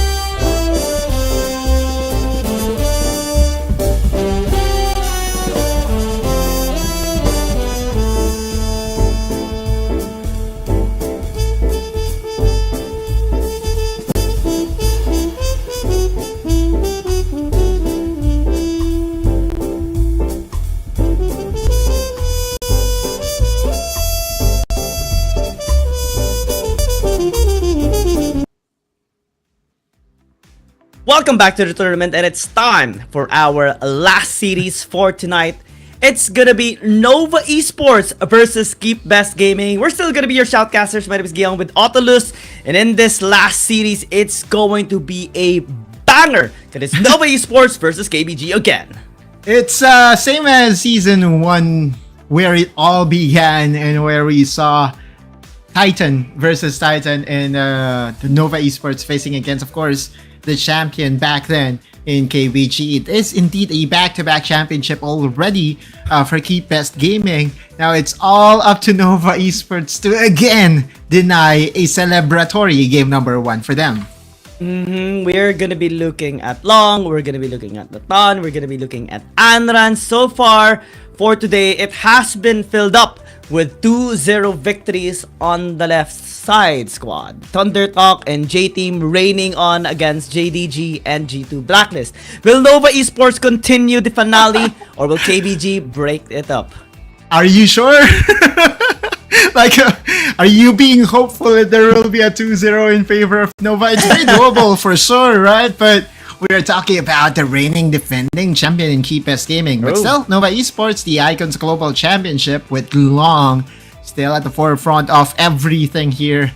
The team hasn't changed their roster, which is definitely a good sign if you're talking about chemistry. And this team has been really being very like good on their decision making every single time. Long has been always carrying whenever he gets his hands on carry champions. But if we compare them right now on KBG Gaming, especially in the 3 times that they have met last season, 2 of which Nova Esports won against them, but KBG won against Nova Esports at the best possible time to retain being in this tournament and kick them down and take them away. And every single series has been extended series, best of 3s, best of 5s, and best of 7s, and it's just absolutely a banger of a series whenever they meet. So expectation wise, man, it's going to be such a banger for this matchup. Yeah, but MVP in the mid lane, Unrun 9, just having this, exuding this energy, and there's something about Unrun 9, the swag, everything that really would scare off opponents, not just inside the Rift, but also outside. We also have to take note that KBG's head coach, the previous head coach, is no longer with the team. Which means that will definitely be measured, or something that we will be observing all throughout the season as to how impactful that massive change is. Yes, you still have the same starting 5, but the coach, though, is a very integral part as well. Now, I believe their coach is Hello， 现场以及各位亲爱的召唤师们，大家晚上好，欢迎回到2023英雄联盟手游。 Let's hear from the coach first. Yeah, let's listen in to the Sage 接下来将由 Nova 战队 players 对 get 阵到 introduced. KBG 战队。曾有过数次交手记录的他们，早已知己知彼。当运营稳健细致的 Nova 战队遇上来自于 WRLAE 的总冠军 KBG 战队，今天的他们又会书写出怎样的新篇章呢？让我们一起来期待一下吧。Hello everyone, welcome back to the 2023 Wild Rift League Asia 2. Here's Michelle. Now we're gonna have Nova Esports versus QUEZON Gaming. They have played against each other for several times, so they have already know each other very well. When the steady Nova encounter with the championship from the Wild Rift League Asia 1, QUEZON Gaming, how will they write down the new chapter of this tournament? Let's get right to it. 接下来呢，就让我们有请2支战队登场。Now let's give up to Nova Esports and QUEZON Gaming.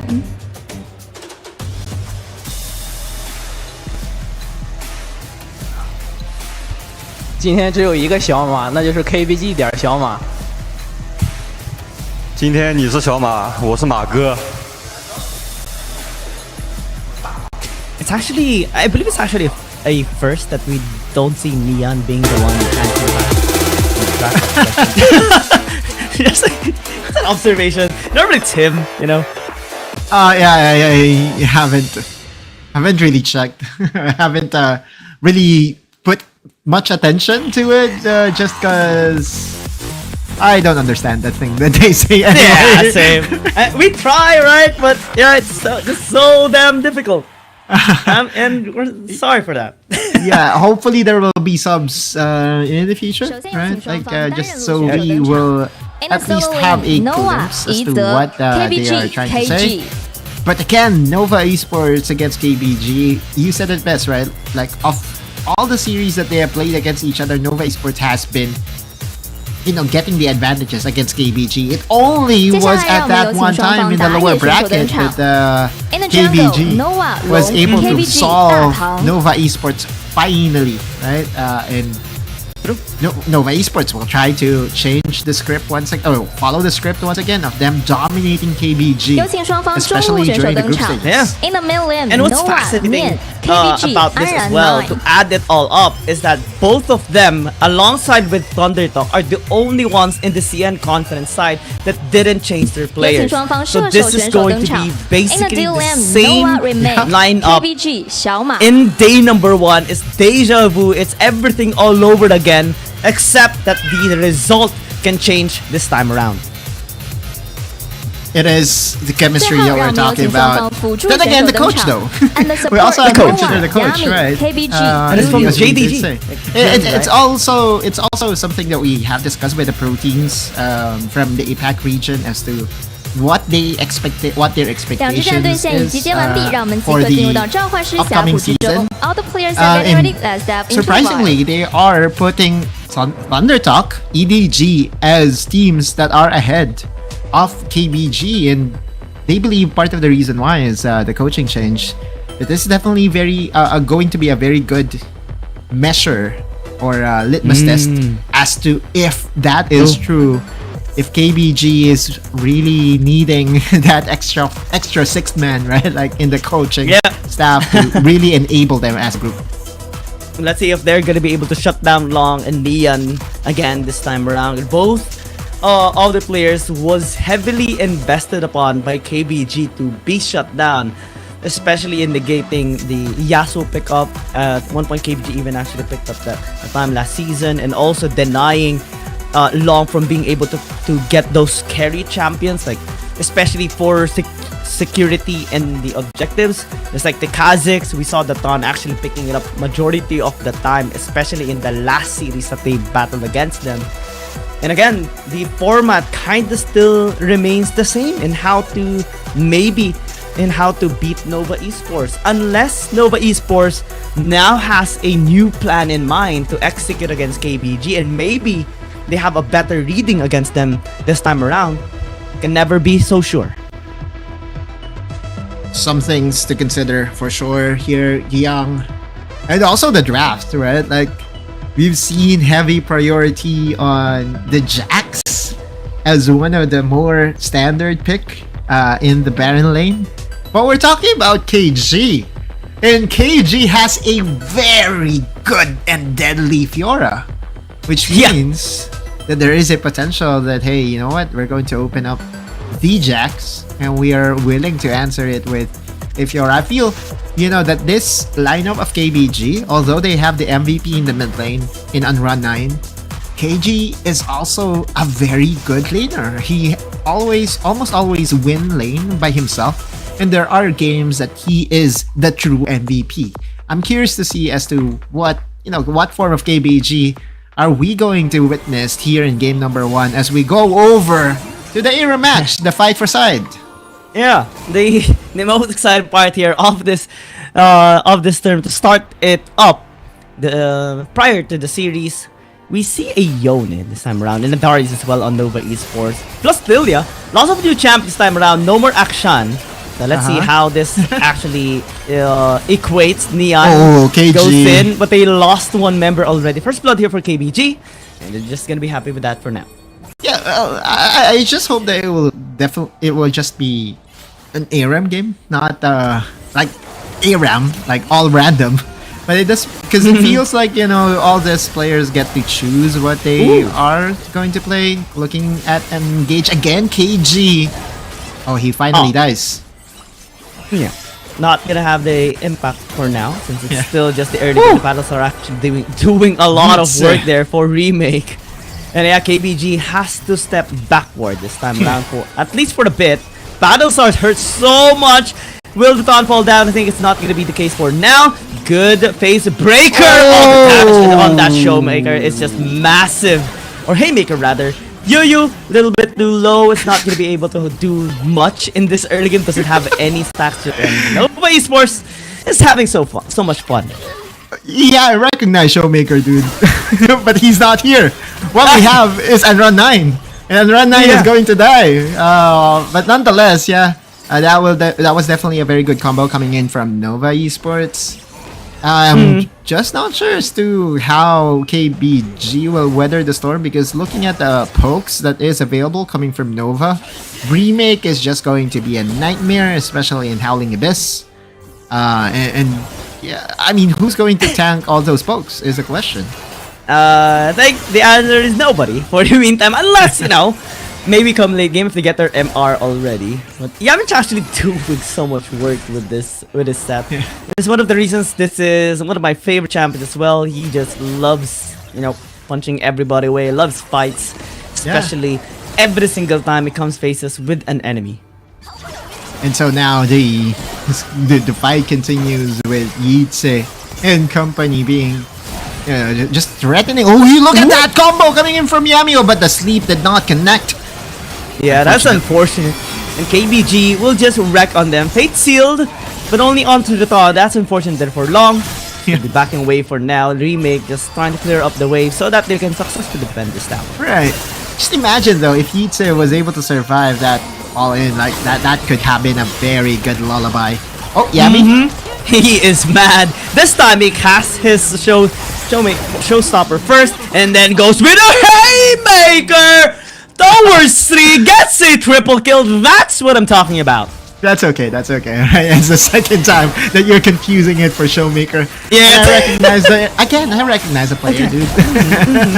That's fine though. Oh, okay. That is Yu using his ultimate to be that wall, defending this tower. I believe he's the AP variant, or maybe not. Maybe not. Gets Triple a kill, quadra kill. Give him the penta, dude. Just give it. Just give it. All right. One more. Oh, he got no! He got down. Get it. Oh, that is just sad. Yeah, he was. They wanted to give the pentakill to Yu, surely, but again, the dunk coming in from Neon, negating it. Neon's like, nope.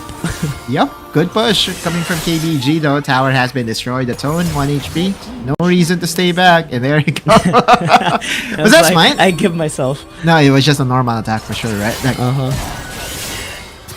It's just the back and forth action for the main band. Both teams just having fun for sure. Another showstopper into the face breaker, into the haymaker, but it's not gonna be dealing execute damage for the meantime. Remake is just there to finish up on those kills though. Nova Esports answering back this time around. KBG is being the face of it all. ooh, Lilting Lullaby onto 2 Yitze. KG jumps again, but immediately gets bursted away. The damage is pure. Shama just trying to kite away, though it's very difficult to chase this Lilia away. The movement speed is ridiculously high. He's just kiting everybody right now. And also his damage over time. Like Yitze has been dishing out a huge amount of damage. Neon not going to survive. Shauma is already online and will be getting another kill. Is the Gwen on run 9. Even on Howling Abyss is still a beast. Yeah, absolutely. Long though, we'll just try to go with a drive-through there, saying thank you to Shama for that free kill. Tries to go back, but should fall down, right? No, he actually survives. KBG just backs off for now, unable to deal damage onto this tier 2 tower as well, as Nova Esports regroups here in this one lane that we have here on Aram. Yu. And Yu nearly getting caught there, but his Sleepy Trouble Bubble nearly gets caught out. Fortunately, still there to back away. Yeah, trying his best to survive that all in. Again, Remake to me is like that big problem that KBG has to solve on run though. Yeah, Anra wants to get the damage done. The Needle's doing the work, sniffing them up. Gets 2 kills before it gets down. I think that is already worth it here for KBG, and everyone's just gonna be there for the finish up. Good heal with the Decimate. Yeah. But it's not gonna be enough, buddy. Surely no grievous wounds from the members of KBG because that's an insane amount of healing coming from the Decimate. Now KBG, oh showstopper coming from Yami. And Never mind. he falls down. He's dead. Not enough damage from these fists just yet. And another tower falling down for KBG. Slowly but surely taking this stuff. Fates sealed onto the backline though. That is massive for long. Can he get the kill onto the side? The answer is yes. Ton's well gonna be falling down. It's only Yu. Okay. Not for long. And everyone got wiped out here on the side of KBG. Yeah, and 4-man strong. The only person remaining is on run 9. What will he do this time is the question. He's been trying to chase down Remake, right? Like, that's his goal. And he's also dodging skill shots left and right with this Shroud. Ooh. Tries to go in an outplay, but against 4 people, I think that's nearly impossible right now. At least they get the 1-for-1 trade here on the bomb. It's so fun, right? This is, I believe, the fastest pace that we've ever seen from an ARM game, at least today, right? Like Nova Esports and KBG. Oh, by the way, I just wanted to point out that Nova Esports has the banner ongoing towards the map. Okay, Yes, that's quite unfair, right? Like, if you are KBG, you're seeing the flag and the banner of Nova Esports hanging here in the Howling Abyss. And Nova Esports like, I mean, It is what it is, bro. There's also another flag here in the bottom part of the map. And I'm curious if that signifies another team, but Long going for the engage. Oh, wow! Oh, that face breaker is just absolutely gorgeous. Everyone goes to sleep. The Wombo combo is there. The face breaker into the haymaker by that set. And everyone falls down here to KBG. 20-second death timers. I think that is already enough to at least take this tower. Yep, Fog champ once again. Long with a very good engage. Did not skip a beat. And that fate sealed really helped out Nova Esports do massive amount of damage. They are going to sacrifice themselves, executing themselves on towers damage, but Long will be left by himself. Will not be able to reset, and that's massive. Well, he's at least gonna be there to protect and clear out the wave. Maybe sacrifice his life so that the rest can follow up later on as they spawn up. KBG, they're running it down mid, or in this only lane. And Nova Esports is still at least 5 seconds away from having their wave clear ready and available from Remix. 3 people about to revive for Nova Esports finally. They have revived. And so now KBG are withstanding the pressure right now, but this is going to be a full-blown 5v5. Another very good engage coming from Long. Might just win it for Nova Esports. And again, to recap, the whole thing, what we're doing right now is just to know as to who gets a priority. Remake.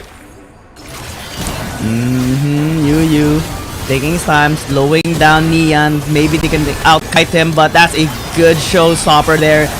Facebreaker not really there. The sleep is massive though, but it's immediately countered out or cancelled. Oh, that is unfortunate for Adrenaline and Doton. They fall down. KG tries to capitalize on the moment, tries to get the back line, but it's not enough. And that's gonna be another ace, though you're still alive and trying to stop the wave. Good job for you. Yeah.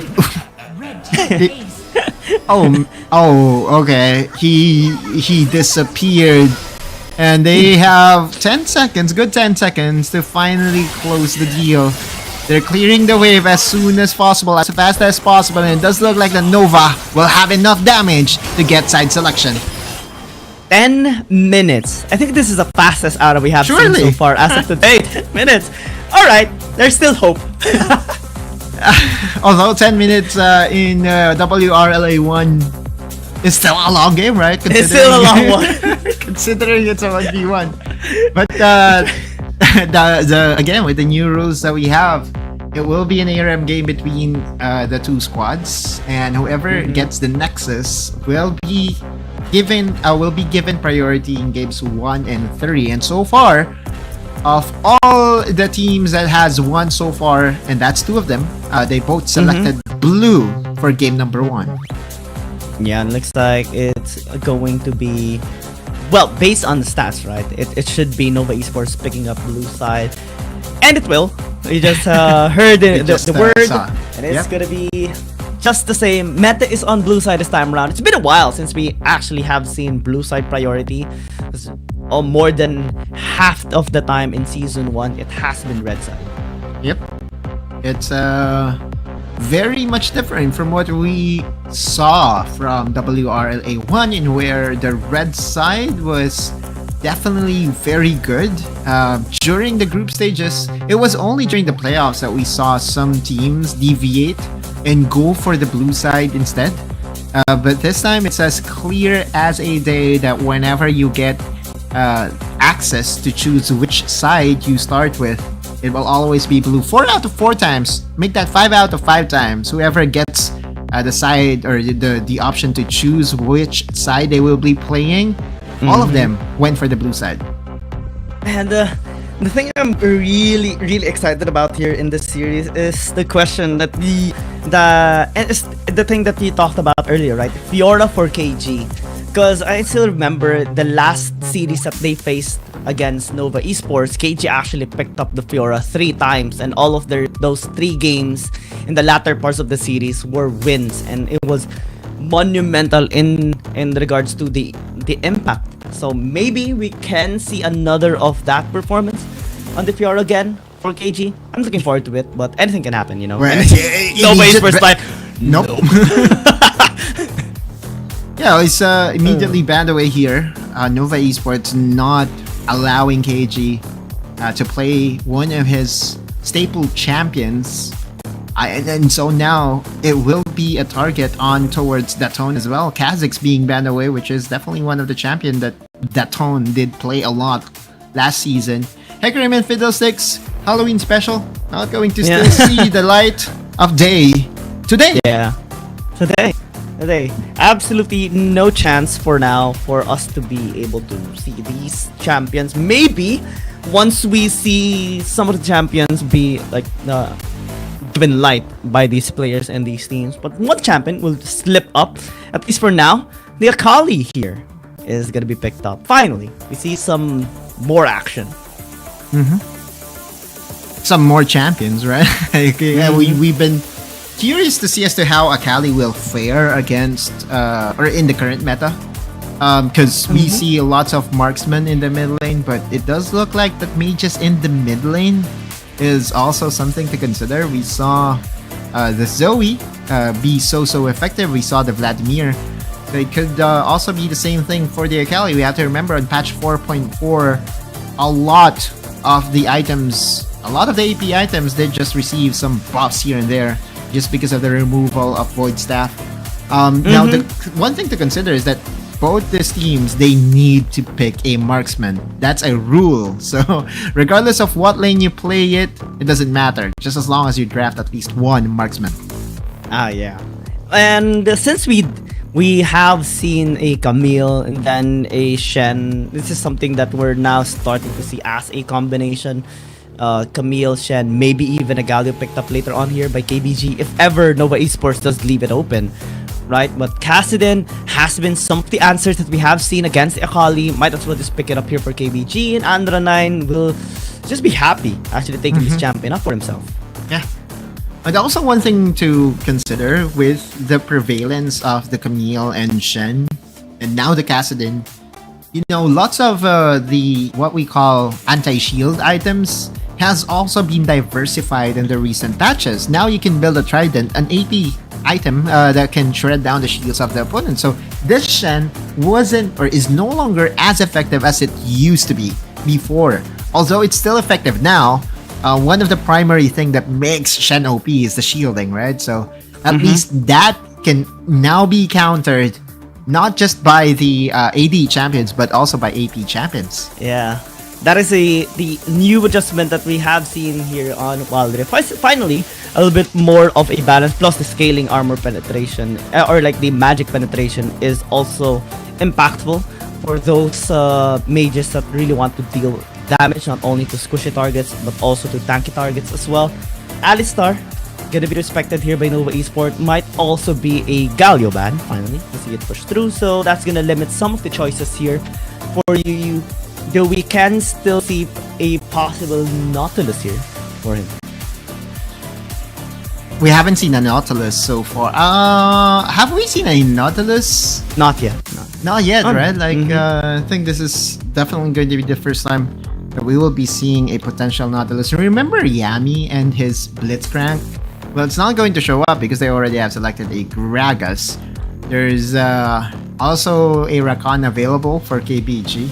I'm curious if they will be going for a Blitzcrank just to reignite that rivalry and send a message towards Yami.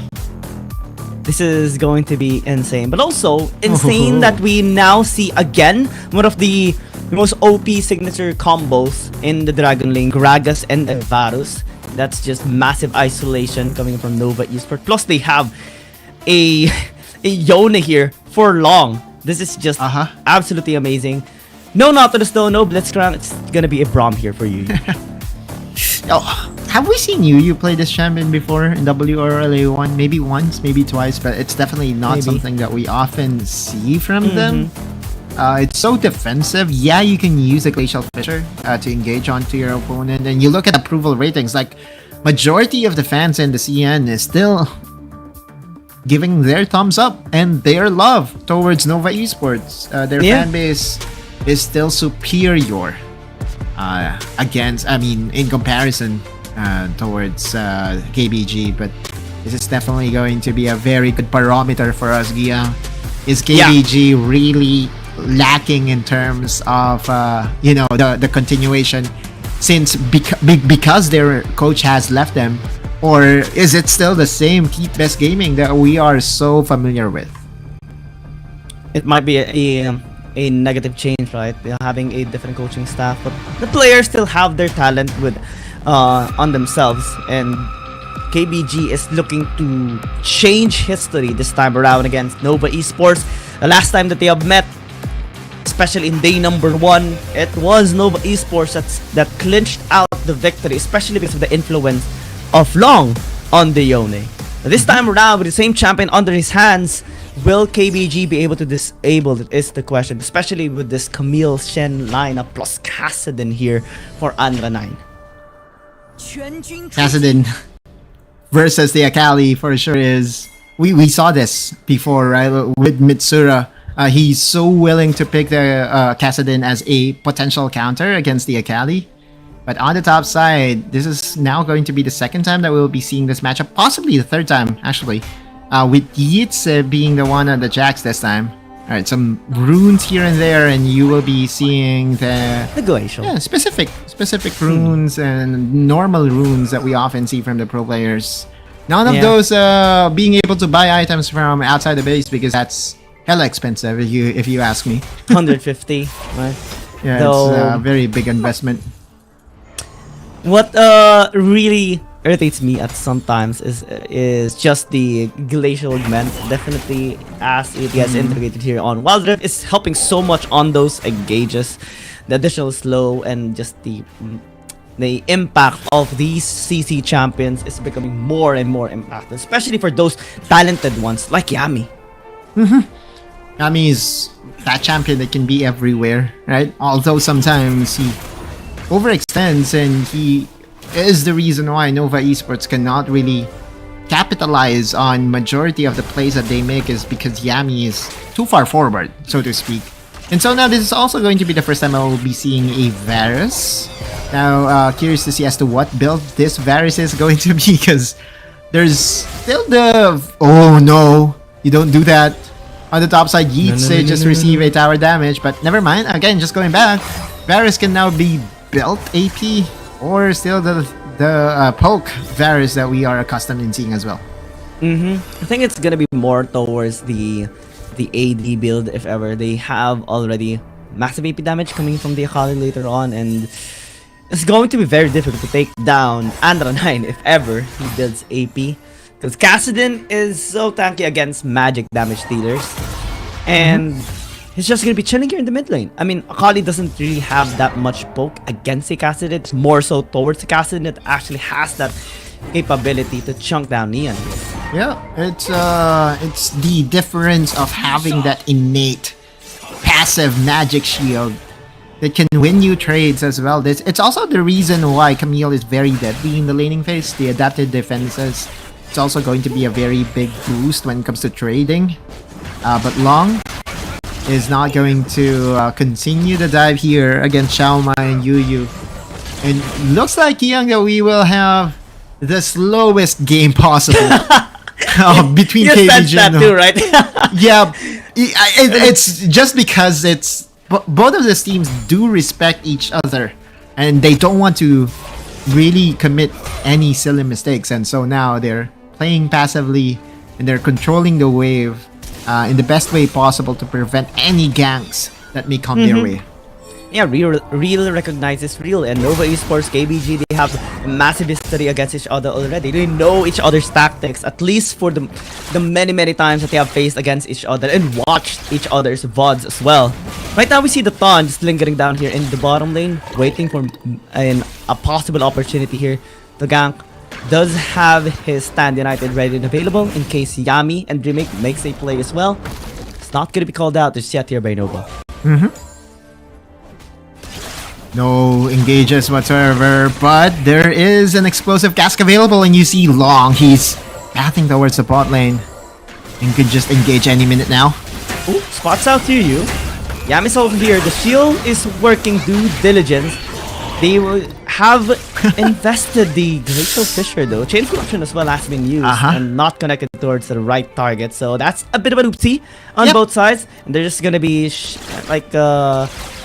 chugging it off for now. The thing is that Chains of Corruption, even if it hit, I just don't think that Nova Esports does have enough tools to really secure a kill.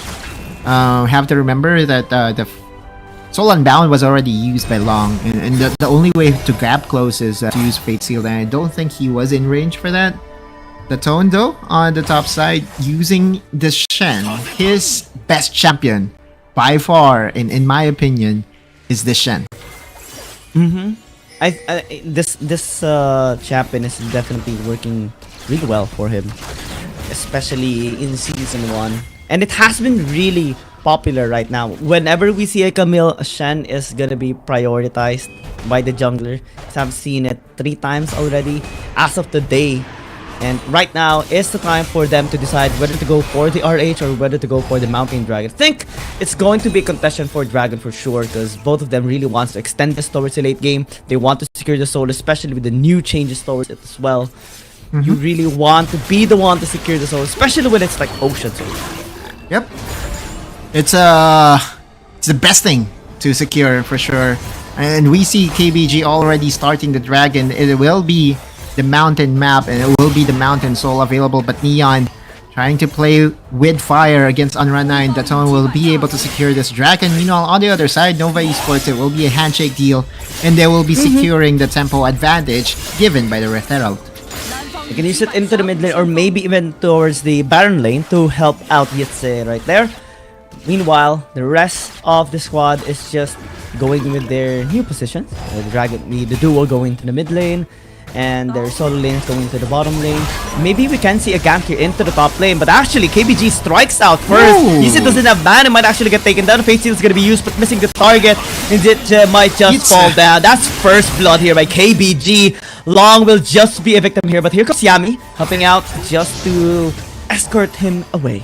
Oh, Yitze dying there is definitely going to be a very big boost for KBG. That's the first blood, and also was able to stop their tempo. Have to remember that Nova was the one that was able to secure the Red Herald. If they are not going to be able to use it timely and wisely, it does negate its impact. As we look into a very good combo, and that's a wide miss by Long. Once again on the Fate Seal, it's not Long's fault, right? Like it was also the presence of mind of KBG's members to just make sure that they have enough separation to not get hit.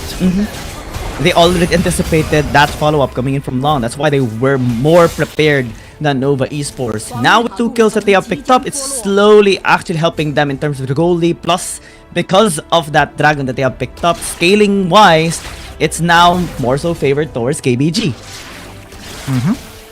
We're waiting for an explosive fight to happen, but KBG is slowly, steadily getting some advantages here and there. And finally, some positive play and some tempo play coming from Nova Esports. They will be securing this tower here in the bot lane and will be gifting a solo gold over to their jungler. Yeah, Neon as well, just shoving out the remaining minions there in the bottom lane. Level 10 already compared to Anna, but Anan is also going to be reaching level 10 after cleaning that wave. The Tondo is a little bit too far forward and just will be gifting a kill here towards Nova Esports. Yep, Neon going in once again, but Yu with the Unbreakable will still be able to be that tank the KBG needs. Xiaoma, Shuriken on his head, no follow through for Nova Esports, but we'll look into that replay once again. The Tone and Long being overextended.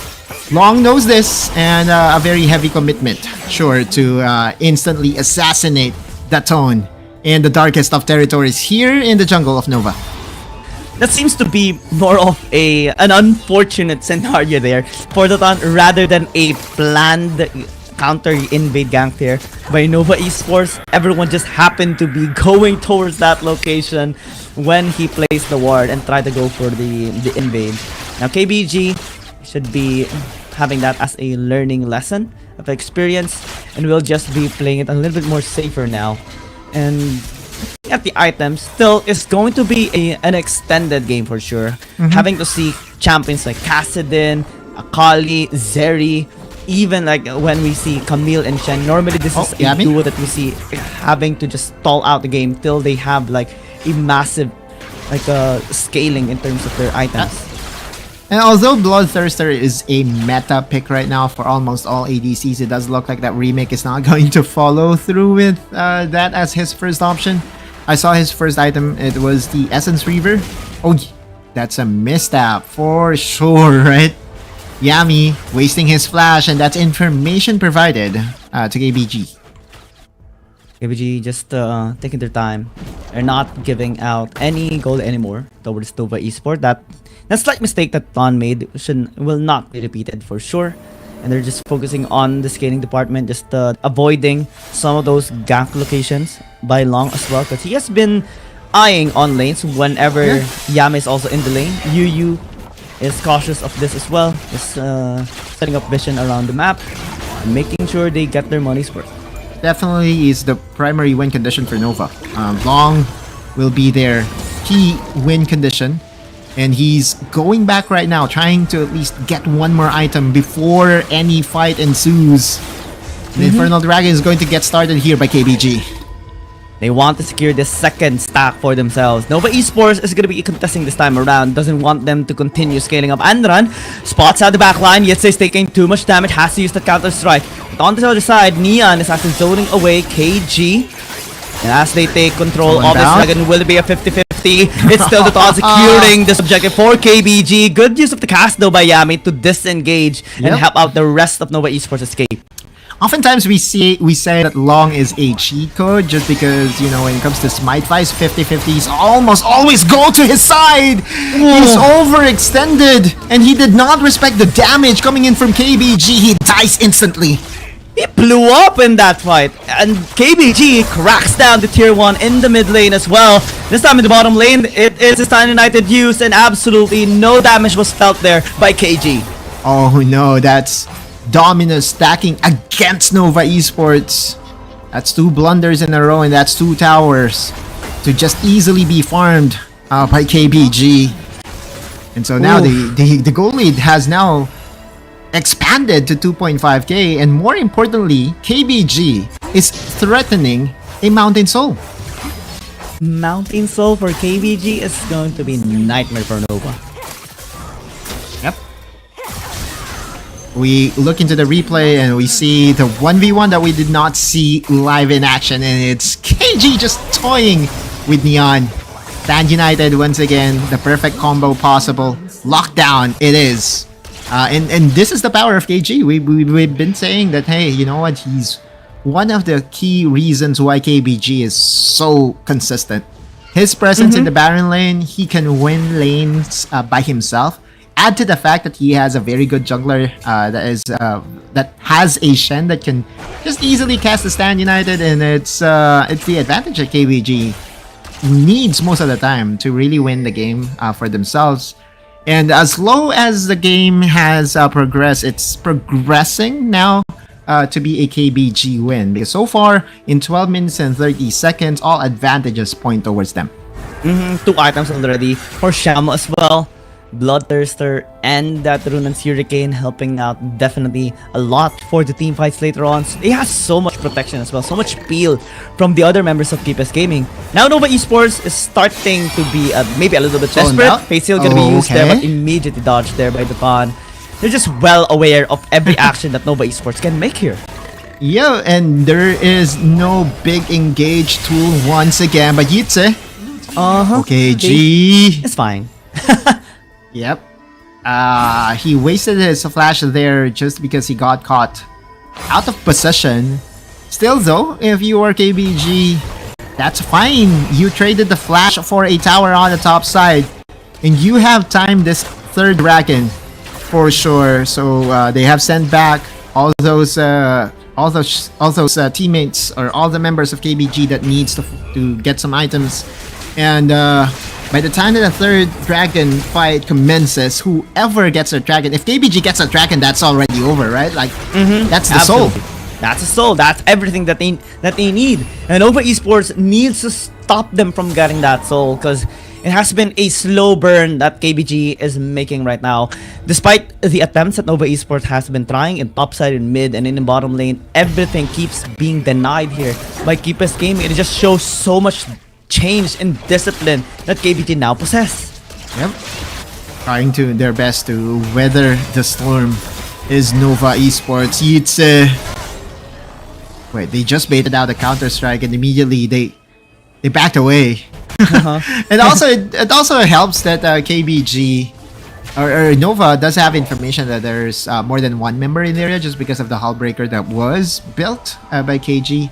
But that's definitely something that he can bank on to get that dominance over on the side lane, right? Like, you have the priority on the side lane.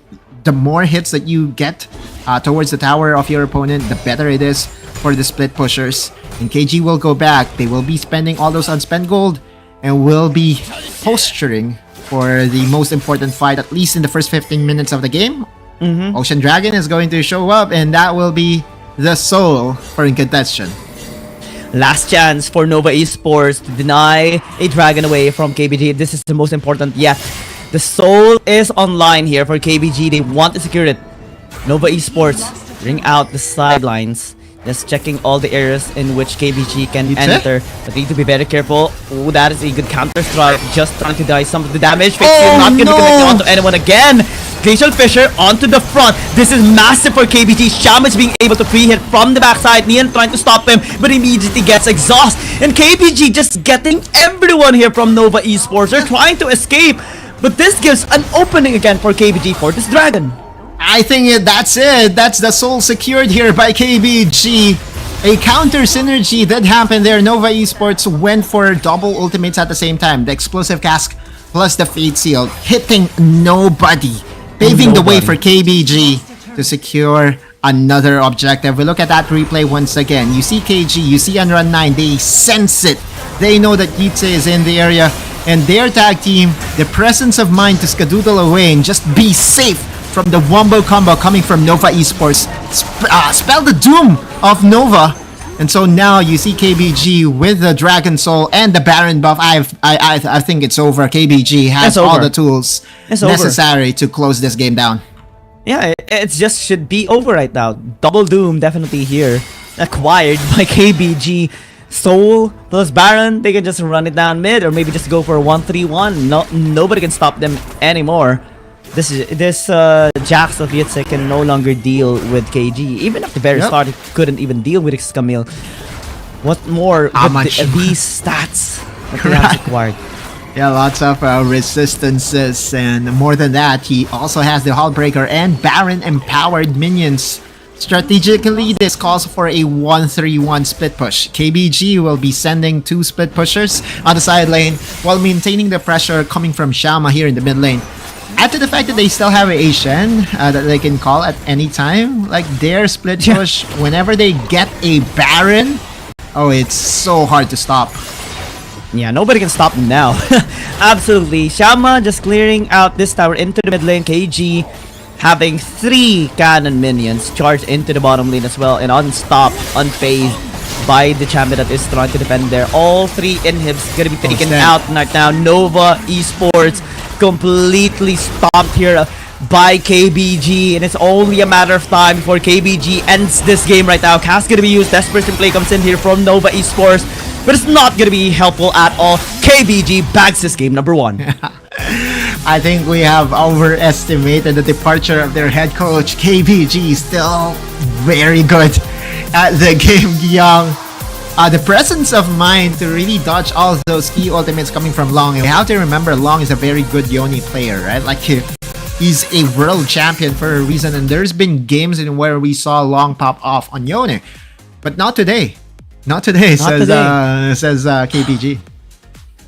I can't believe I'm saying this, but this is one of the worst games that Long actually had with this Yone. It is not because of him, it's because of how good KBG has read Long. They know that he's gonna be using this champion from the very beginning once they leave it open, and they had the best possible counter, and it's through their mechanics. For sure, right? Like, at the end of the day, it's the micro aspect of things, right? Macro is a given. We all know that they have the champion squad, or their macro is at a championship level, but their micro is also something that separates them from most of the squads here in WRLA. And we saw it twice in a row, right? Like the amount of confidence to just split apart, have the necessary distance to make sure that the Soul Unbound plus the Fate Sealed won't hit any target. It's just a testament as to how crisp their decision making is in every aspect of the game. I don't even know who's gonna be getting the MVP here, because everyone from KBG just had an incredible performance. Might be the Dawn just because of the Dragon stacks that they have secured, but also the influence of every single player was just like top notch. There's no crack towards their glass. There's no weakness that is being shown here by KBG. I agree. Should be the tone. Although KG is also a very good potential candidate for the MVP, the tone was everywhere, right? Like, one call and he will be there. And the Stand United, one click of a button, a 2v1 commences, and it's a nightmare if you are Yitze. Yitze is known to be a very stable Baron laner, but against two people, it's hard to survive that, even as a Jax. Yeah, it's very, very hard for Yitze right now to deal with KG, despite them being able to ban the Fiora. And this Camille is just really well thought of by KBG, especially with the help of the Tan as they Shen.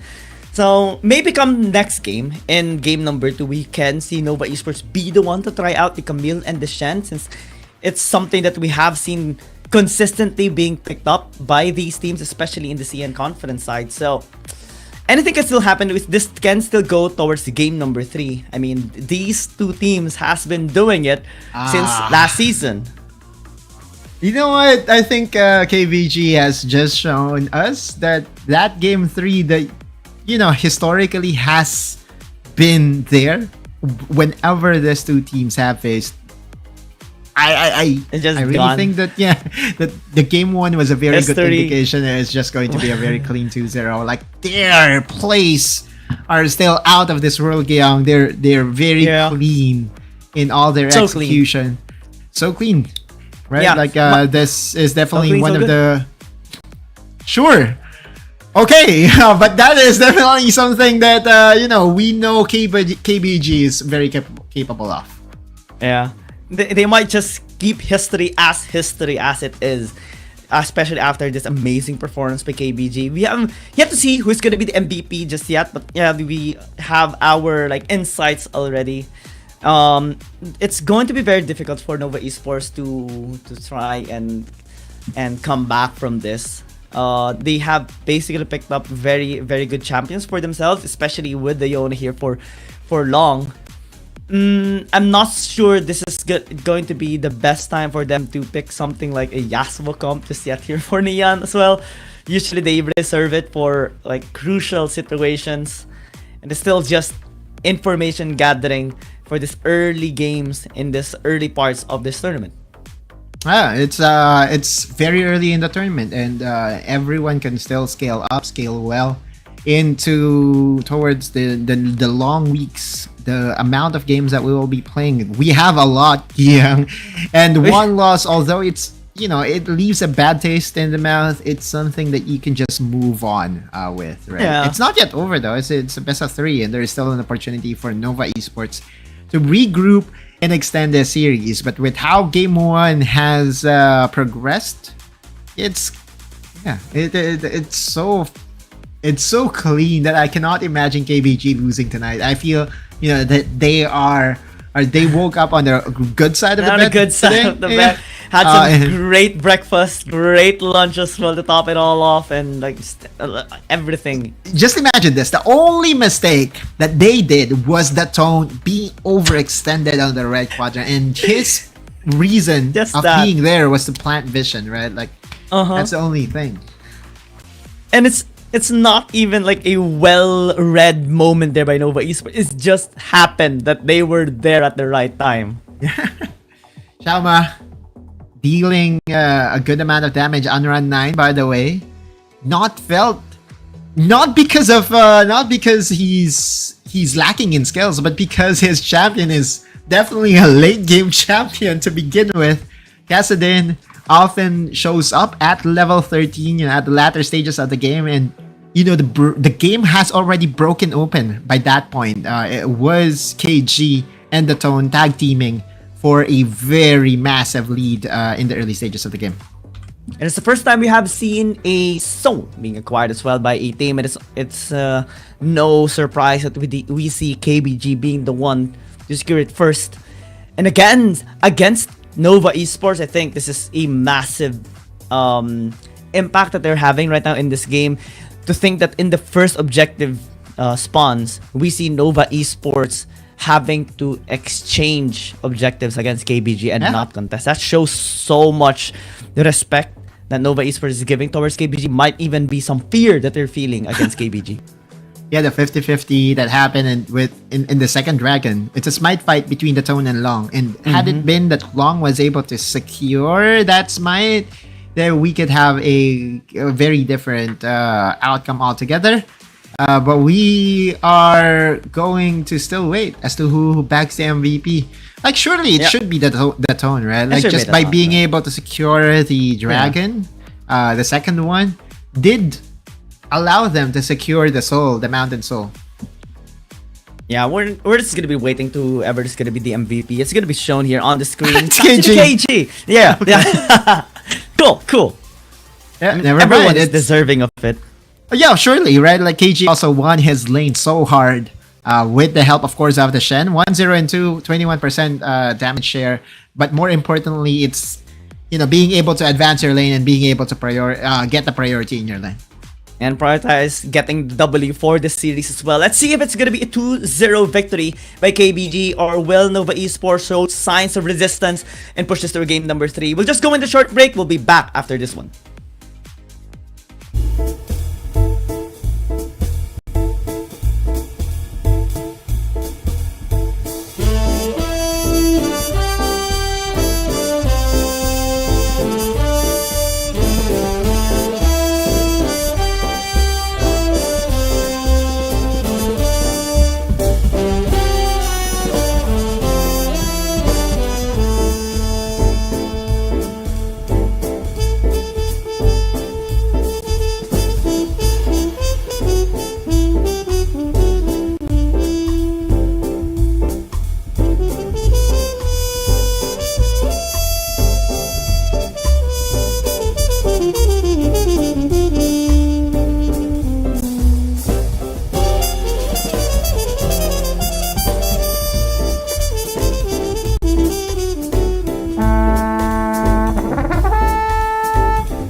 within the dreamscape.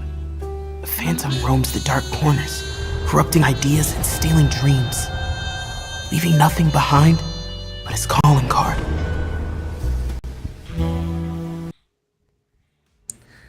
Alright, we are back here in the series of KBG and Nova Esports. So far, KBG has landed its first strike and Nova Esports is trying to find a way to come back in the series. Maybe to push this to a game number 3.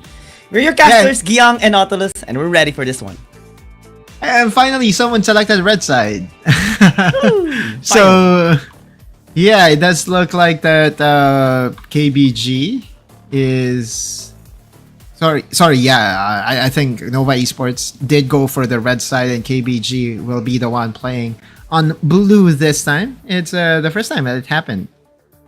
Interesting change of strats here for Nova Esports. Maybe they want to be the one to take the Camille and the Shen for themselves. Yep. It's also recognizing that KBG is so strong on red side and Nova Esports just doesn't want a repeat performance of that.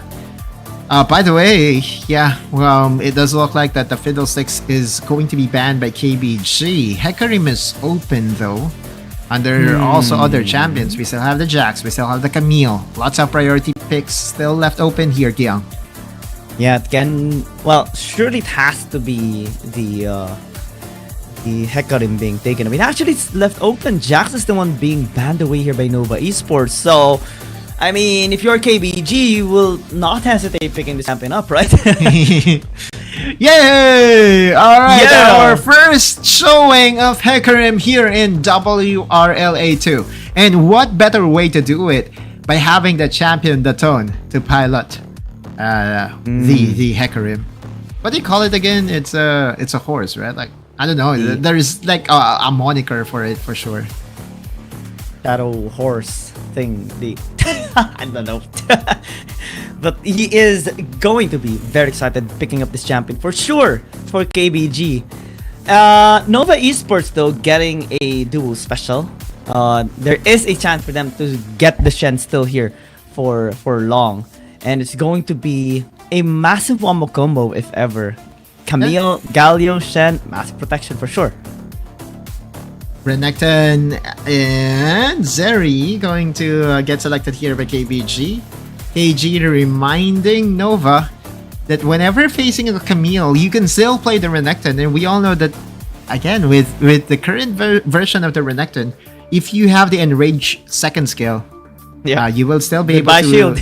exactly shred down the Camille. And if anything, like if this is a matchup that is very much winnable for the Renekton, right? Like Renekton was created to be the original lane bully, and the only way to really win against a Renekton as a Camille is to make sure that you utilize your adaptive defenses properly, and also being able to poke away the Renekton using your tactical sweep. But a very experienced Renekton should be able to negate that by making sure that the slice and dice will be on point as well. So definitely a skills matchup on the top side, but I'm favoring KG once again. Yeah, especially that it's KG piloting this Renekton. We know for sure that it's going to be well handled by this player. It's Keepus Gaming always on their best form, similar to how they performed in game number 1. That was just so clean, and Nova Esports hasn't found a way to come back in that game. This time around, they actually focus on that defensive trinity, the Camille, the Galio, and the Shen, and they're being limited on some of their mid lane champions. No Vladimir is way. open though. Yeah, one of the best champions, exciting. and also again one of the best champions that you can use to counter the Hextech Ultimatum combo that is being prepped up here by Nova Esports. We saw it earlier today. One very good pool will be able to negate, the lockdown potential, but we also saw this coming from Z. One way to answer a Vladimir pickup is by drafting the Zoe and just being able to burst him from afar. Yeah, you can't really survive and go into your blood pool if you get slapped here by the Zoe. And also they have such a good wombo combo here. So many crowd controls available for Keepus Gaming. Nova Esports investing as well. Of course, you have to pick up an ADC. One of the best ones you can actually use is the Kaisa. Finally, you do see it as well here. Yeah. Oh, it's the first time that we have seen that Kaisa. Something that we kind of expected to be heavily prioritized by the teams. Does look like that Saya is the more favored one as at least of recent times. But Nova is saying, hey, you know what? No, we still believe that Kaisa is still the queen of the late game, and Zaya is not needed in our composition. KBG though, they should still be happy by picking up the Zoe for their superstar mid laner. Positive things can happen and will happen. It should happen as well here for Nova Esports in order to deny this dominance for Keepes Gaming. 2-0 has been the name of the game here so far in day number 1. It's about to be either concluded, or contested here by Nova Esports. It's up to them, especially with this kind of composition. I think they have a really good chance in doing so. They only need to be more careful now of the strategies of Keepes Gaming, especially with this Renekton, especially with the Hecarim, and then the supposed counter towards the Vladimir, the Zoe. It is going to be a very good testament if it will really be the very big potential counter to the Vlad. Because if so, then we will be closely monitoring it as we progress, right? In the next couple of days of WRLA2. This is the best part of being able to cast day number 1. We don't know what to expect. We can theorize, left and right, but that's all we can do. and that's all we can do. Hey, Daton going for a sneaky invade and just wants to steal the Raptors of Long. Interesting start. Pots out a ward and says thank you for the additional gold and XP, and still gets the Raptors here away from Long. And that's the luxury that you actually have when you get something like a Hecarim. You have superior wave clear or jungle clearing. Though Long is going to be visiting on the red, just trying to steal out, and he is unspotted at all. So this is a cheeky move by Nova. Yeah, and this is better for Nova overall, right? Like they were able to get the bigger prize in the red buff. Stalling down. Oh wait, hang on. Anra 9 might just die. Yeah, he's being slowed down by the red, and that's gonna be first blood burning. 1 HP and still stayed alive. Here comes the Tondo to follow up against Long. No flash. Yeah, there's no flash. And here comes the taunt. Here comes the follow though by the rest of Nova Esports. Can they actually secure this first blood for the team? They do it. Neon picks up the kill, and it's perfect here for Nova Esports. Nova recognized that they have priority in almost all lanes, and they will be the first to act. And they were there for their jungler. Long was able to steal away the red buff and also getting the first blood. Massive advantage in the early stages of this game. And definitely a very good sign if you're a fan of Nova. Almost even a 2-0 start there. Let's check that replay one more time because it was so close. Indeed it was, and I thought for a second that Tone should have this. Primarily, the call here by KBG is that, hey, you know what, this guy doesn't have flash, but we have to remember that most Hecarims also do not possess a flash. They run Ghost as their summoner spell, which means that if you overextend, that's it. You're dead. Yeah, you put yourself in the most crucial spot and punishable spot, and that's what Nova Esports particularly did in that situation. Now they possess a kill. At least you're gifted towards Neon. It is gonna be helping his scaling out, and KBG just gonna be keeping watch for now. Slowing the game down as KBG and Nova, but definitely is at the advantage of Nova. Who got the first blood is the question. Was it Remake? Because that's the ideal way to start things off, right? By gifting your first blood gold over to Remake, the queen of the late game. Once he has 1-2 items, he will just be a menace poking wise, and we saw a glimpse right then and there. Void Seeker immediately getting casted here by Nova. It's definitely going to be a primary win condition for Nova. Yeah, I mean, Remake tried to secure the kill actually, but the Void Seeker did not connect unfortunately for him, and it's Neon that secured that first blood. So that's at least still one scaling champion that secured that first blood. And it's still equally good here for Nova. Though, I'm still looking forward to Ooh. seeing like a remake pop off here, especially that it's the first time that we're going to be seeing a Kaisa here in this particular tournament. Yeah. And let's see how he's going to be performing with that. Oh, surely, right? Like, we are hopeful for a game number 3, and it being this matchup between Nova and KBG, it's as if it's scripted, right? It's as if it's written in advance that whenever KBG and Nova faces against each other, we need the full experience, and we need, you know, all 3 games in a best of 3 scenario. But of course, if you're a KBG and if you're a fan of KBG, you don't want that to happen. We are nearing the 5-minute mark as we see a, you know, continuous skirmish here in the bot lane.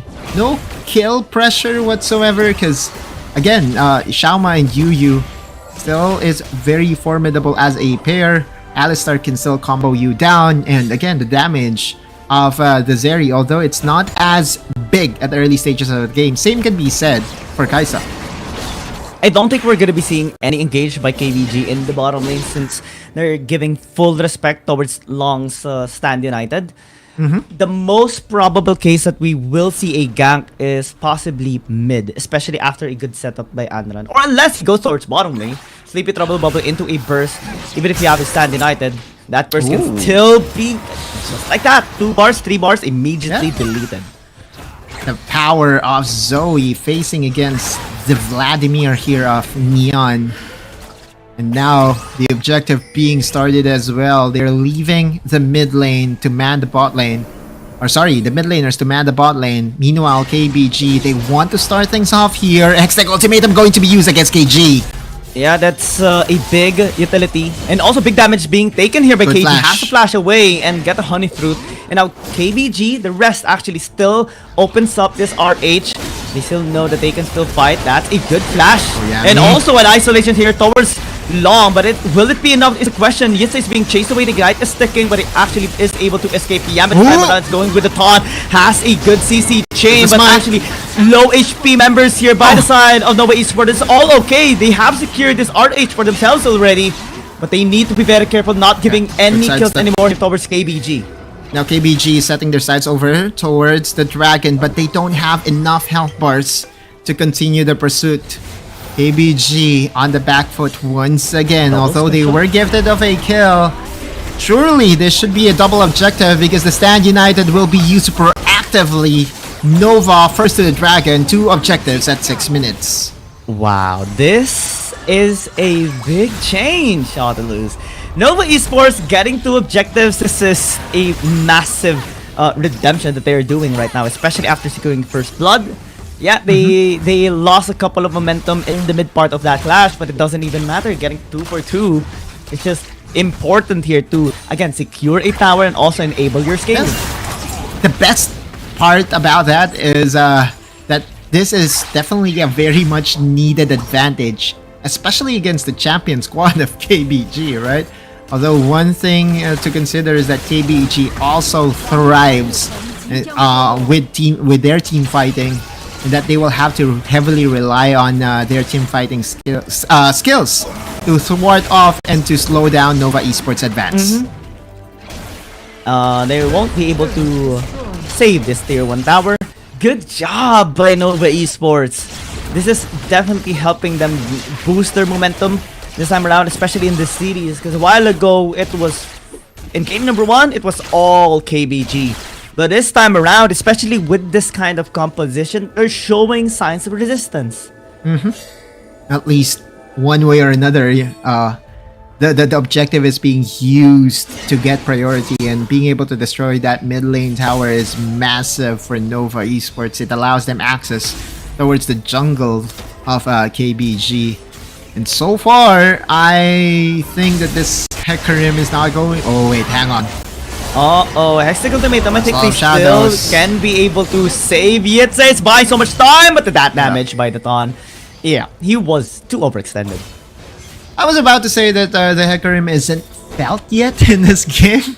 Yeah. And kind of counter jinxed it. All of a sudden, KBG going proactive twice in a row. Well, he has to block for the auto attack, unfortunately. And also the pushback, right? Like that really did allow him to negate any kill threat whatsoever coming from KBG. Taunt comes in from long. That's big damage, especially with the help of the tower. He survives. Oh man, big OC coming in from Keepes Gaming. Right now, Exhaust is going to be used to cut down the damage here of Remake. Void Seeker almost connects there on Shama. Had it connected, it could have been a killer instinct move by Remake. Can't do that against the Chen. He can easily taunt you out under the tower. And that will be an easy focus fire coming from the tower for sure, right? Like, now KBG on the bot lane though, it's starting to become a little bit more interesting. Bubble connects on towards Neon, but again, the pool being available can counter every initiation done here by KBG, and so they are still being mindful. Anran keeps on trying to catch Neon and Yami off guard, but again, they're also being equally as cautious as KBG. Very unfortunate case though for KBG in the top lane. They underestimated Long back there, and it cost them quite a bit, and it could have been a different case if ever. New situation as well in terms of itemization. We see Black Cleaver first item for the Ton. Yeah, this is the standard Hecarim build, right? Like that tanky or bruiser build that that oftentimes that we see in ranked games. And I also have to note down here, Kiyoung, that upon looking at the enchant of the Vladimir, instead of going for the stasis, he went for the Quicksilver enchant, which definitely is going to be massive, especially against, you know, Sleepy Trouble bubbles that you won't be expecting, that could set up a potential kill towards you. Again, when it comes to layering of CC, if you have a Zoe, one good sleep, plus a follow through of an Alistar, that could be it, right? But with the Quicksilver, that's a very good buy coming from the mid lane of Nova. It's for defensive, just to buy some time to be able to use the Blood Pool. And I think the only caveat on that is that he won't be able to fully dive onto KBG and buy himself some time with the stasis. This time, that's a perfect catch onto the backside. Remake still able to escape though, especially with Hero's entrance. Yasuto getting caught. Good zone with the taunt here by Yami, and immediately just counters the full engage by KBG. But that is still a huge amount of utilities burnt on the side of Nova Esports. UU again with the UU special, getting that all-in engage. And you look at KG, he knows. Neon. Oh wait, hang on. Neon still survives. With Honor and 9 being able to at least secure the choke points, they might just be able to get this dragon. Yeah, Long is too far away. Can he actually go with the steal here? He gets spotted out, gets interrupted as well. Nope. And it's just gonna be a dragon secured here by the Ton. Absolutely no way for Nova Esports to KBG stop Neon getting chased away. Goes with the blood pool. But look at the damage coming in from Andra 9. He tries to back away. Shama is here as well for the follow-up. Nova Esports almost got a single kill there after the spawns. Here comes the second. Onslaught of Shadows gonna be there to close the distance, and KBG gets 2 kills on top of that. Dragon, good push coming in. It's it, trying to fall back. Gets slowed as well on top of everything, and that might just be 3 kills secured here by Keepes Gaming. Yesterday, using the Honeyfear to try and survive. Will be able to survive after hookshotting away. Long though is gonna be the sacrificial assassin here on the side of Nova Esports, and KBG is just gonna be happy with these exchanges. They will be very happy here, Kiyoung. Like you saw it from a mile away, just the amount of plays that they were able to do, all the positive plays that could happen for them did happen. First, they were able to secure the dragon, right? And then all of a sudden, once they turned for a very quick team fight, we have to remember that a lot of utilities was already invested by Nova Esports. Some of them will be used for disengage, and because KBG did know that the heavy investment of the utilities in the prior fight did already happen, they were so confident in chasing. Add to the fact that Unrun 9 is still a beast on the Zoe. He's just that X factor that you cannot count out anytime, any moment in a Wild Rift game. Xiaom as well has been waiting for the perfect moment to strike, and he did so without hesitation. Right now, they're leading the charge. Yu might be caught out here, but it's gonna take more than just one Xiaom to take him down. Look at the amount of damage he has been able to soak out. It is completely fine. Yep. He also flashed at the perfect pixel possible. Oh, by the way, Yitsu getting engaged. That Meteor Engine for vision and for canceling some recalls as well. KG being left by himself in the bot lane as well. This is the dream and this is the KBG that we know. Yeah, sure. You get the goal lead at the first few stages of the game, but slowly and steadily KBG will win skirmishes after skirmishes, leading into objectives and potentially leading into goal lead as well. Potentially even securing this game as well. This has been a slow development, but a steady development by KBG as well. This is just incredible from Keepers Gaming and well deserving as a performance of the champions of Season 1. Championship form indeed, KG. 2v1, now a 2v2. Good stasis as well. Good pushback by Law, at least with that on. But now he gets shadows. Too much attention. That ult by KG. And also the thought is just massive. And now they get 2 kills for the Zekrim. Oh man, that's a big upsy here for Nova Esports. Now they can just run it through the Baron. Yep, surely. Like, no jungler available for Nova. Although we have to remember that's a Shen still.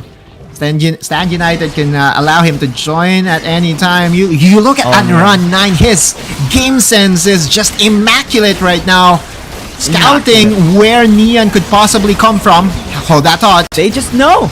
They're trying to intercept. Yami is just going with the desperation plays. Neon as well following up, but it's not enough damage to actually burst them all. And Neon falls down. Hero's entrance saving nobody this time around. And KBG is just running them down. Yami trying to survive by some time. Killer Instinct gonna be used by Remake, but only to serve due diligence. Yitse as well gonna be chased away. It is not gonna be enough to save this game anymore. KBG just slaughtering them all. Yeah, finally at least Unrun 9 goes down there in the process. Now Long will have to survive the engage coming from KBG. But again, another massive win for Best Gaming, translating their their win into a tower here in the mid lane. And did we say that Nova Esports was winning the early game? Yeah, they did. But yeah, all of a sudden, with the help of this Hecarim of the Tone, back-to-back good plays on the top side of the map, leading into this clash win again, skirmish win again against Nova Esports. You look at the Tone, he's chasing, not allowing Remake to be able to dish out damage, and by the time that he knows that he's not going to be a threat, he turned. And now we see a 4,000 gold lead by KBG, and they have full confidence that they can just secure this last dragon as well. Yu going in, trying to set up here for Long. Also the Shadows missing onto the crucial target though, as we see KG buying some time at tracking every single member here of Nova Eastern might actually be obliterated here.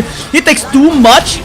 Long though, as KBG is now gonna be able to follow up onto the members of Nova Esports. Neon going with the AoE damage actually blows up one. But again, the trades are so much better for KBG, especially with the Ton securing a triple kill. Triple kill to clean things up. KBG setting their sights over to the Baron. They still have Xiaoma.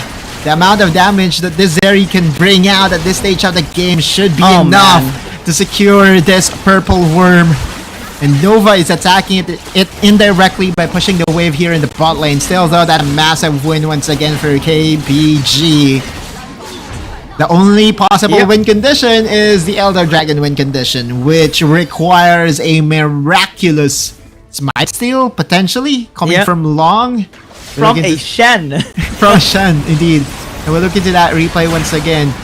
It started so bad for KBG. I saw that too, like the Onslaught of Shadows not hitting its mark. But it doesn't matter. You look at Xiaoma, he's a very well protected, and that's the way to play the game. You protect your carry, the carry will do the rest.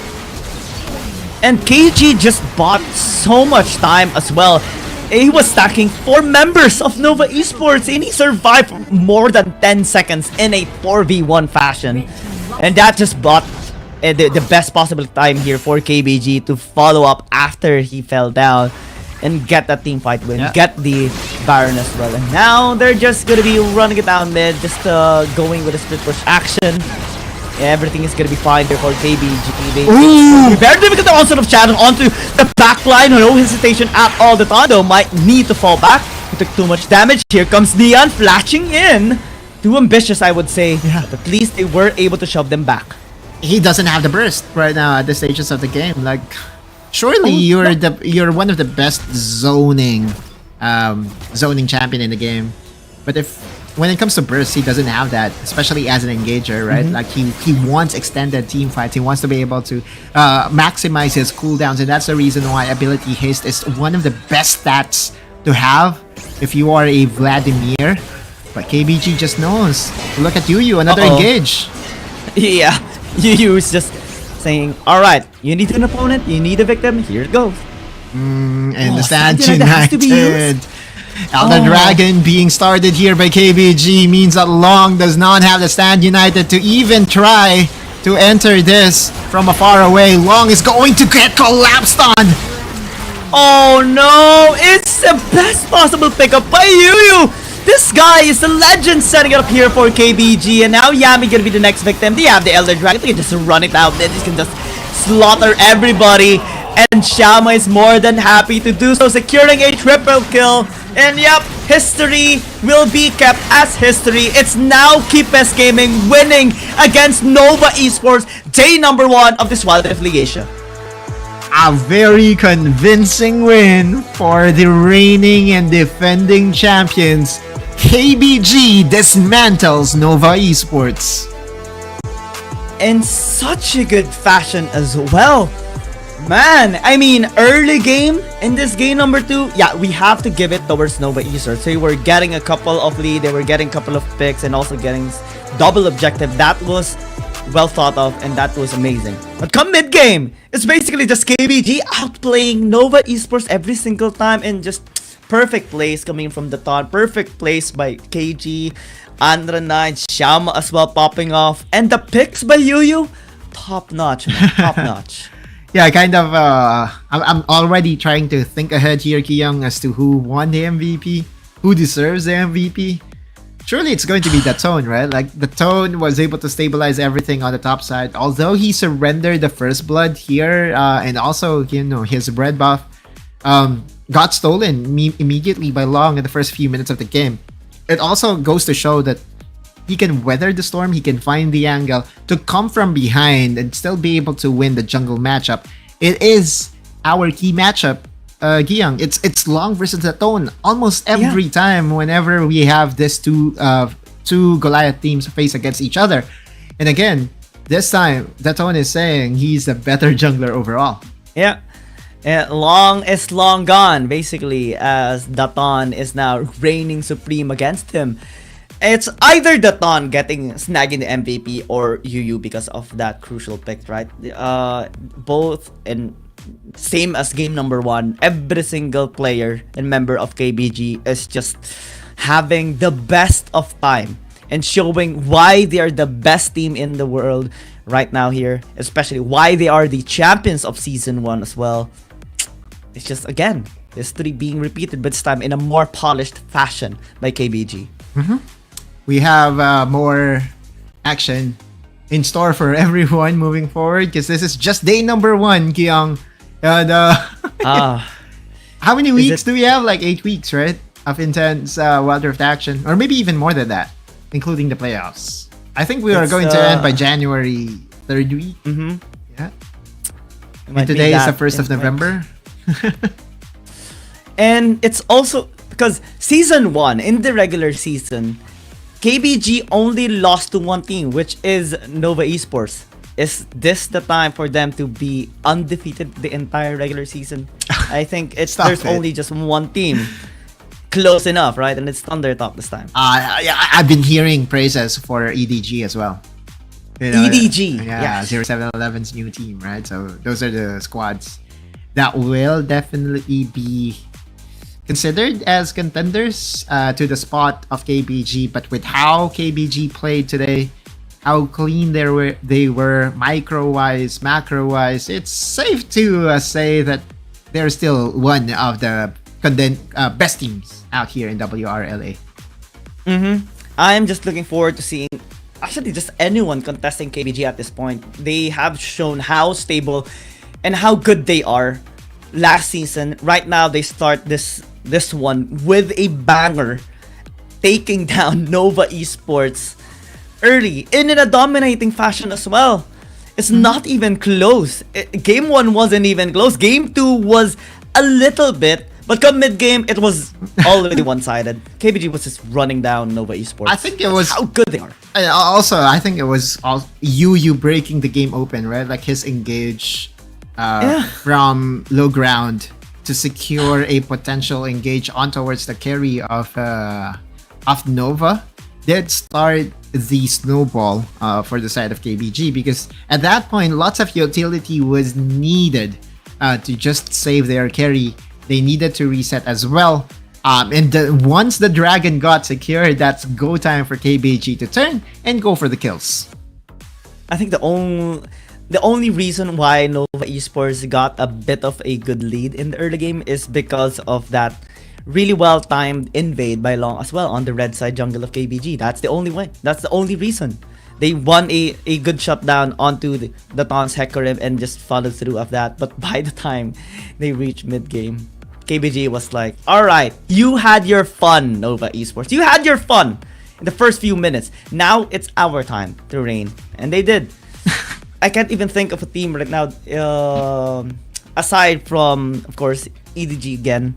And also Thunder Talk. Yeah. But in this kind of form, after this performance, it's so hard to even think of it right now. Well, J-Team also did show some glimpses of what they are capable of. Although it was a very high scoring game, right? Like whenever you face against G2B, it will definitely be action packed. They won kills, and G2B will not back away from any fight, right? So what happens if your opponent does not give you the fight that you want and does not give the fight that you need, right? How do you stall out, or how do you play a very quiet game? You know, a game that has already been perfected by KBG. Same can be said by Nova, and that's the reason why the first few minutes of this game, it was very quiet. It was very silent. Yeah. Nova Esports was looking for picks, right? Every single time. Yeah. They also tried to play it the way KBG wants it, but it's not really as efficient as KBG. They realized that, okay, KBG is taking too much resources, more than we are acquiring. We have to force a fight. But when they try to force a fight, they got outplayed. Truly, one of the best things that could ever happen for KBG did happen in that fight, and we're waiting for the MVP to show up in, of course, our post-game stats. But overall, how do you feel for day number 1 of WRLA 2? Was it within your expectations, or did something surprise you? Well, this performance by KBG definitely surprised me. The others, it's a little bit as expected, though I wanted to see G2 Blacklist push more and have a little bit more resistance against J-Team, especially since they won before against them. But we do understand their situation right now, especially after, you know, the illnesses and all that. This past 2 weeks has been really brutal for them. Thunder Talk, it's as expected. We already know how much scaling they have acquired since last season, and they're just looking to be the one to maybe defeat KBG. That is definitely a very good debut for Thunder Talk. Their form is so good, right? Like Z was able to just handle Feibai in their first series, and in the second series it was Soldier. And also, of course, X1 in the bot lane. You know, lots to unpack. And a kind of second year motion there, right? G2B, it's not the end of the road for them for sure. It's just the beginning. And same can be said for all the teams that has lost today. And they still have lots of time to catch up, fix whatever needs to get fixed. And if we are to say our expectations, expect all these teams to still be able to reach the finals or the playoffs. Because this day number 1, it showcased a lot of strong teams, right? Like we have J-Team, a very big contender. They were the runner-up, and although they have a very new roster, it doesn't matter, right? They still have the same support staff, and they will still be able to push through, given the scenario. G2B is the number 1 APAC team, and then you have Nova and KBG. So we just from the last 2 fights alone, last 2 games alone, we have featured 4 contenders already. 4 finalists. And it's just really brutal to see that. The Ton, of course, well deserving of that MVP and has made significant impact, especially with this Hecarim. Well deserved MVP 9, 1, and 2. And that is just incredible. The entire roster here of QUEZON Gaming keeps on improving. No matter how dominant they are, they will continue to improve. Yep. That's on getting the MVP will be setting a new standard, new pace for KBG, because surprisingly, Kiyoung, games 1 and 2, the superstar mid laner did not get an MVP. And we have to remember that during the regular season of A1, he has the most MVPs. Man, it's a big surprise. This day has been filled with some surprises, but positive ones, I would say, especially for QUEZON Gaming. Here's the result of today's schedule as well. It has been filled with 2 zeros, but unlike what we kind of expected or wanted earlier, it's not gonna be all on the left side. Nova Esports is the one receiving a 2-0 beatdown this time around by QUEZON Gaming in a well-deserved fashion as well, as they keep on throwing their punches here against their enemies. Since when did you become superstitious, Kiyoung? This left team, the left team should win 2-0. Anyway, the matches that we have for tomorrow, it will be the debut match. First game for OMG and EDG as our first match. Woohoo Gaming will be facing against one of the APAC teams in Cerberus Esports. And again, the game that I believe will definitely excite all the local fans that we have here in the Philippines is going to be the Naos game going against Invade. Oh yeah. We're always excited to see our PH teams battling it out against any other team. Yep. As we look forward to seeing their development as well, but also we're equally as excited to see EDG as well. Right now, gonna be battling with their opponent OMG Cerberus Esports as well. Another APAC team battling against the CN Confidence team, Woohoo Gaming. After they have now an updated roster. Any final words, Autolus, before we head out? What a historic day, number 1, right? Like lots of questions that we have heading into this tournament was answered immediately by the power picks, by the meta that was shown by all the 6 teams, and I feel that this is just the tip of the iceberg. We still have more to unpack as we progress with this new tournament. And of course, on behalf of the production staff, VNG, Riot Games, Coca-Cola, and us casters, Autolus and I definitely enjoyed this game number 1. Hopefully you did enjoy as well, and we look forward to seeing the next set of matches in for tomorrow. We will be going out now and bid goodbye, but tomorrow we will be very excited to see you once again. You're watching Wild Rift Litigation Season 2, and a goodbye for now.